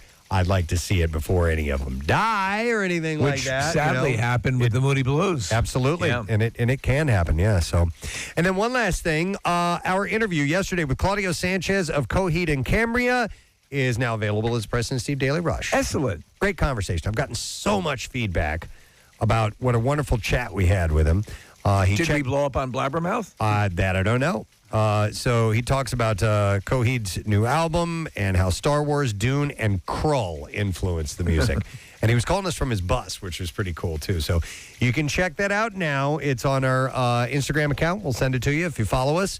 Or you can go to our YouTube pages, and you can go to WMMR.com or PrestonandSteve.com. Many ways for you to grab that. All right, and there you go. That is what I have in music news for you. Looks like one more last-second item, maybe. Marissa's writing down a note here.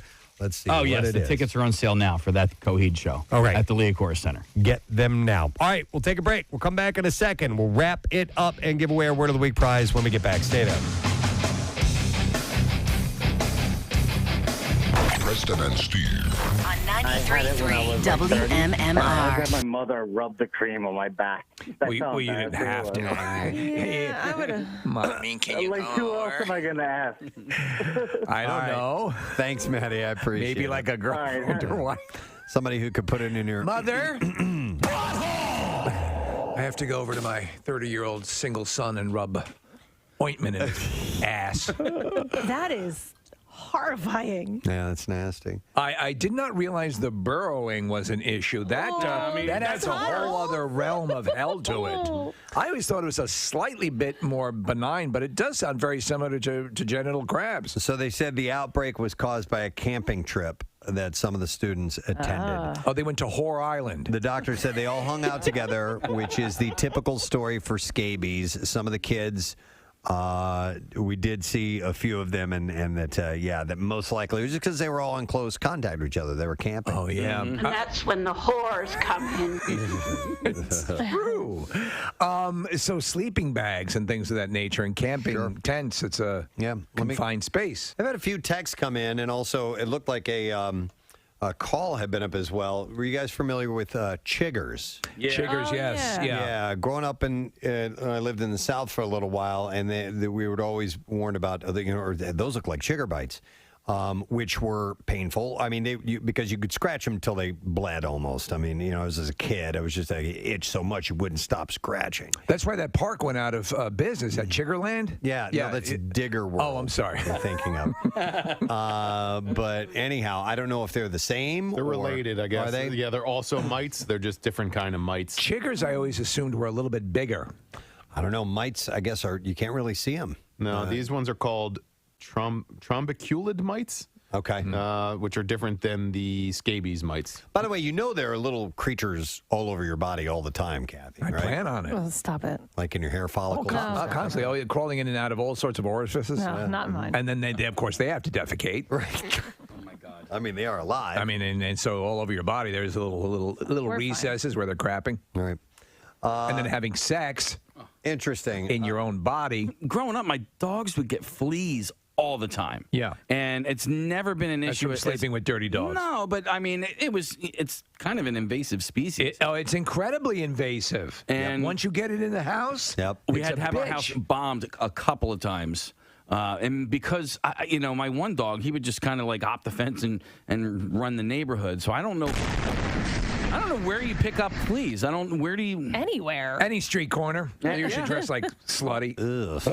Nothing quite like Scabby Welts, man. Yeah. That's the old bluegrass singer. His name is Scabby Welts, and he sold more records in Pakistan than Slim Whitman. Hi, I'm Scabby Welts. It's great here to provide you folks with music. Music that'll make you want to scratch. He and Boxcar Willie went out on tour together, so. But he died of scratching himself to death. Yeah.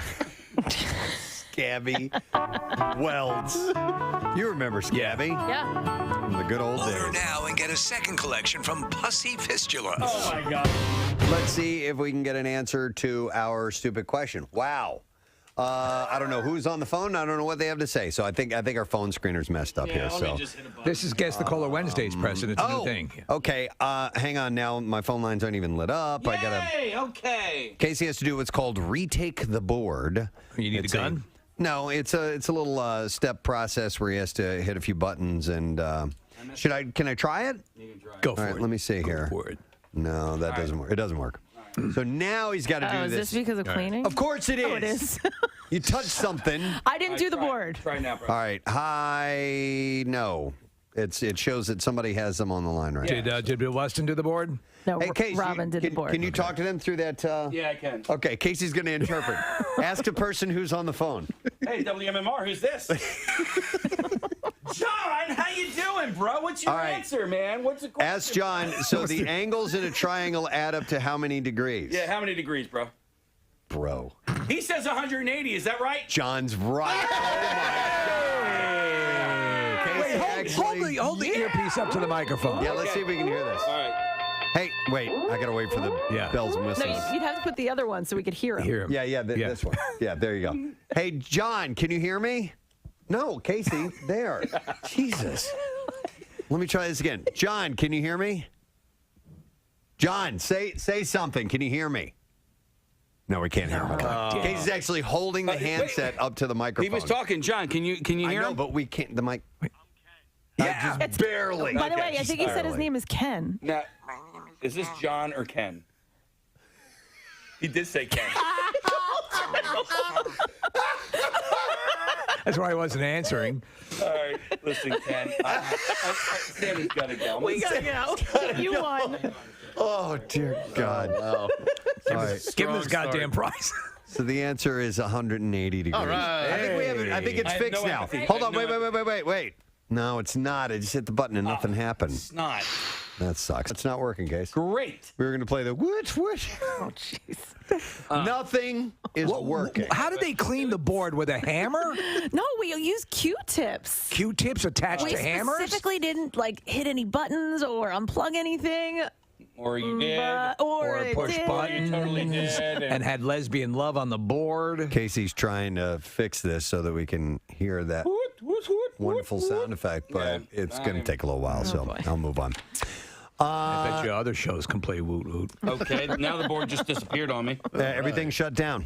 I wonder if we're even on the air. Are we on the air right now? Oh, no. Marissa, can you go into the other room and just kind of give us a thumbs up? Let us know if you can hear us on the. I think things would sound different On the radio in our waves? headphones if we Well, were this is on the air. longest emergency broadcast signal of all time. Right. It's literally the board, which is normally lit up with all kinds of crazy Okay. blinking lights, is now dead. All right, now it came back on. All right. Yeah. Yep, we're good to go. Marissa says yes. We're still on the air. Congratulations, guys. We were talking earlier about the three women behind home plate at the World Series, flashing their bibbies. By the way, did that make it on national television? yeah. It did, yes. I don't care about the World Series right now. So. There was no mistaking it, and I find myself watching behind home plate a lot. I don't know I why, always do but too, I get yeah. distracted by it, and then you saw this coming on, and it was one of those things where the instant reaction was, "Wait, did I just see what I think I just saw?" Yeah, right. Are the mooning and the pressed ham as big anymore? I mooned somebody last week. You did last week? Yeah. I didn't. I was going to press hand, but I didn't want to. It was down the hall at the other studio. I didn't see. Wait, our own coworkers? Yeah. I didn't see bare ass yesterday, but I did see a man spread his butt cheeks on the streets of Philadelphia. What? Why? So we were at Steven Singer Jewelers, and we were walking over there, and somebody had pulled over to it was at right at 8th and Walnut, insanely busy there. Okay, so this person had parked his car in a non-parking spot too close to the corner. A city bus is making the turn. The car's parked where it shouldn't be, so the bus can't make the turn. The car is in the way. So the bus driver starts leaning on the horn. Well, the guy who had parked the car happened to be standing right there, and he didn't like that. And he starts flipping off the bus driver. Meanwhile, everybody else is honking their horn, going, dude, move your car, move your car. And the guy bends over, spreads his butt cheeks. I took video after it. Did he drop trow? No, he didn't, but he wanted to. He was pointing to his ass and spreading his butt cheeks. Was he like, "Excuse me, may I ask you a few questions?" No, but he was spreading his butt cheeks and pointing to it. So it wasn't a full-on moon, and it wasn't pressed ham, but it was still very entertaining. Yeah. So this chick is winning. Yeah. Oh, yeah. Everybody's talking about Are you kidding me? Yeah, done deal. Totally. Yeah, of course. But she was winning when God gave her a DNA structure that ended up working out nicely. But this strategy has worked. Yeah. So the thing is what do you do next? What's how do you top that? I think you try to become a Supreme Court judge. Maybe you do that. All right, guys. When's the next game? Is it tonight? Yep. All right. You going to do it, Case? Preston and Steve butt plug. Behind home plate. Fuel What do you think? from You think that'll get us some- Metallica on 93.3 WMMR. 10:42 Friday morning, National Clam Chowder Day. Be with ones you love. Yeah, please, and let us never forget. No. Never forget National Clam Chowder Day today. But today has been a lot of fun. We thoroughly enjoyed it, and we have some people to thank for being a part of the program today.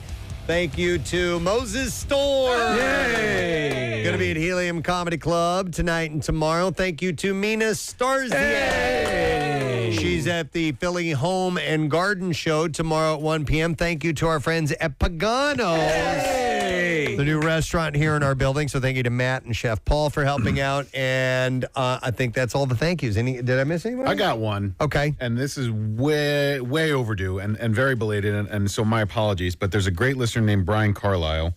And Casey, he sent me something to give to you and Preston. We were chatting about Alf earlier. Yes, because they're going to be doing a new Elf. I have no idea what the origins on this are. Oh, my God. This is, you remember Carriage Bolt guy, Casey? Yeah, so this is from Brian for you, and there's a letter attached. I didn't want to read it because it's for you, but... It's an Elf skateboard. It is an Elf skateboard. That's the tiniest skateboard I've ever seen. Elf. And I think that there's some show-related content that made Brian make it this way, but I wanted to give it to you today because he sent it to me like a month and a half ago, and I apologize for taking so long to get to you, but here we are. All right. How cool is that? Yeah. Wow. Try it on. Okay. Elf? It looks like an Elf size, like the puppet would be able to ride that. Elf was no puppet. Oh, I'm sorry, that the alien would be able to ride. Thank you. Kathy, where should I hang this up? Well, I don't get that one.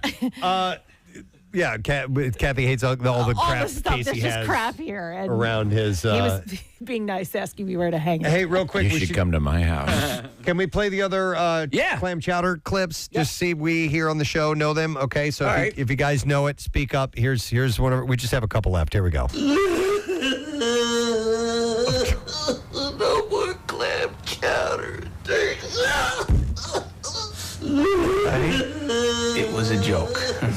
I'm sorry. You don't have to cry anymore. Wow, that's a hard one. That's a difficult one. Sandler? No, it's Maltese Falcon. Very good, yes. It is Sandler.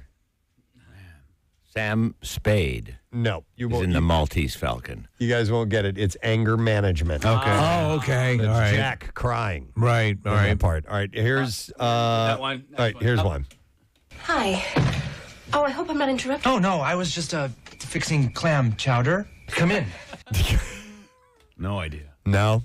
That was Please Don't Eat the Daisies. Oh, what a delightful little family film. Yeah, that No. was. Steve, is an obscure comedy that you love. One more time. Okay, one more time. All right, here we go. Hi. Oh, I hope I'm not interrupting. Oh, no. I was just fixing clam chowder. Come in. What is it? Basketball. I love basketball. Mm-hmm. All right, and then we have, this is the last one, I think. I think so too. All right, here we go. Oh, wait a minute. What about double or nothing? You run up to Boston and bring back some clam chowder for me and my daddy? You're on. You're on. In 18 hours? You're still on. You might know this one, Pierre. Yeah, To Sir with Love. Yes. Come on. It's the very end of the movie.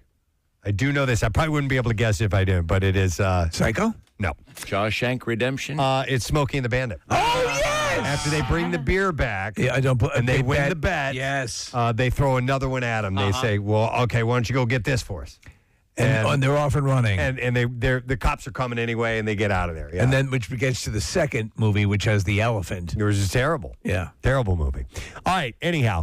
Pierre, you ready to do the letter of the day? Yes. Here we go. Preston and Steve on 93.3 WMMR. Now, the Daily Letter. All right, and the Preston and Steve show is brought to you today by the letter. T is in totally. All right, and we now need caller number 3. We're going to do a teeny tiny caller this morning. 215-263-WMMR, small number. 215-263-WMMR, third caller to get our 3-letter word is going to win this really cool trip to see the Batman and all. So we'll get to that in a second. Love it. What's happening today, ma'am? Well, we've got another pair of tickets for Dave Matthews to give away. Just went on sale July 15th and 16th. We've got tickets for the 15th over in Camden. And we'll do a workforce block to go along with that. We have George Harrison's birthday to celebrate in a block. And the Black Crowes are also coming to the shore in July, hosted by the Bam Bam Bam Bam Bam Bam Man. And so we'll have a block of that band. Excellent. Yeah. Does Jackie send you things? Does he text you things at all? Pictures? Oh, my God. Yeah. We all get it.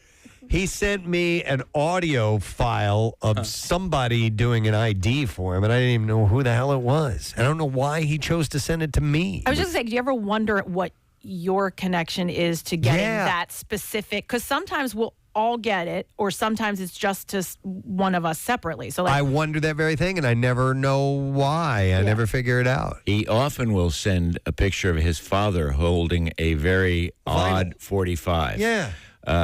And it's got nothing to do with anything I played that day. It may have something to do with what he'll play that night, or maybe it was a song that entered his or his father or his mother's head.